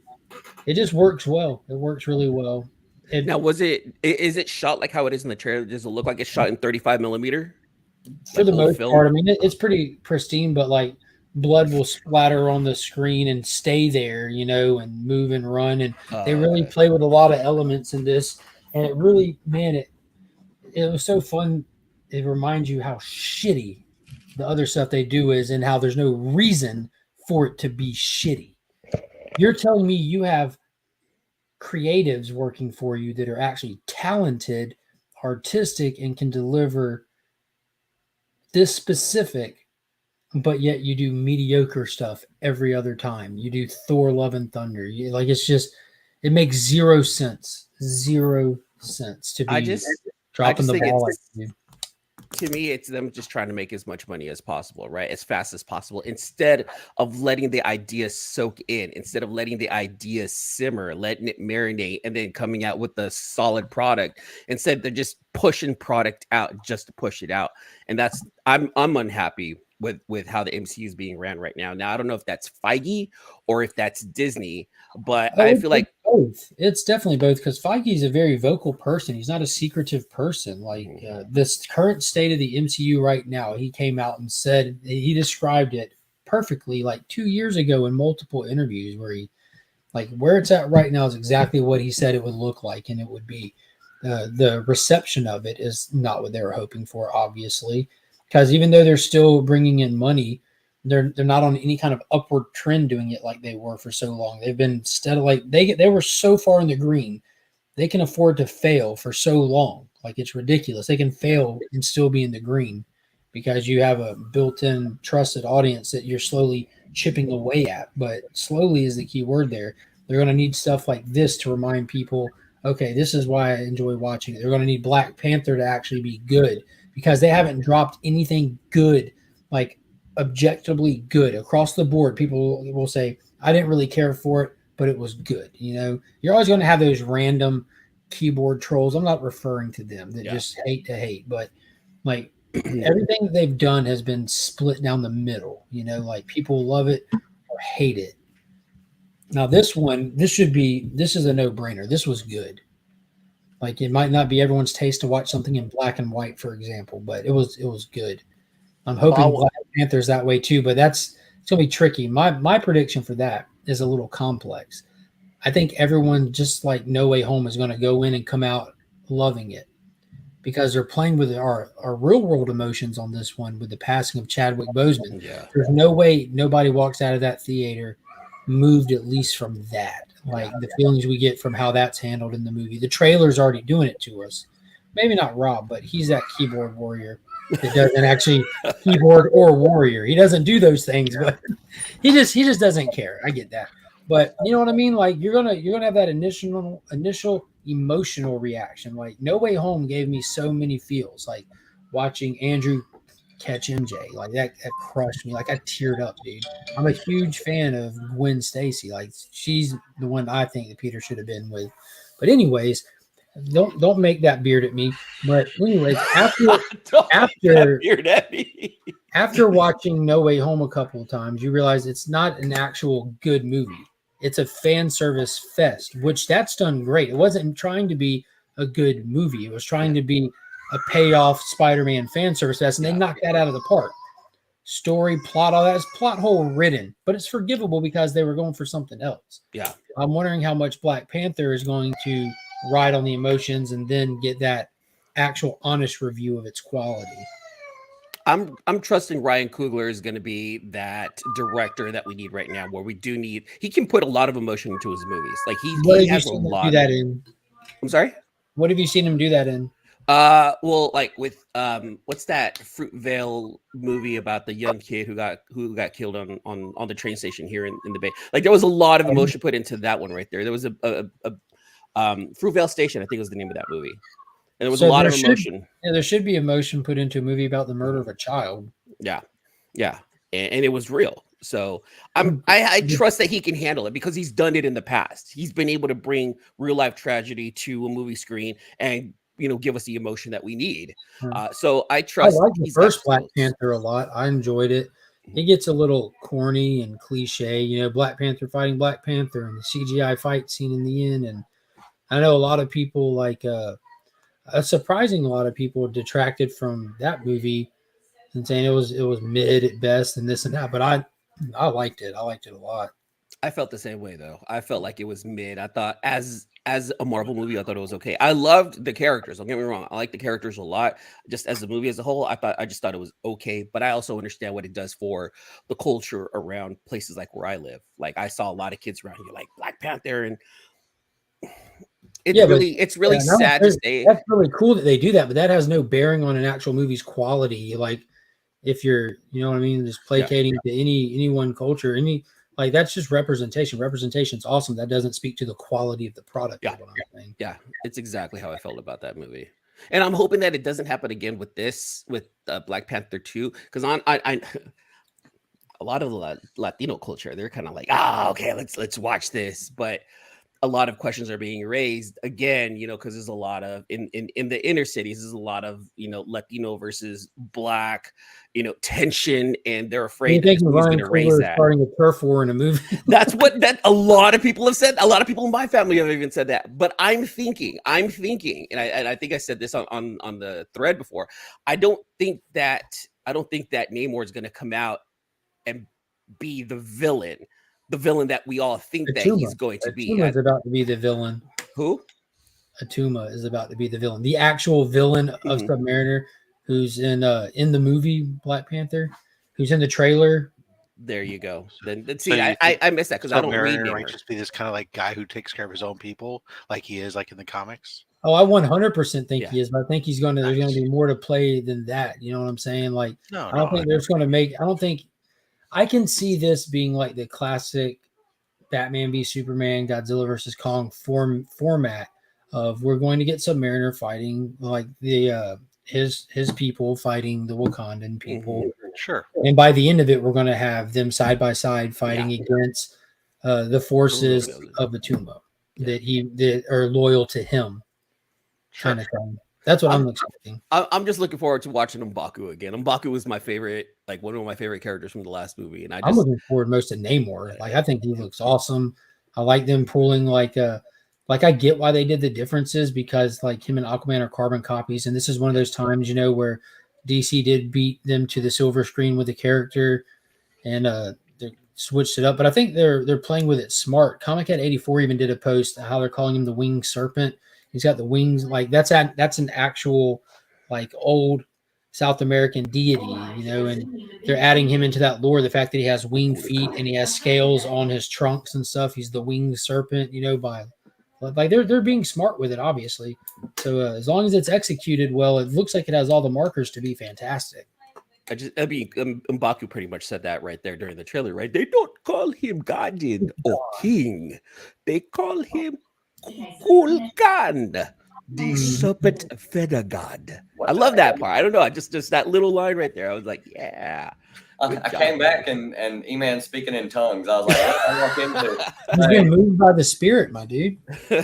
Well, I got to head out, guys. I'll see y'all later. I got some stuff I got to take care of. All right, Kyle, take it easy, my dude. Have a good one. Peace. Rob, you still got a lot of Submariner stuff for sale? Not a lot. I have the Submariner #1. I have 2 other books that I was planning on because they hadn't sold and I hadn't had them listed. It turned out, which is probably why they didn't sell. That I was thinking about putting on the prize wheel. For Comics Curing Cancer. Is that exact copy behind you the one you have for sale? Yes. Everyone. Yeah.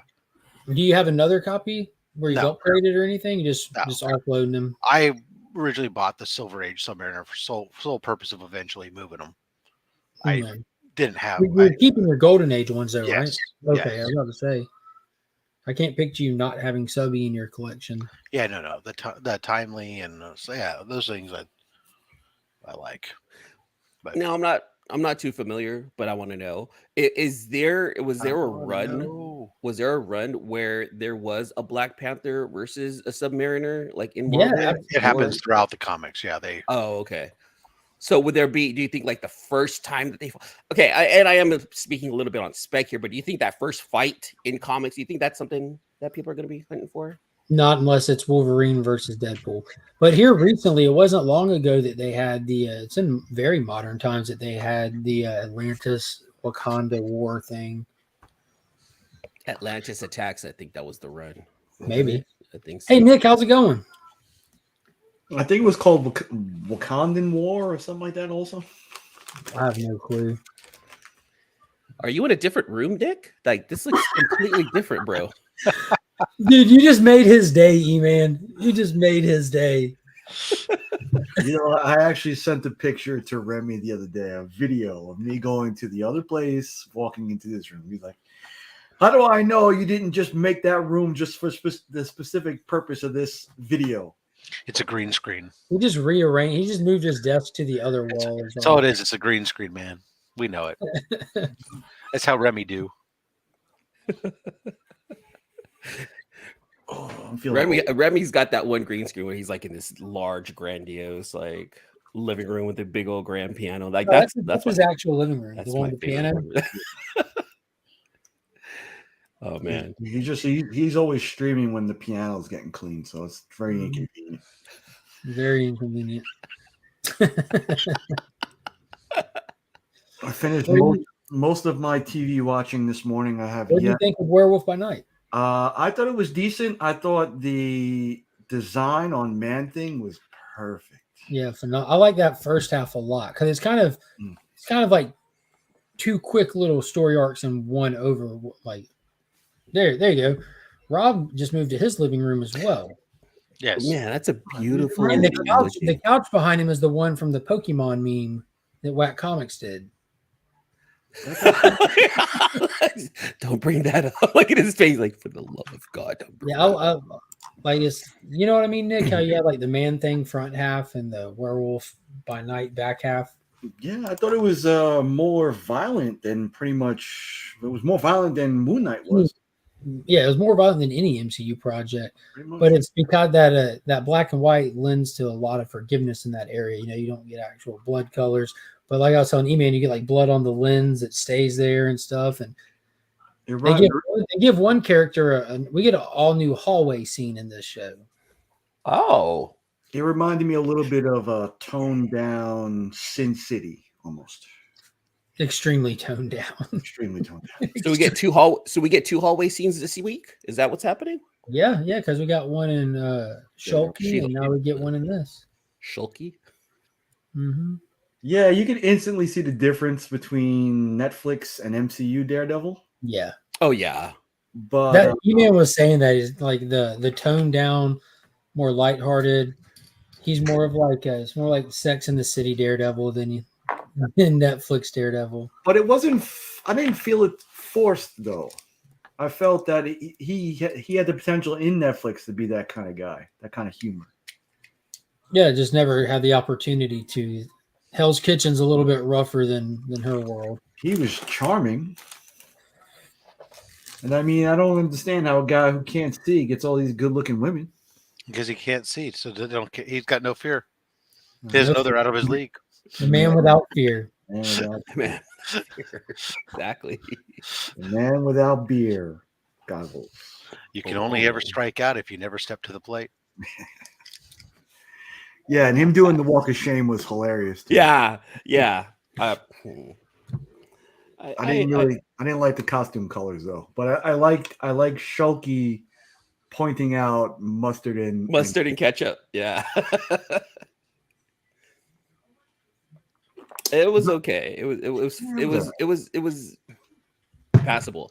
I'm just hoping it sucks because I'm hoping that and it's not going to happen, but I'm hoping that the Disney Plus is just going to carry over the Netflix tone, and it's not. I know, and that's.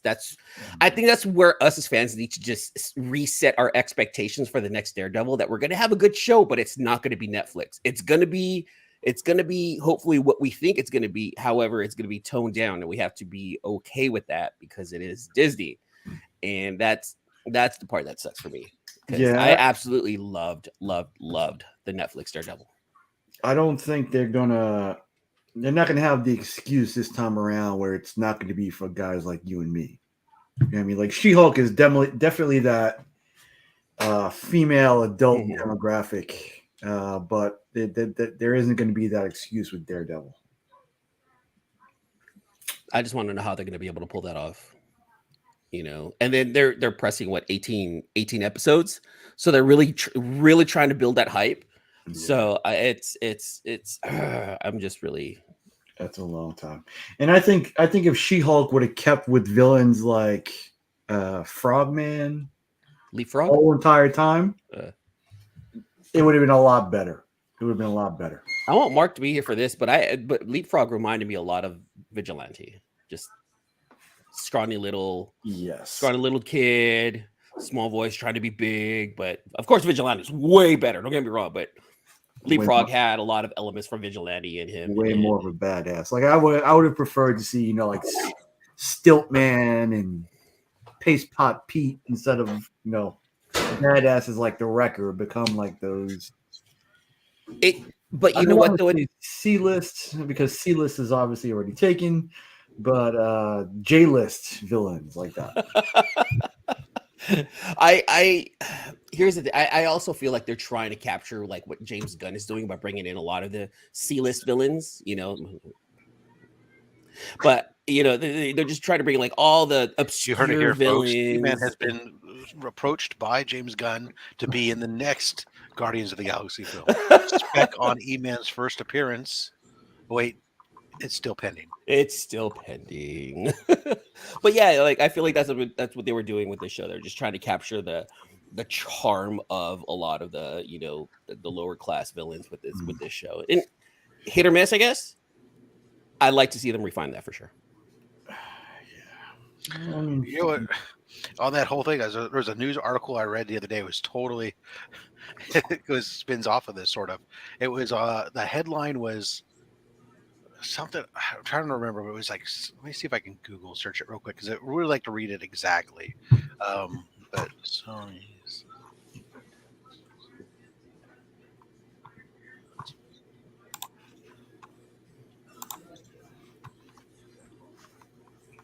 I don't know why I keep looking for comics when I'm broke.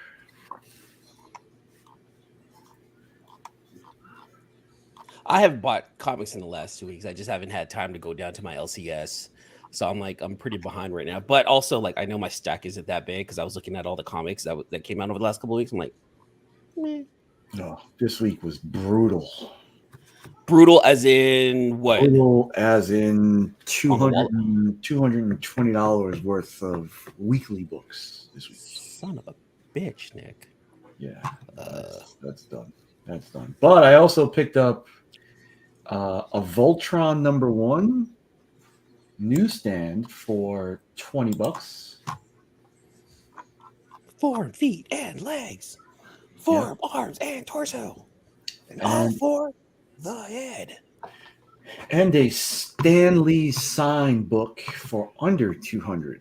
So that's one thing I want to have in my collection. And I will push it that I didn't grow up reading a lot of Marvel stuff, but Stan Lee has brought forth a lot of things that I really enjoy, or at least has paved the way for a lot of things that I enjoy. I would like to have a Stan Lee comic in my collection, and at this point, I really don't care which one it is. I don't want to go out and see like the big ones because I want to leave that. You don't have a Stan Lee comic in your collection? You mean like written by or no? Stan Lee signed comic. Oh, Stan Lee signed. Okay. Yeah, I'd like to have a Stan Lee signed comic. Actually, Rob, I think you might be right. I don't think I have an actual Stan Lee written comic. I need to have one of those in my collection just to have it. That's pretty easy to come by. I know. I'll go just for you. Next time I see something, I'll go. The ones I like are the ones I found a couple recently where they're Stan Lee signed, and in the art is Ditko and it'd be nice to have a Ditko and a Kirby drawn comic also written by Stan Lee. Ditko, Kirby, and Lee, all together one. I have a couple I found in my collection that were like that. I go, oh wow, okay, I like those. Yeah, just and I'm not gonna just to have in the collection. I'll get those slapped. Whether it's like a 6, whether it's a mid or even a low grade, something like that should be in a collection. With me, just because I do enjoy comics and I know who's paved the wave and who's brought us to the point that we're at right now. And I think having those guys in my collection, it's something that I need to look for. And again, I don't want to go out and spend $200 on something like that, even though I'm probably going to. It's worth it. It's worth it for anything other than, just to have in the collection, just to be like, boom. I wonder how many there are triple signed with those 3. Oh wow! I can't even imagine a lot. That's got to be. Oof. Let's see. Ditko Lee and who's that? Ditko Lee and what do we say? Kirby. Which I don't know if they've ever been coexisting happily at the same time. Well, but that doesn't matter. You can. Yeah, that's true. All right. Well, I can't find the exact article, but the article I was talking about was like something about like Sony's next bad Marvel movie finds a director or something.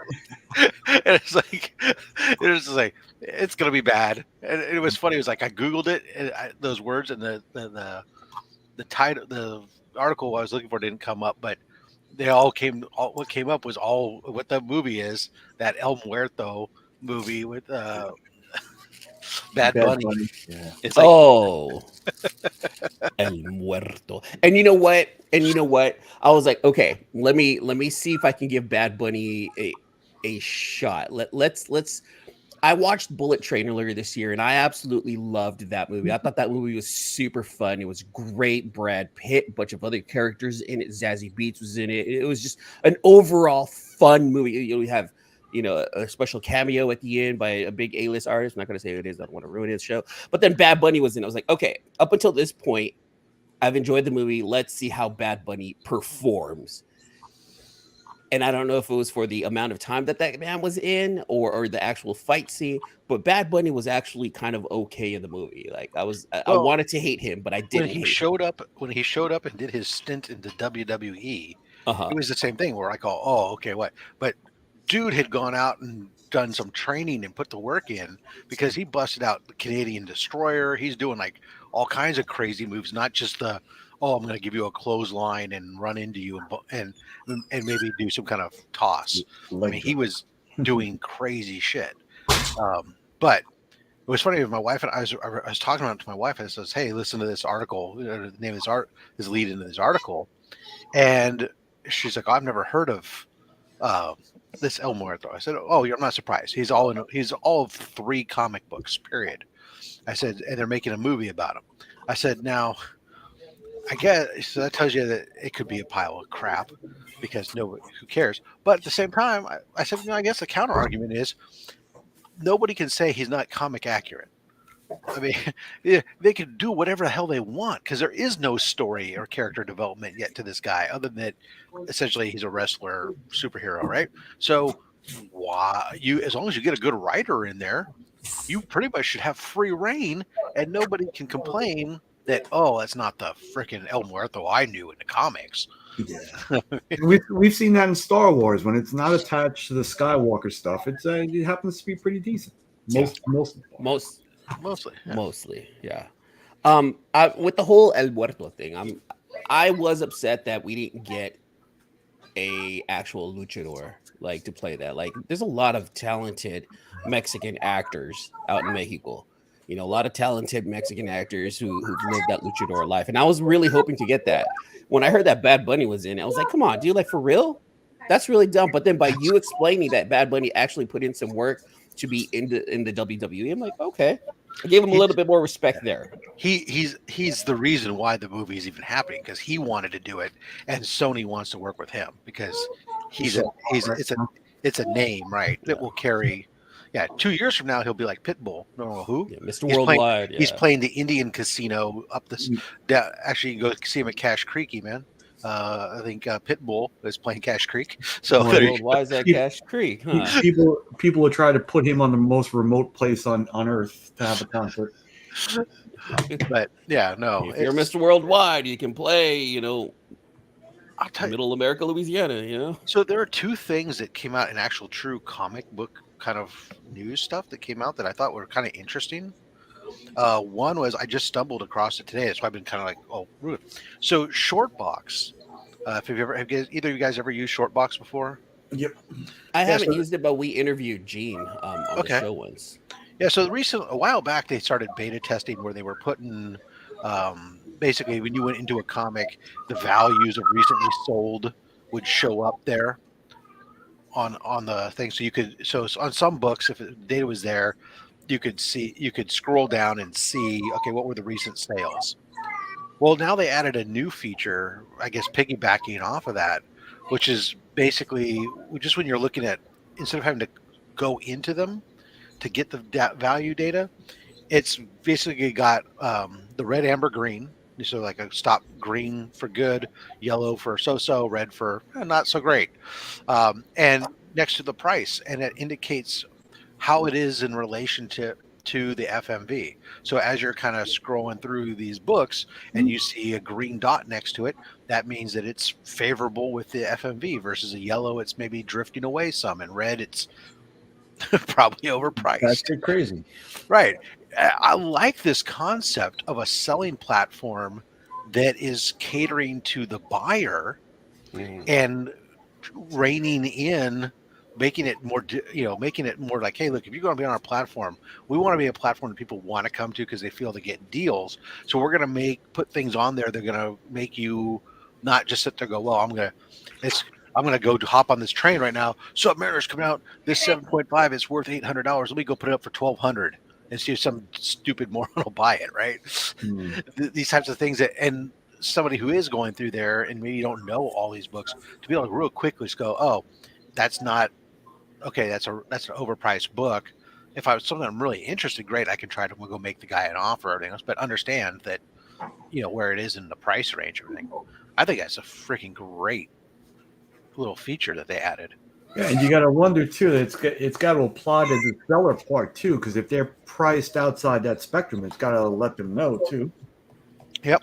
And if you're putting up and you are one of those people who's selling it at fair value, to sit there and people know that, hey, well, look, this is priced fair, man.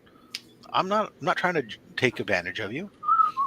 I think that's really kind of cool. Yeah, that's really cool for people who just want to add something to the collection, and they're pretty much warned right there. Like, hey, look, you're gonna this is it. Like, I like that it is aimed at the buyer, and that's something that Gene from Shortbox mentioned to us, that they were going to try to cater directly to the buyer themselves instead of just like to the market. Did they stop doing that, or are they still doing that right there? No, so they just launched I got an email this morning about the red, amber, green indicator. So they had about a month or so ago or whatever had put it in the recent sales transactions if it was available, but now that red, amber, green indicator is something that they just announced, that came out via official announcement today. Although I think they still call it beta. Beta. Which just means that, hey, it might be buggy, it may not be 100%, et cetera, et cetera. Plus, also, not every book has information, but still, as I was kind of scrolling through the Shortbox app there, it was kind of cool seeing, oh, hey, this book is Mark Green. Sure, if I would look at it, I go look at some recent sales, and yeah, it's right around that point. Good. Yellow, oh, it was a little bit overpriced. Red, it was very overpriced. It was very kind of cool, quick indicator for you as a buyer to be informed, because you can't be informed about everything necessarily unless you're Mark. And I'm only informed about everything because when I have a question, I reach out and ask who? Rob. All seriously, I hit Rob Moore. Hey man, you got a minute? He's like, do you need me to send you a link? What are the sales? When I'm actually looking at like something that, like, it's not even like super expensive, but something that's a little bit of money, I'm like, let me check with Rob, because all I have are eBay last sold listings, and that's not always accurate. I don't care what anybody thinks. Like, cross-referencing There's a lot of variables that go in it. Yeah, there's tons of variables, especially like the more I found out about eBay and just watching people like bid on each other, like clearly, like you might have two accounts and you're bidding your own book up, paying yourself just to sell the one copy that you actually have afterwards. Like that definitely happens on that platform. I'm coming with you, homie. I'm about to head out. We got to go run by the store on the way to pick up the young Sir Finian. Rob, you got controls? Seems I still do. Okay, we're here at Rob's disposal. If it goes south with the controls, just message me directly. Well, pretty soon we're gonna wrap it up because I got to go to no pressure at all, man. This is all just this is overtime. Yeah, this ain't supposed to be a stressful show. It's whatever we can do till we got to not do. Yep. Love all you guys. Be sure to enter my 1,500 subscriber giveaway if you're in the comment section. You haven't already. Also, I'm only 8 subscribers away from 1,700 subscribers. I would really like to hit 17, not necessarily 1,700. So if I could get plus 8 or minus 16,000 and something, as long as it's 17, that'd be cool. I'll see you guys later.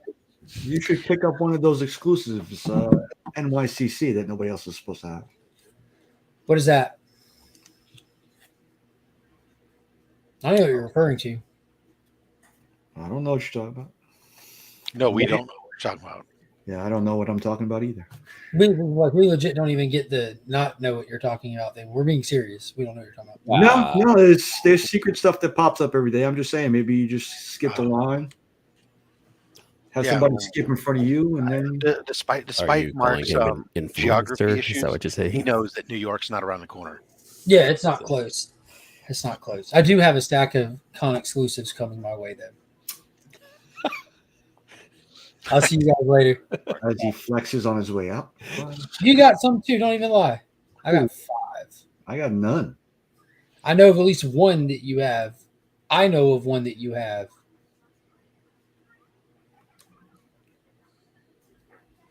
Yeah, well, You know what's coming too. You just for some reason ain't wearing your thinking cap right now. Oh, okay, yeah. Not a Love you, Nick. Bye. No, mine.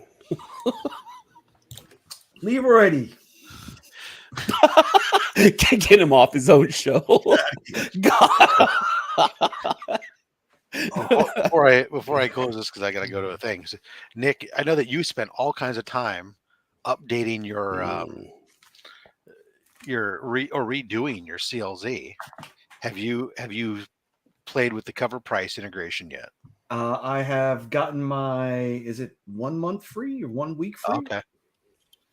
To my 1 month cheaper price. Yeah, I've integrated. I haven't looked at it really since then though. Yeah, so I did the that you had to. So one thing that's weird. First of all, you have to, after you link the two accounts, if you want to bring in the cover price pricing and you have old pricing from the old process, or you just filled them out, you have to clear all the old pricing, because the way that the new pricing system in CLZ is there's a cover price, and then there's a your price where you can put in your own value, and then it's going to only display if you enter a manual pricing or value, that's going to override the cover price. So anything that's old from the old collector, whatever the hell it was, pricing integration, that or go collect, that stuff shows up as manual entry. So you have to clear it all out, which fortunately there's a bulk way to clear. You bring in the cover price stuff. The cover price stuff is a good start, I'll say, but has a lot of ways to grow. In that they don't have, one of the advantages that Go Collect had, I think, over cover price was when you had gaps in recent sales, they used a formula that created a curve, a pricing curve, and they would predict, okay, you have an 8.0. Well, there's been no sales of an 8.0 in 3 years, but there's been 3 or 4 sales of an 8.5 and a couple sales of this. And so they could fill in and smooth out the curve in the middle and give you a price. Cover price doesn't do that. The cover price integration just simply says, okay, there's no price. Therefore, I'm going to give you the price that the most books sell at. So like I had a book that had that's a 9.6 book that didn't have a price. And rather than give me the 9.4 price or something between the 9.4 and the 9.8, it said, well, the most transactions occur in an 8.0. So I'm going to give you an 8.0 price value. Well, that's not a fucking right value at all. I mean, at least when you look at it, it tells you what it's based off of. So when I see it, I can see it says, okay, it's this value based off an 8.0 or something. But it's just really screwy. So there's a lot of, I'm hoping that down the road, as they work on this, they figure some way to smooth this curve and fill in this stuff, or at least go, okay, you don't have a 9.6, at least give me the 9.4. Don't give me an 8.0. Or if I have a 2.0, there's one book I think I have is 1.0, and they gave me a 9.0 value. It's like, that doesn't do me any flipping good because it's not even close in value. I mean, the differences between just half a grade could be. Yeah. So it's like, give me at least in the next closest. If you're not gonna try to figure out some kind of curve to fill in the gaps with a true FMV instead of just giving me last sold. And that's the other thing I find is that cover prices FMV isn't really an FMV. It's really just like the last sold price, which is kind of disappointing instead of some kind of average. Yeah, and I think everybody pretty much uses an amalgam of whatever sites are available to try to guess anyway. So yeah, maybe I'm thinking I wish they kind of would just go with like GP or something, but it is what it is. I mean, it's who was willing to partner with you and do the work, and Cover Price was willing to do the work, and it seems to be that they're doing a lot of effort right now to collect those pricing errors. and to try to go in and find out what's going on and correct them. And it'll be going on for a while, but right. And I guess you have all the other companies just sitting and watching and seeing how successful it may be, and then who their potential partner may be. Yeah, exactly. All right. Well, I got to end it because I got to run off to do a product demo and such. So, gentlemen, always a pleasure to see you. Hopefully, we'll see you around this weekend. I know I got Only Slabs tomorrow. We got Professor Comics coming on. But you, Nick, anything? Just the Sunday morning garage sale. That's phenomenal. And kicking off at what time? 10 a.m. Eastern. 10 a.m. Eastern. Phenomenal. E-Man, anything special this weekend? Not this weekend. Monday we do have the C-List Villains podcast on our channel at 8 p.m. Pacific time. So me, Al, AJ, Luke, and Red, just comic book shenanigans. Awesome. All right, now we pay the bills. Justin's join loyalty badges. Yeah, join people who joined. Hooray! All right, we paid. Oh, sorry. Flash BTC sponsor. There you go. All right, everybody, have a good one. We'll see you guys around. Thank you very much. Bye. Ending.